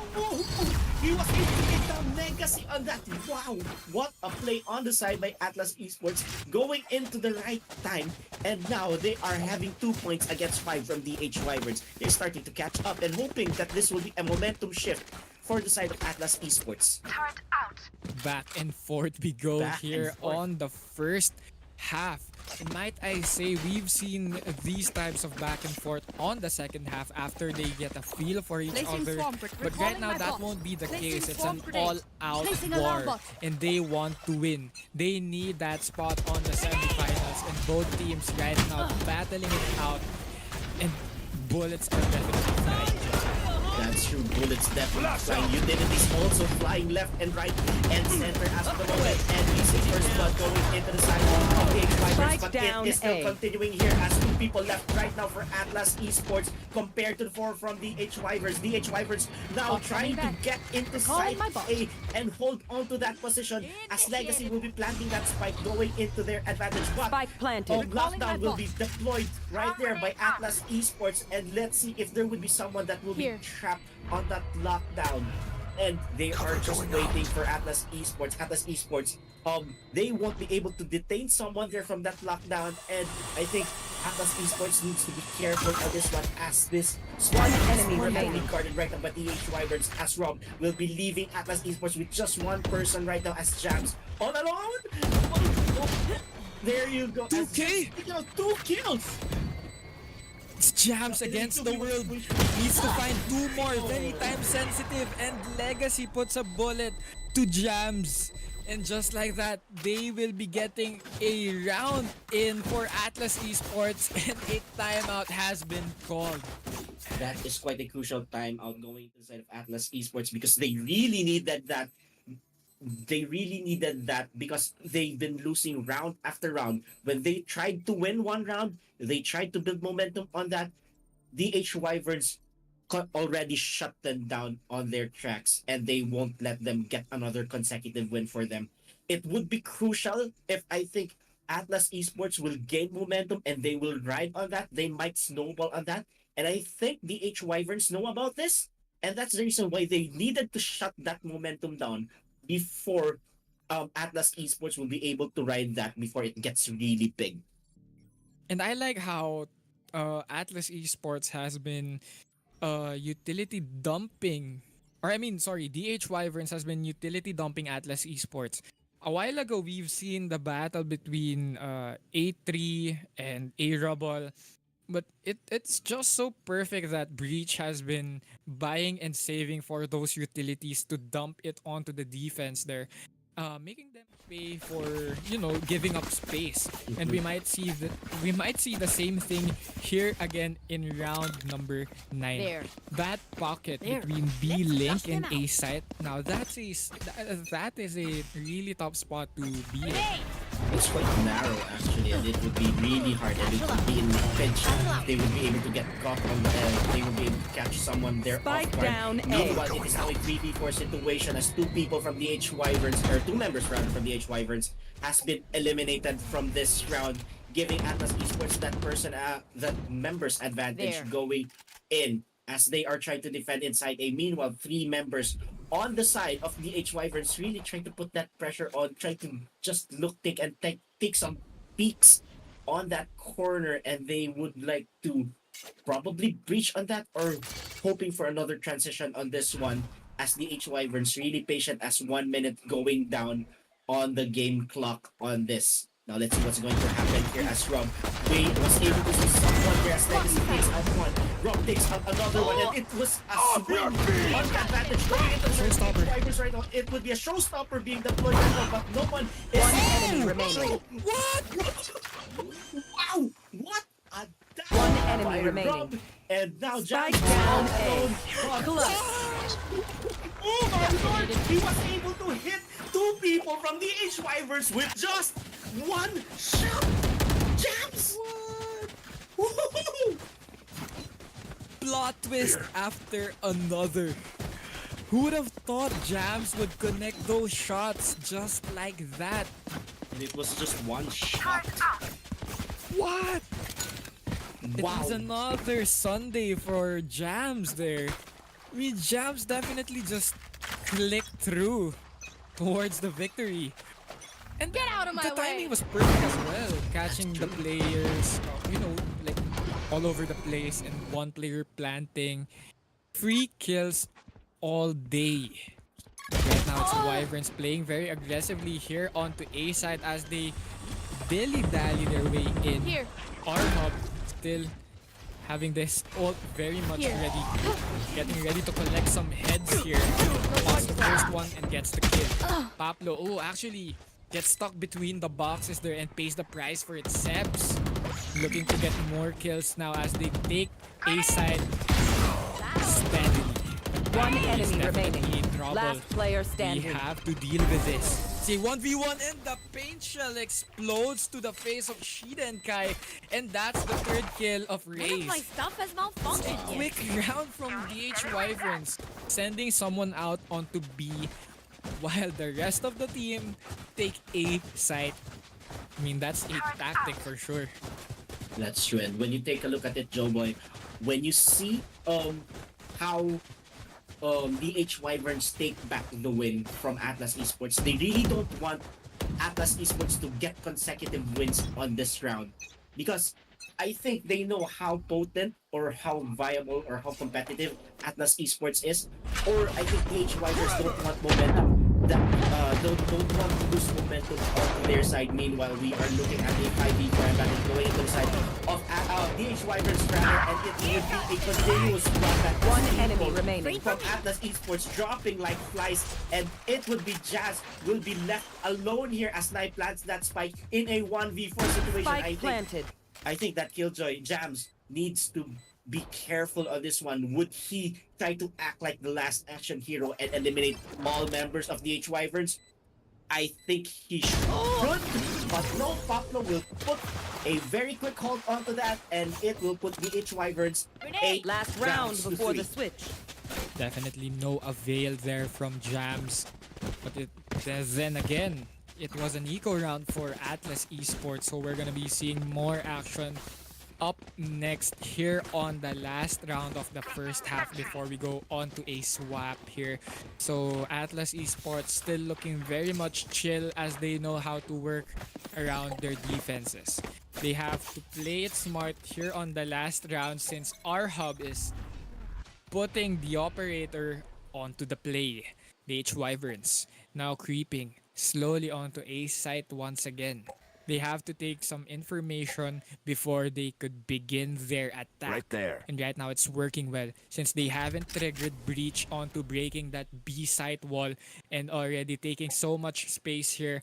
The Wyverns now has to make this play available within their scope.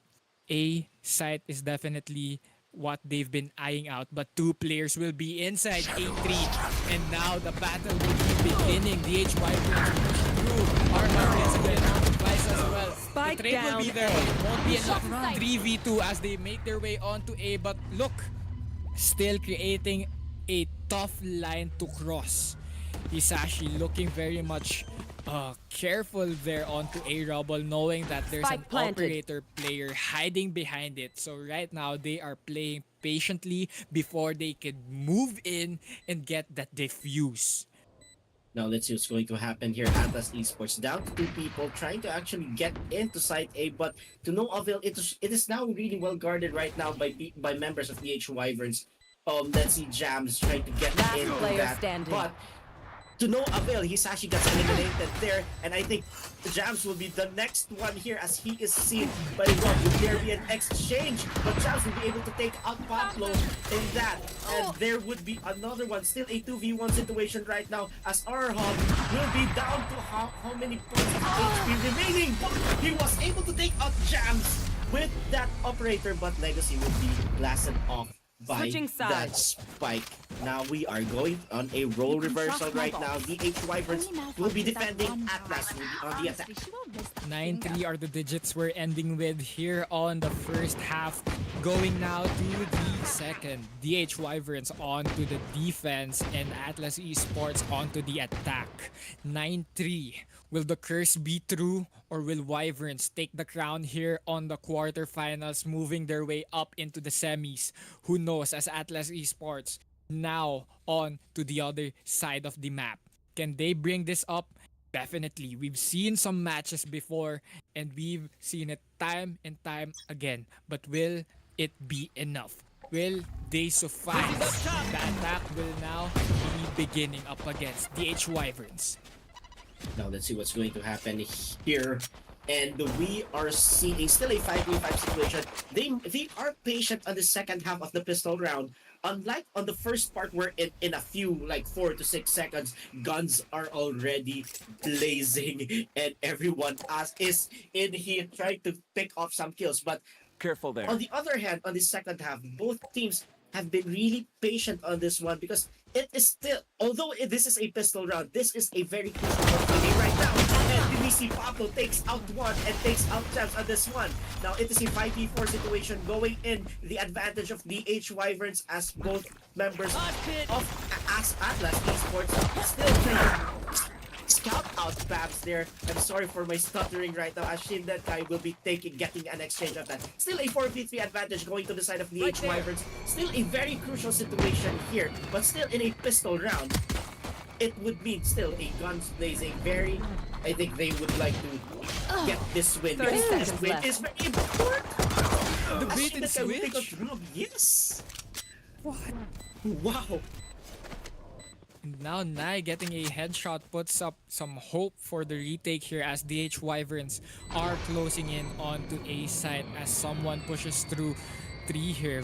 Very much careful to entering that site there. One Kai enemy takes the remaining. prize for it. Gets the 4th kill. Shindenkai looking for his ace. Can he pick it up? 18 HP. All he needs is one more. But Sebs steals it away. And Atlas Esports now back on track here. Second half goes to them. I mean, the first round of the second half goes to Atlas Esports as they make their way on getting that spike onto A.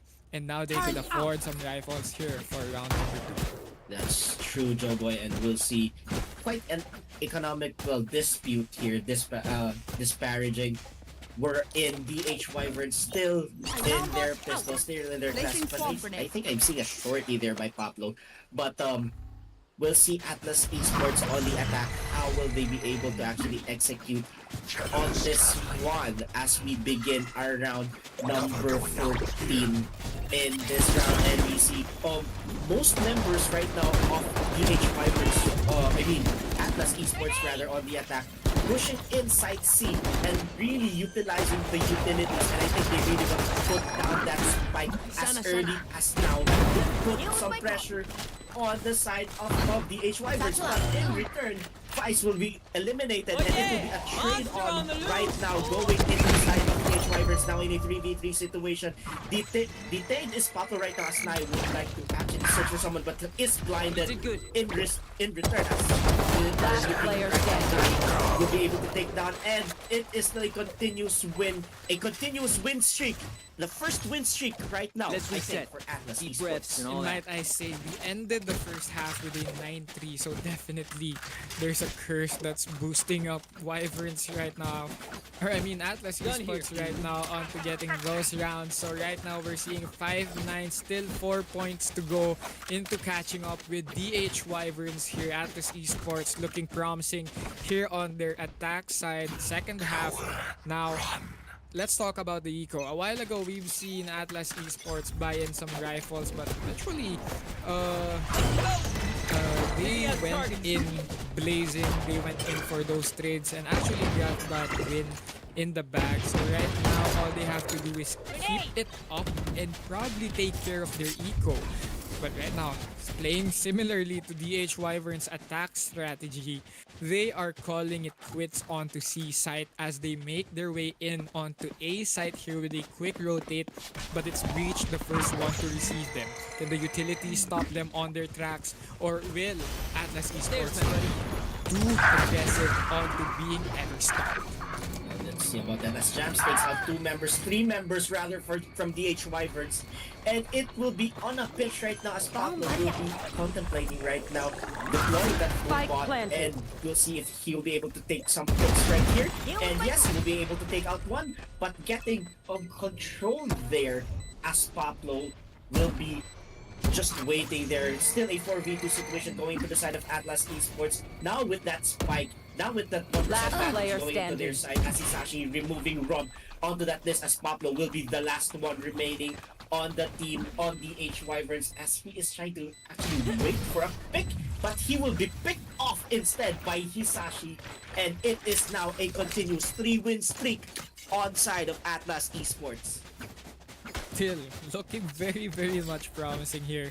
Atlas Esports with another, and I think what's winning them those rounds would be having proper teammates to rely on. I mean, they're playing very much comfortably right now on the attack. They're playing very much relaxed.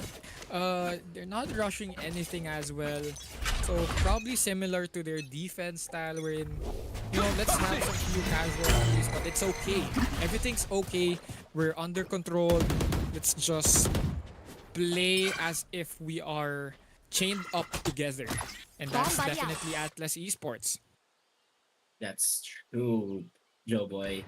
And we are looking probably someone who will be picked off here as Shindenkai trying to rotate here, and all members right now Atlas Esports trying to rotate right now into side A, but that would be an a very very bad predicament that is going on right now as two members from the 𝐂𝐻_WYVERNS are down to a 3v5 situation going on the advantage of Atlas Esports now riding the wave of momentum, and this is the wave of momentum that the 𝐂𝐻_WYVERNS has been very cautious of from the onset of this game. Now it is Atlas Esports dominating these sets of rounds because they know as the attackers, I think Atlas Esports have the upper hand as observed right now by the 𝐂𝐻_WYVERNS. Now let's see how will the 𝐂𝐻_WYVERNS try to penetrate site A right now as they are going to try to use that spike inside the smoke. Rob will be able to take out one. It is now 4v3 situation going on, and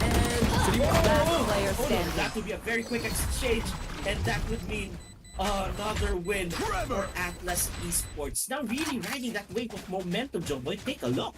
Yeah, once again, what I've said earlier, it's Atlas Esports playing as if they are chained up together. Everyone was just playing together, playing side by side, playing shoulder to shoulder, and that's what we need right now from Atlas Esports. They have to rally up those numbers. They have to, just make it through the spike ticking, and all they have to do is just hold it down, hold their ground. And the 𝐂𝐻_WYVERNS still looking to come up with a solution onto the attack side of Atlas Esports. But right now, honestly, I don't feel like Atlas Esports is winning. It feels more as if the 𝐂𝐻_WYVERNS is losing. Since there's so much mistakes on the side of the 𝐂𝐻_WYVERNS. A while ago, the Marshall, instead of backing off on missing the Marshall raised there went for shot in. So Raze has to, pay the price for those types of mistakes. Yes, that's true. That's true, Joe Boy. And with that, I think Atlas Esports just took advantage of all the mistakes that the 𝐂𝐻_WYVERNS have been doing.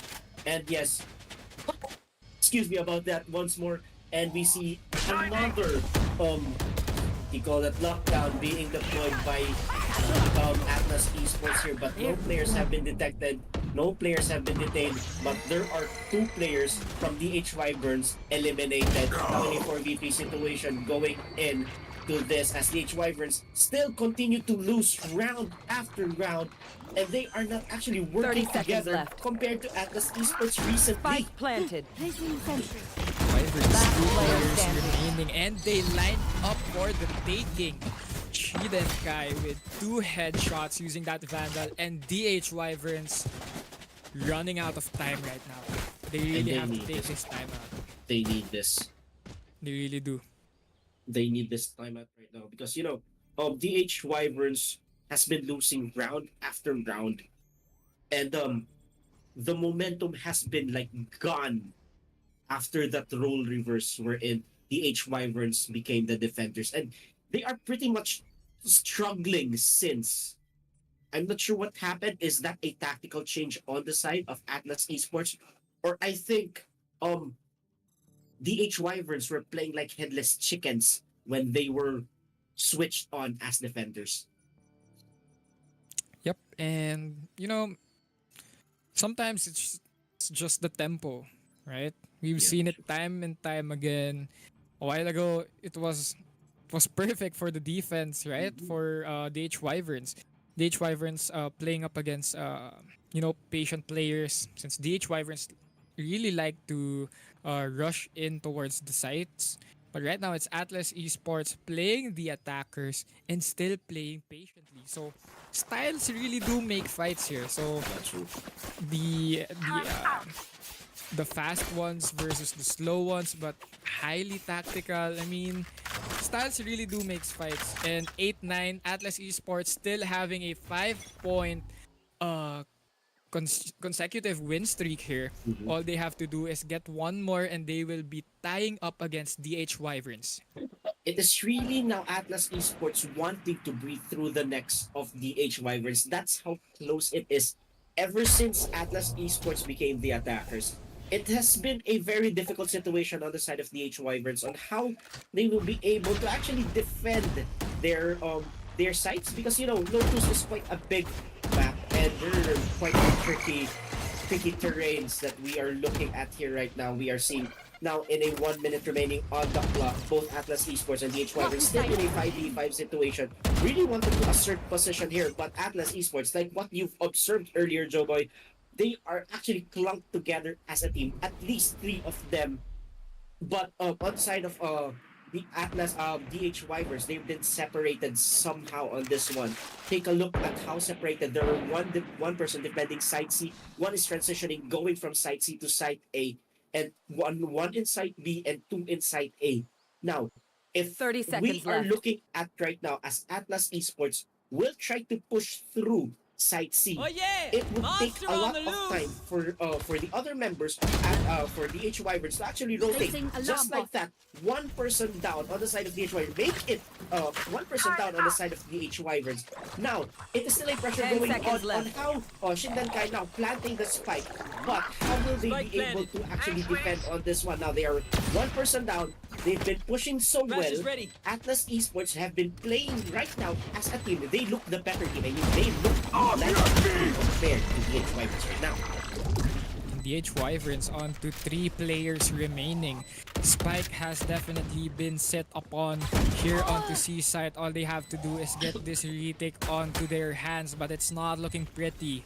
Sebs still playing very much close. One enemy goes remaining. for the drop, goes for the headshot. Arho, tag to low HP. Sebs with 4K.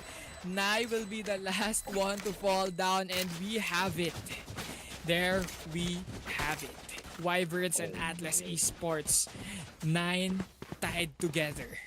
And This from was a- what we've seen, a one-side beatdown from DH Wyverns. Right now, the rocky moments definitely showing up here for Atlas Esports as they are now tied up and still looking very, very much promising to what might be a comeback. Let's see what's going to happen here right now, Joe Boy. And it doesn't look good on the side of DH Wyverns as ever since they've been stepped in and taking the role as the defenders, they've been struggling round after round, trying to actually defuse that spike or getting eliminated during pickoffs. I think they are quite separated as defenders, and I think they are having a hard time to play as defenders right now. Compared to Atlas Esports, they know how to play as attackers, and they were, like what you said earlier, they are sticking around, like they are playing like they were actually chained together as a family. And take a look at that. It is another elimination on the side of Atlas Esports, giving them a 5v4 advantage. Still continuing to run around as a family, staying together, winning together, and One enemy remaining. on the side of 3H Spike down Wyverns A. taking a comeback as they are leaving Jams all alone right now. But it is a 1v4 situation as now DH Wyverns have just woke up from the slumber and getting their first win as the defenders. 10 now on the names of DH Wyverns. I welcome you to the championship rounds. We are nearing the end. Atlas Esports versus DH Wyverns. Atlas Esports having the momentum broken by DH Wyverns here on round number 19. DH Wyverns finally back on track here on the second half. All they have to do now is keep this up and keep going no matter what. Or will Atlas Esports finally complete the story and get this comeback? Just like that, they are trading out kills here on the feed. It's a 4v3. Now let's see what's going to happen right now as we see Showstopper has been deployed earlier but getting eliminated now in a 4v3 situation on the side right now, giving the advantage to Atlas Esports as the attackers. Now, still, majority of the members of Atlas Esports, as you're looking right now, they are moving like a family. They're moving together, they're winning together, they're trying to slay their opponents together. And yes, I think they're going to transition right now to side C as they deem that it is now vacant. But still, 52 seconds remaining on the clock is quite a very long time for them to be able to actually plant that spike. But they need to be patient. They don't want to rush things. There might be someone from the side of the Wyverns that is actually waiting for them there. Right now, a free plant will be coming through. Atlas Esports getting very much comfortable here on planting this spike towards C main. It's a 3-player retake. Everyone is together. Everyone is readying up for a trade. Everyone is ready to swing already. They will be tapping the bomb. Paranoia will be dished through, and they will be getting the first kill onto the Wyverns. Taking. It's not looking good. Killjoy will be the last one remaining. 21 HP. Jams spots the shoulder and gets that kill onto Legacy. 10-10 once again. This has become a stalemate for both Atlas Esports and DH Wyverns. DH Wyverns, I think they got the win, but they didn't really wake up from that. I think they were just thankful that they were able to win the previous round. And it is going back and forth right now. Earlier on the first half of the game, Atlas Esports wasn't able to get that consecutive wins that they were able to get right now. But this time, it is the Wyverns that are struggling to get some wins in this round. Let's see what's going to happen here as Rob will be able to take down one from Atlas Esports, giving them the advantage of the number, giving them the numbers advantage right now, as they are going to really defend 3 sites onto the side. Most of them are in. I think 2 of them are in site C, 1 of them are in. And actually, site B. that's really huge. Yes. Look at how Wyverns already decided to reposition their upper. Our hub already getting that kill onto mid, goes for no more and immediately rotates to C, picking off 2 players already. Now it's not looking good for Atlas Esports, honestly, since Breach is definitely out of the picture and they need those flashes. They need those stunts. But without Breach, they could do nothing about it. All they have to do now is rely on Gecko's utility onto ever making it onto A side. Now all the Wyverns need to do right now is keep safe and don't make any mistakes. Yeah, just like that. One enemy remaining. Takes out 2 with that Buffy. Now, of 1 person remaining on the side of Atlas Esports, all alone is Jams, and it is still a 3v1 situation, and Legacy will be able to eliminate Jams on that, giving Wyverns that 11 to 10 advantage. Still very close, actually. Or Joe Boy, I think it is time for DH Wyverns to wake up if they want to win. Speaking of waking up, they really have to take care of their eco now. Take a close look at the eco of both teams, Atlas and DH Wyverns. Everyone is buying in on a gamble. They don't win these. Someone buy me, please? Well, you're cooked. Appreciate it. All they have to do right now, survive and make the most of this. Atlas Esports still looking very much cautious on to entering any site, since they know that an operator is within the mix of the defense here of DH Wyverns. Having the lead, not much breathing space here for Atlas Esports as they are nearing the end. However, they are pushing through. They want it so bad, and already the smokes will not slow them down. Atlas Esports will be planting onto C site, and we're going to be seeing a DH Wyverns 5-man retake. You should run. What's going to happen here as it is now a pressure going into the side of DH Wyverns, but they will be able to take down 2 members of Atlas Esports now. Atlas Esports down to 2 enemy right now. And no, it will be a cleanup on the side of DH Wyverns as they are now approaching match point. It will be very crucial for this one, as Atlas Esports needs to actually do something on this one if they want to continue, or else the Wyverns will be going to the semifinals. Wow. Another game wherein everyone's tied up. It's a close battle. But as I've said previously and mentioned earlier, the eco is not really looking good right now for Atlas Esports. They do have guns, but do they have enough utilities to work around with? Shiden Kai with half armor, not really looking to get that heavy since it won't be enough for his cred. So right now, all they have to do is just, play together, and eventually we could have some roles switched here. We could have Shiden Kai take the entry position since 𝐂𝐿𝐒𝐈 has the lowest HP amongst the team here. But right now it's not looking pretty good for 𝐷_WYVERNS as 5-player will be taking full control of C side here. Spike 9 not planted. looking to spot any right now here on the door position. It's a 5-player retake once again.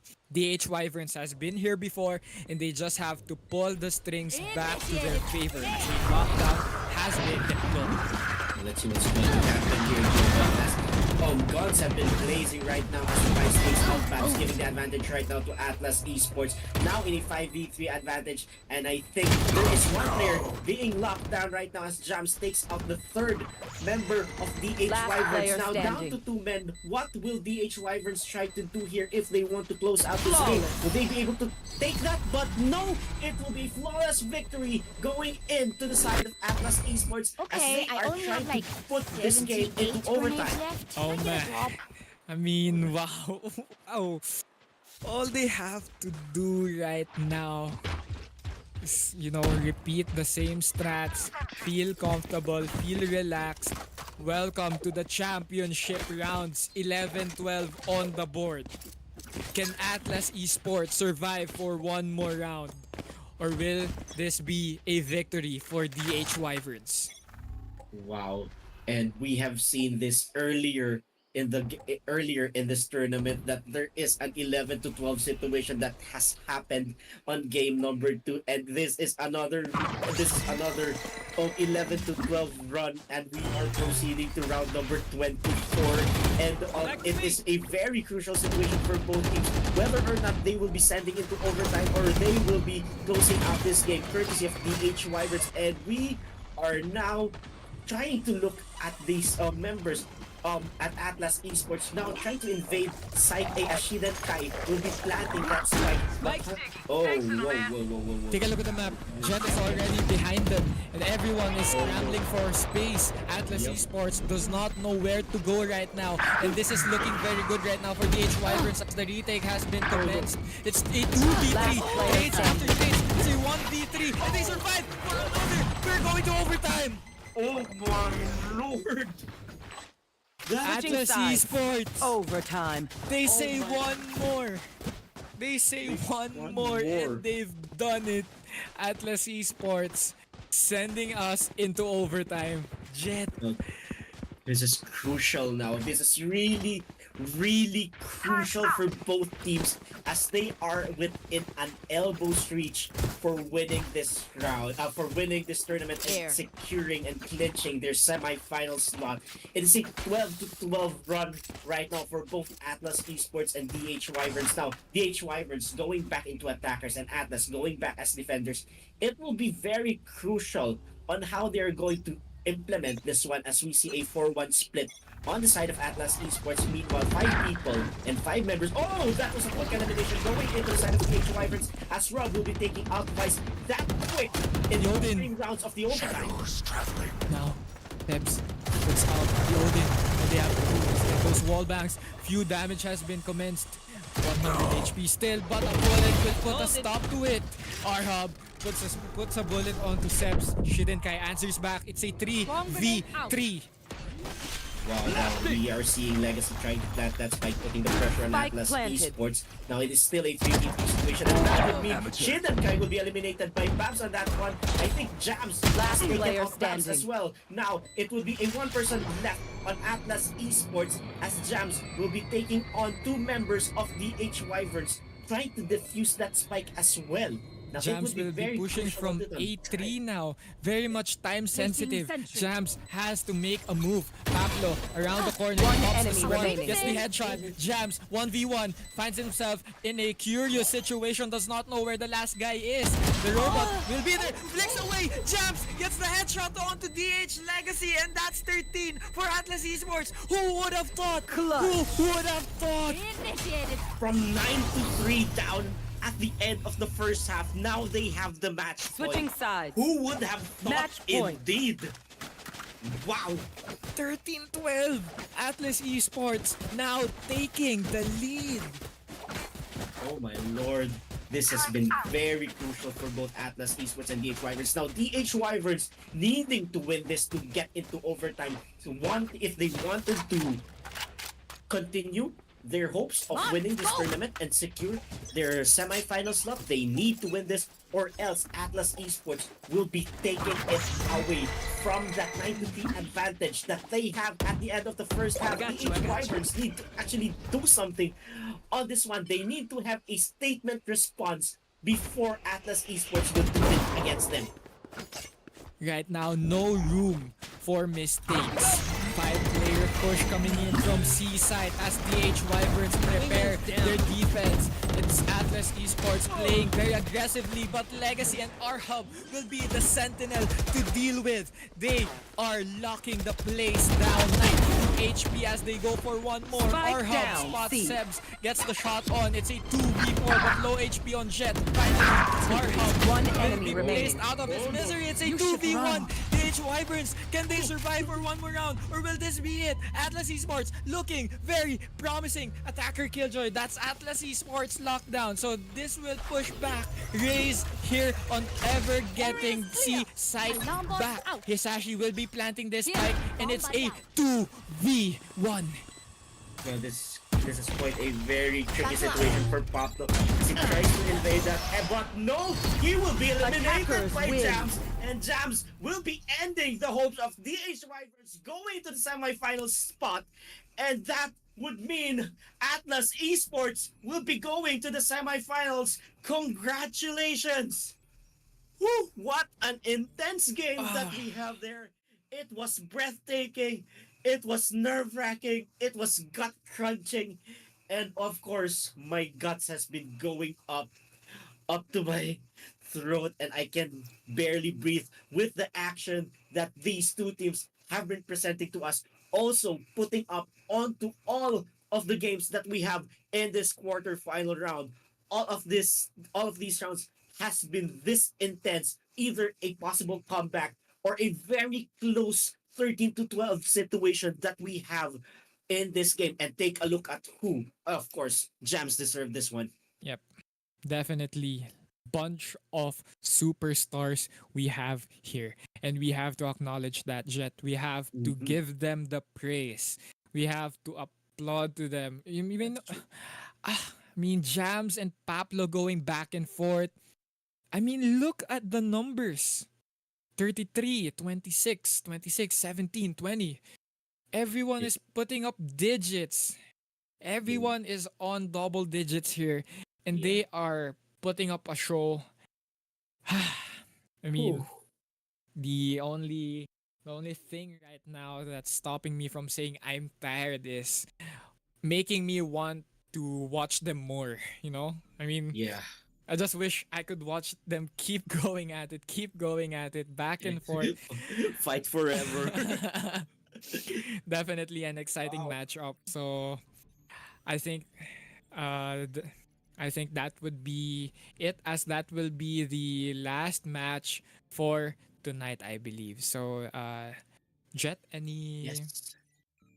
And that would be for our quarterfinals, and we will be taking a short break as we are going to find out who will be facing who in our semifinals tomorrow. As BFS TV Top Up Community Cup, Joe Boy and Jet will be back. It still has a blast pack to play around with. The Ghost here looking very sharp, tags him to 74 HP. Breach goes for another swing. So let's see what's going to happen here as there will be collapse going on right now as two members of Atlas Esports make it. One enemy that is remaining. going down in the mud right now, and it is a flawless. Wyverns looking at the minimap right now, 3 people on site. It will be a 3-1-1 push just to actually gather information and probably transition to where they can take advantage of as well. It's a duel. It is blind. He is blinded right now. Nine was blinded as he's actually. Now he has to go. He has to go. He has to go. And Nine was able to this going in right now, but still guns have been blazing, and now the Wyverns only have legacy left. But it is One enemy remaining. Was able to take down two. Now it is able to take down two. Now it is a Killjoy versus Killjoy mirror match that is going to happen here. Now Jam, he might be able to see Legacy 30 HP though. He was able to take down Legacy on that. Rob takes out another one, and it was a swing on advantage going into the Showstopper. drivers right now. It would be a showstopper being deployed right now, but no one is. One enemy remaining. What?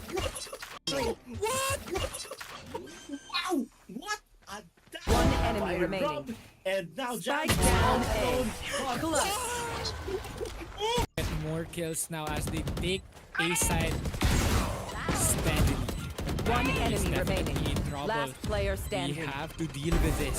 See, 1v1 and the paint shell Upload in that, and there would be another one. Still a 2v1 situation right now, as our hub will be down to how many points of HP remaining, but he was able to take Enemy remaining. Gets the 4th kill. Shindenkai looking for his ace. Can he pick it up? 18 HP. All he needs is one more, but Sebs deals it away. Both Rob will be able to take out one. It is now 4v3 situation going on, and Last player standing. that would be a very quick exchange, and that would mean Your hands, but it's not looking pretty. Sebs want still more? playing Here's very more. much close. One enemy Goes for remaining. the jump, goes for the headshot. Armor, tab to low HP. Sebs with Remaining. the side of 3H. Spike down Wyverns A. taking a comeback as they are leaving Jams all alone right now.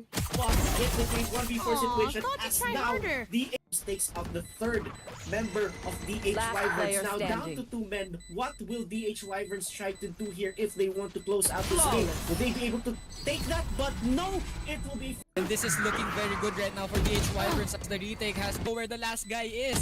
The robot will be there. Flicks away. 2v1. Well, this is quite a very tricky situation for Pablo. He tries to invade that, but no, he will be eliminated Attackers by win. Jams, and Jams. Mine would eat them alive. Covering! Chamber, it's on you!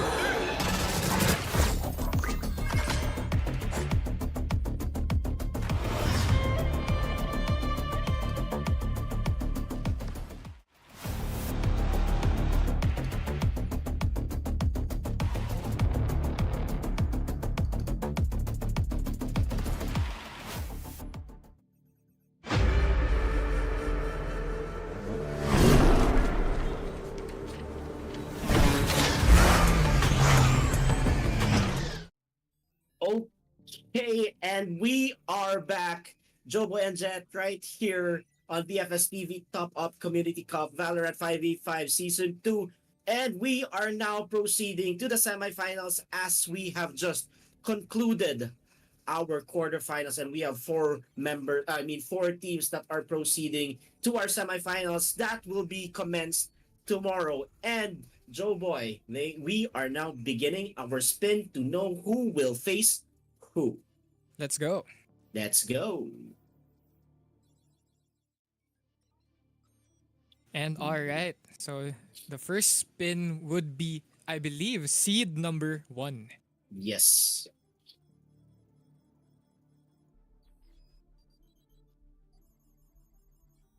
Oh, okay. Then that would KINGPINS be eSports. KINGPINS eSports. Yeah.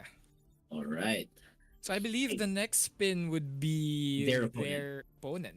Yes. Right? Or won't it be seed number 2? It would be their opponent. Alright. That would be game number 1. And they will be facing out against Atlas AERO, our winners. Actually, I was hoping that both Atlas would be facing up against the semis. But I believe the world is actually putting them apart so we could see, some few matches. Chances. Yeah, some few chances more. And let's see who's going. Probably the finals, no? Yeah, I think so. It could be. No. Now it's now Barilan, Kalabaw, PUSTA, our winners of game number 3. And we'll be facing our winners from game number 4. And to make it official, we'll be spinning that. I wonder who will be the opponents of Barilan, Kalabaw, PUSTA. Alright. And that would be Atlas Esports. Alright, so there we have it, guys. We're gonna be seeing Atlas Esports versus Barilan ng Oh, sorry.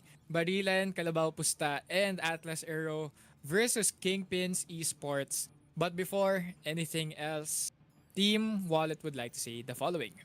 With Team Wallet, you can buy, sell, and trade crypto tokens like Bitcoin, Ethereum, Binance, Algo, Solana, and more.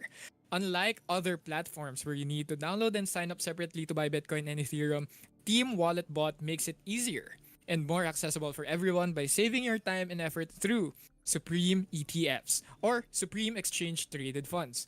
In Team Wallet, you can now purchase Bitcoin and Ethereum with just one click. Team Wallet has integrated all these features into a single system, making it more convenient and efficient for its users. Search at Team Wallet Bot, that's at Team Wallet Bot in Telegram to take advantage of this convenient tool. Of course, what Team Wallet has been providing us has been a lot of it. And of course, Team Wallet is a universal wallet that includes Gcash, crypto, PayPal, MasterCard, Visa, Alipay, and etc. And those etceteras would be very helpful for us, as Team Wallet will be also introducing to us team tokens, wherein you can earn team tokens by referring players to join our tournaments. These tokens can be converted to cash or used to join upcoming events in Battle for Supremacy. And also, speaking of tournaments, we also have Supreme Team Draft, and it offers you the opportunity to be drafted within its ranks by dominating in events for Call of Duty Mobile and Fortnite. It is available to all players worldwide. And of course, speaking of Fortnite, we also have Fortnite V-Bucks, wherein when we use BNB, you can now purchase Fortnite V-Bucks and receive the pin real time at Team Wallet Bot. Take note, because all gift cards and prizes need to be claimed by users, or else these will be returned to their respective senders. So you need to actually claim that to be able for you to avail those. And speaking of Fortnite, once more, if you are a Fortnite player itching to compete, please join the tournaments in the works just for you. Be sure to explore our island map, BFS TV, red and blue, to keep yourselves updated. Join our Telegram channel at BFS TV Fortnite to learn more. And that would mean everything for us if you want to support us right here on BFS TV. And of course, join our tournaments right here in BFS TV Top Up. Joe Boy, do we like to thank someone or something right here? Actually, I'd just like to thank all the teams who've played tonight. They really put up a show. They were definitely battling it out, securing those spots to the semifinals. But hey, I've enjoyed casting with you, Jet, and I'd like to thank you too. Yes, I would like to thank you, Joe Boy, for being here with us right now. And of course, once more, we would like to thank everyone who's watching right now, showing their extended support for their teams for here in our Battle for Supremacy, BFS TV Top Up Community Cup. Please stay tuned tomorrow for our semifinals and on Friday for our finals. And please continue to stay tuned right here on BFS TV, both in Facebook and in YouTube. And of course, please follow our socials, both for mine and for Joe Boy. And with that, we would like to thank you for everyone. And I think that would be it for now for us. This has been Jet saying so long. Until next time, together with Joe Boy, we are saying our goodbyes. Toodles. Fried Taco is trying to cook for himself. That's gonna be a smoke block position of the opponent. Pero may condition on Dinido. Will this be enough for him to survive? No. Cypher, kasi pag hindi na panalo to, masakit to sa ego nila. No more. Dinido is gonna go last down. Player standing. Kaya nga po, last player standing. 2v1 situation. Officer, may iwan, may ipet. Awa! Agents. Last player standing. Last player standing. Fight, pero grabe naman po yung Sashi. Taking him down. No, reload. Walang bala yung baril. Ayan. Isashi is gonna go down, killing okay, Kamoragisa. Grabe naman. Ang mga pangalan natin dito. One enemy remaining. Tamang oras to be hard, but definitely kapag tama yung gamit ko, it's gonna be a lot easier. Pandemonium going wild, 2K for him. Ito na nga po. Ang mga lightning bolt and sky. Kailangan nila mag-ingat. They don't have the manpower at one enemy remaining. It's gonna be a kill coming from Vayne. Pero yan ang ako finishing touch at nakikita natin. Trailblazer is gonna go down instantly. Pero ito parang delay lang, paranoia. One enemy remaining. Beautiful hold. Smart move. Tawag dito na average, but medyo nahihirapan sila dito. Pandemonium already in a very good spot, pero it is not going to be just kills. Sila dito Pandemonium already in a very good spot, pero it is not going to be just kills due to the squad. Pero here comes the members. They take ng momentum. That is true. Gotta go. Pero ito na nga po, Vice being aggressive. Having that information is I'm out of here. well Out of played. charges. Grabe yung hindi nila sa ginagamit na nila. Kita ng owl. Where are you going right now? Sandwich siya dito, may tripwire, tapos may nakatingin sa kanya sa harap. Aray. And It's that's gonna be over. a kill right here. Aray ko, sakit din. Wala nang HP yung moment. One For enemy situation, remaining. one enemy remaining. Spike down B. Team Ace. Match point. Drone information. That's gonna be a shock right here. Position. Lovely. Defenders High with the finishing. As Rabbit will be eliminated by Rex, but taken down by Vince as One well enemy in a double remaining. kill situation. Last Now player it is now a standing. 1v1 duel, and it will mean Kingpins Esports will be just seconds or more away. And I like how Team Livestrong Kings are just really taking their time trying to gather up some few info before getting their attack in, but the Outlaw connects For this round, rather, and it will be fine death. continuing right here, making One it enemy third remaining. for Vince. It is still continuing right now. Meanwhile, let's see if there would be someone that they would be able to eliminate right now. definitely defending it through the ground. Drops out of bullets. One enemy remaining. 𝐂𝐻𝐿 Spike gets down one more. A. It's Last player standing. this round. One enemy remaining. Situation right here. Spike down C. These things are really wanting for blood right now as one One person more. left right now on the There strong you are. Kings as King 20 seconds, not much time. They have to make a move and they are preparing an attack on A side. and now on A side 13 seconds left. Would they be continuing 10 here seconds. as Still holding the hindsight here.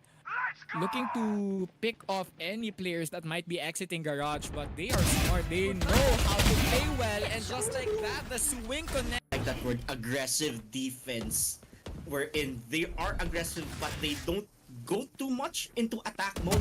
They are really standing their ground and oh my lord, what are they doing? It is now a 2v1 situation for Livestrong Kings. He's trying to negotiate with they're trying to they're lucky, but it was a clutch for Livestrong Kings.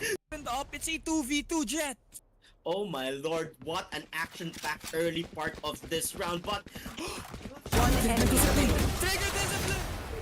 now, and it is a 3v4 situation rather, on the advantage for Livestrong Kings, but the spike has been planted. Defeated. And they need to be lockdowns with this boy. Now, Joe Boy, what is Icon is already taking their time, and it's to no luck here. The Hunter's Fury has been activated. All they have to do is stay around the Rosie, and Attackers Thrifty win. round comes Correct through. and hunting. early for that? That's Baby Q getting that really dominating fashion. As I have said earlier, it would be guns blazing, but Baby Q making barbecue out of her. The corner, and Cheap C falls down just like that. It's a One enemy remaining. 1v1, but is he ready for one more shots? The shoulder gets the headshot, but the one PCXG. Now let's see what's going to happen here as as we are beginning round number 8 on this matchup between Atlas AERO. Now, Oh. whereas they will Spike down as A. Fury falls One down to the enemy bullets of remaining. Levi. Arzel answers back with a quick headshot Quiet as now. Deku and 30 Arzel seconds are left. toe-to-toe as Still with an operator for like the third or fourth round as he Spike was able to down eliminate B. Fury on that. Now let's continue going on here as it is a 5v3 advantage. Going into the side. I know Another one trying to close the gap between PCXG Last player Esports and standing. Atlas AERO. No spikes have been planted yet, but Saka all alone right now, and now he will be ascending to the next round. Trying to stall or trying to be thrifty on this one. But hey, they need to do something on this particular round. But we can see Fury getting eliminated by Baby Q, trying to scout in and gain more information right there. And let's see what's going to happen here as Deck wanted to pick off. Would he be able to see Sato on this one? Yes! 30 seconds left. Be able to see that, but _chubby_aim has that up. Marshall. Nope. Marshall, rather. I'm sorry about that. Thank you for that, Joe. I mean, the crowd has been rallying.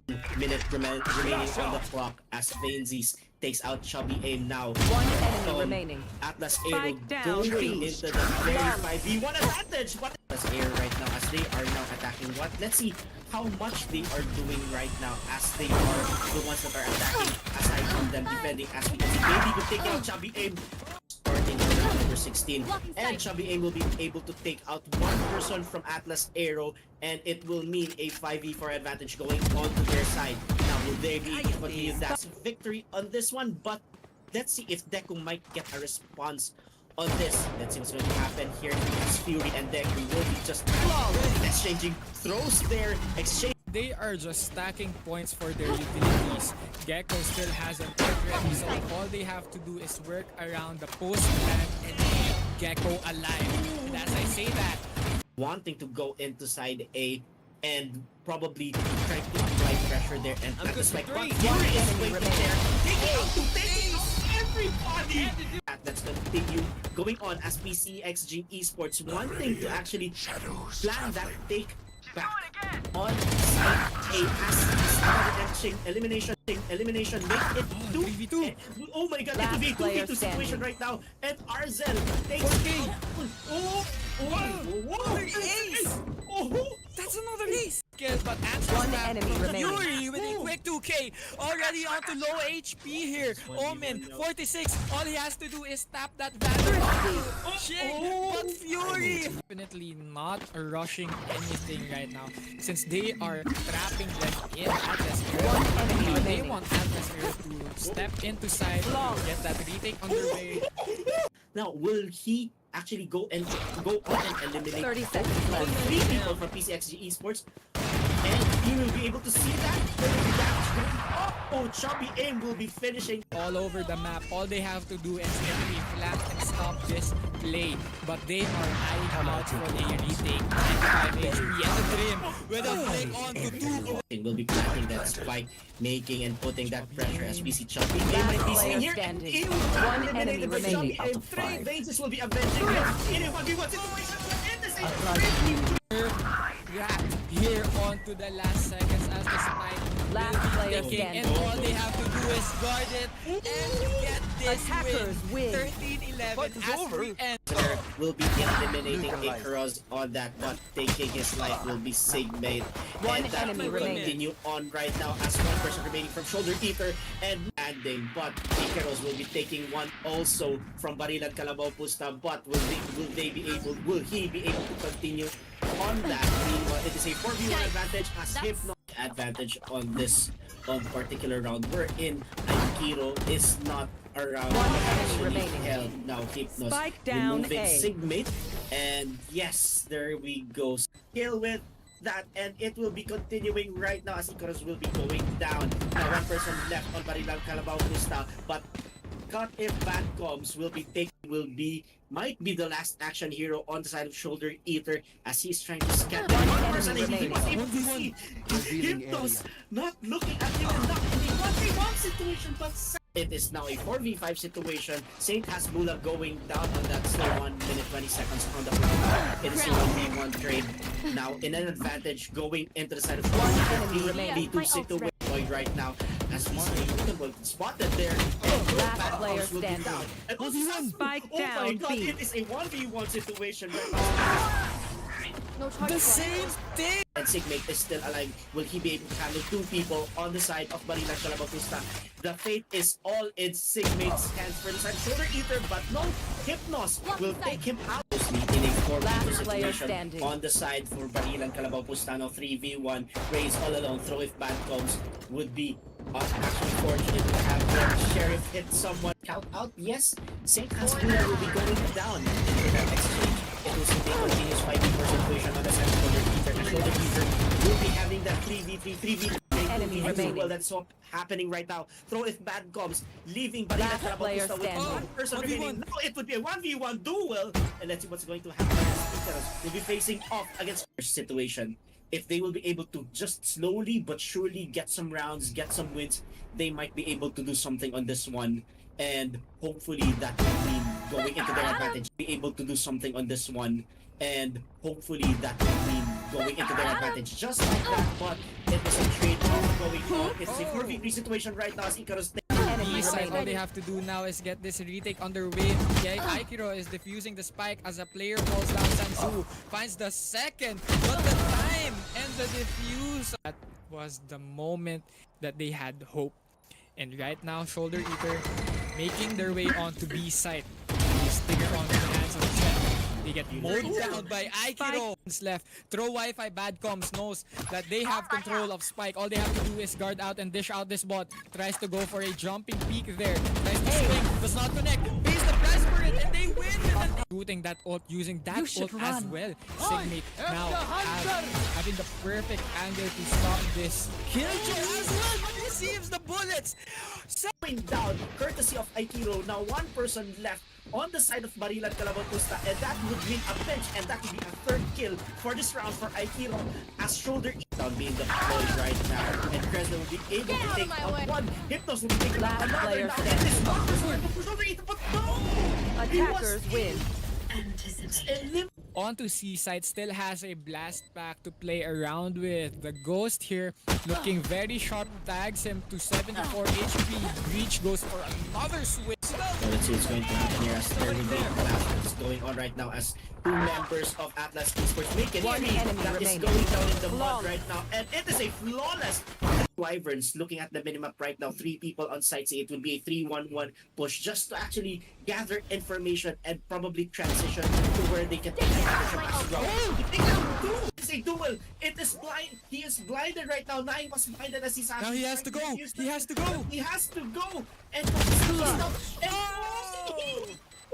Nine was able to this going in right now, but still guns have been blazing, and now the 𝐂𝐻𝐕 only have legacy left. But it is enemy remaining. Was able to take down two. Now it is able to take down two. Now it is a 𝐂𝐿𝐴 versus 𝐂𝐿𝐴 mirror match that is going to happen here. Now Japs, he might be able to see legacy. 30 HP though. He was able to take down legacy on that. Rob takes out another one, and it was a swing on the advantage going into the 𝐂𝐻𝐕s right now. It would be a showstopper being deployed right now, but no one is. One enemy remaining. What? Wow! What? One enemy remaining. And now Spike down A. Get more kills now as they take A side steadily. One enemy remaining. In trouble. Last player standing. We have to deal with this. See 1v1 and the paint shell upload in that, and there would be another one, still a 2v1 situation right now as our hub will be down to how many points of HP remaining. He was able to take enemy remaining. Gets the 4th kill. Shindenkai looking for his ace. Can he pick it up? 18 HP. All he needs is one more, but Sebs deals it away. Both Rob will be able to take out one. It is now 4v3 situation going on, and that would be a very quick exchange, and that would mean your hands, but it's not looking pretty. Sebs still playing very much close. One enemy remaining. Goes for the jump, goes for the headshot. Tag to low HP. Sebs with remaining. The side of 3H. Spike down Wyverns taking a comeback as they are leaving Jams all alone right now, but it will be 1v4 situation as now DH takes out the 3rd member of 𝐻𝐻𝐕s. Now down to 2 men. What will 𝐻𝐻𝐕s try to do here if they want to close out this game? Will they be able to take that? But no, it will be. And this is looking very good right now for 𝐻𝐻𝐕s as the retake has been commenced. It's a 2v3, trades after trades. It's a 1v3, and they survive for another. We're going to over where the last guy is. The robot will be there. Flicks away. Jams gets the headshot onto DH Legacy, and that's 13 for Atlas Esports. Who would have thought? 2v1. So this is quite a very tricky situation for Pablo. He tries to invade that, but no, he will be eliminated by Jams, and Jams. Hey, Fried Taco is trying to cook for himself. That's gonna be a smoke. Block position of the opponent. Gonna make condition on Yinito. Will this be enough for him to survive? No. Cypher Kasi pag hindi nila napanalo to, masakit to sa ego nila eh. Kirito is gonna go down. Player Kaya standing. na nga po, last player standing. 2v1 situation. Officer may iwan, may ipet. Agents. Last player Last standing. player standing right now. Pero grabe naman po Isashi. Taking him down. Nag-reload. Walang bala yung baril. Ayan. Isashi is gonna go down. Killing Okay, Kamoragisa. Grabe naman. Ang mga pangalan natin dito. One enemy remaining.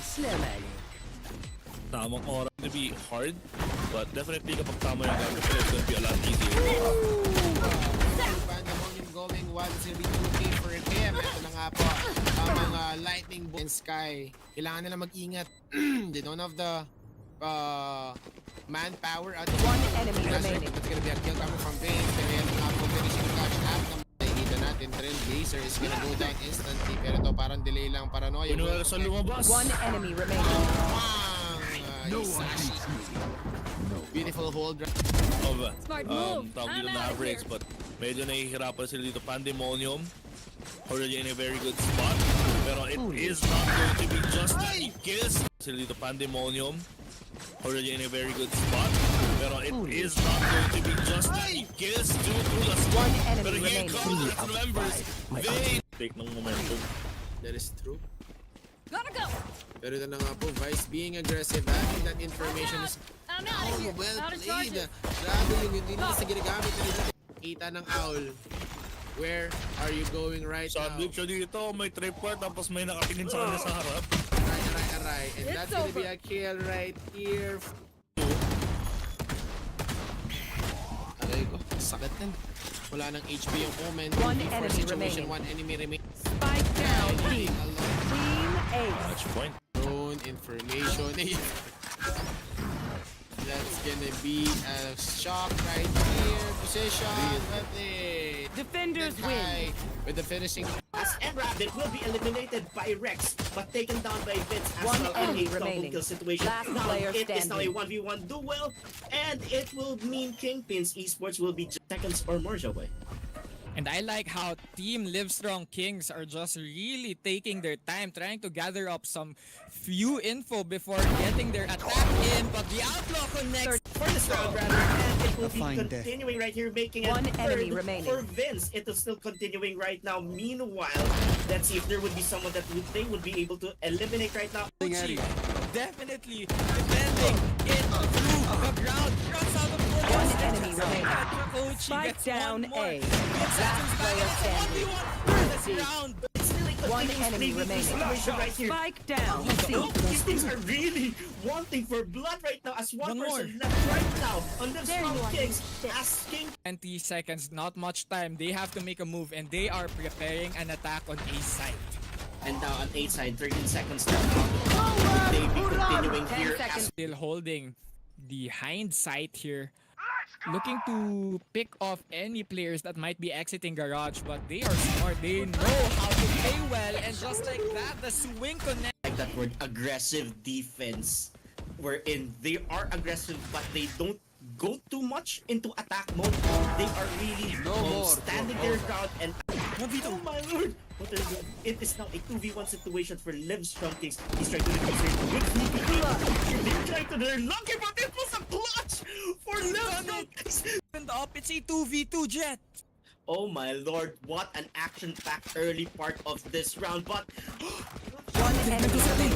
Trigger discipline. now, and it is a 3v4 situation rather, on the advantage for Livestrong Kings. But the spike has been planted. Defeated. And they need to be lockdowns with this boy. Now, Joe Boy, what is Spike has been already taking their time, and it's to no luck head on.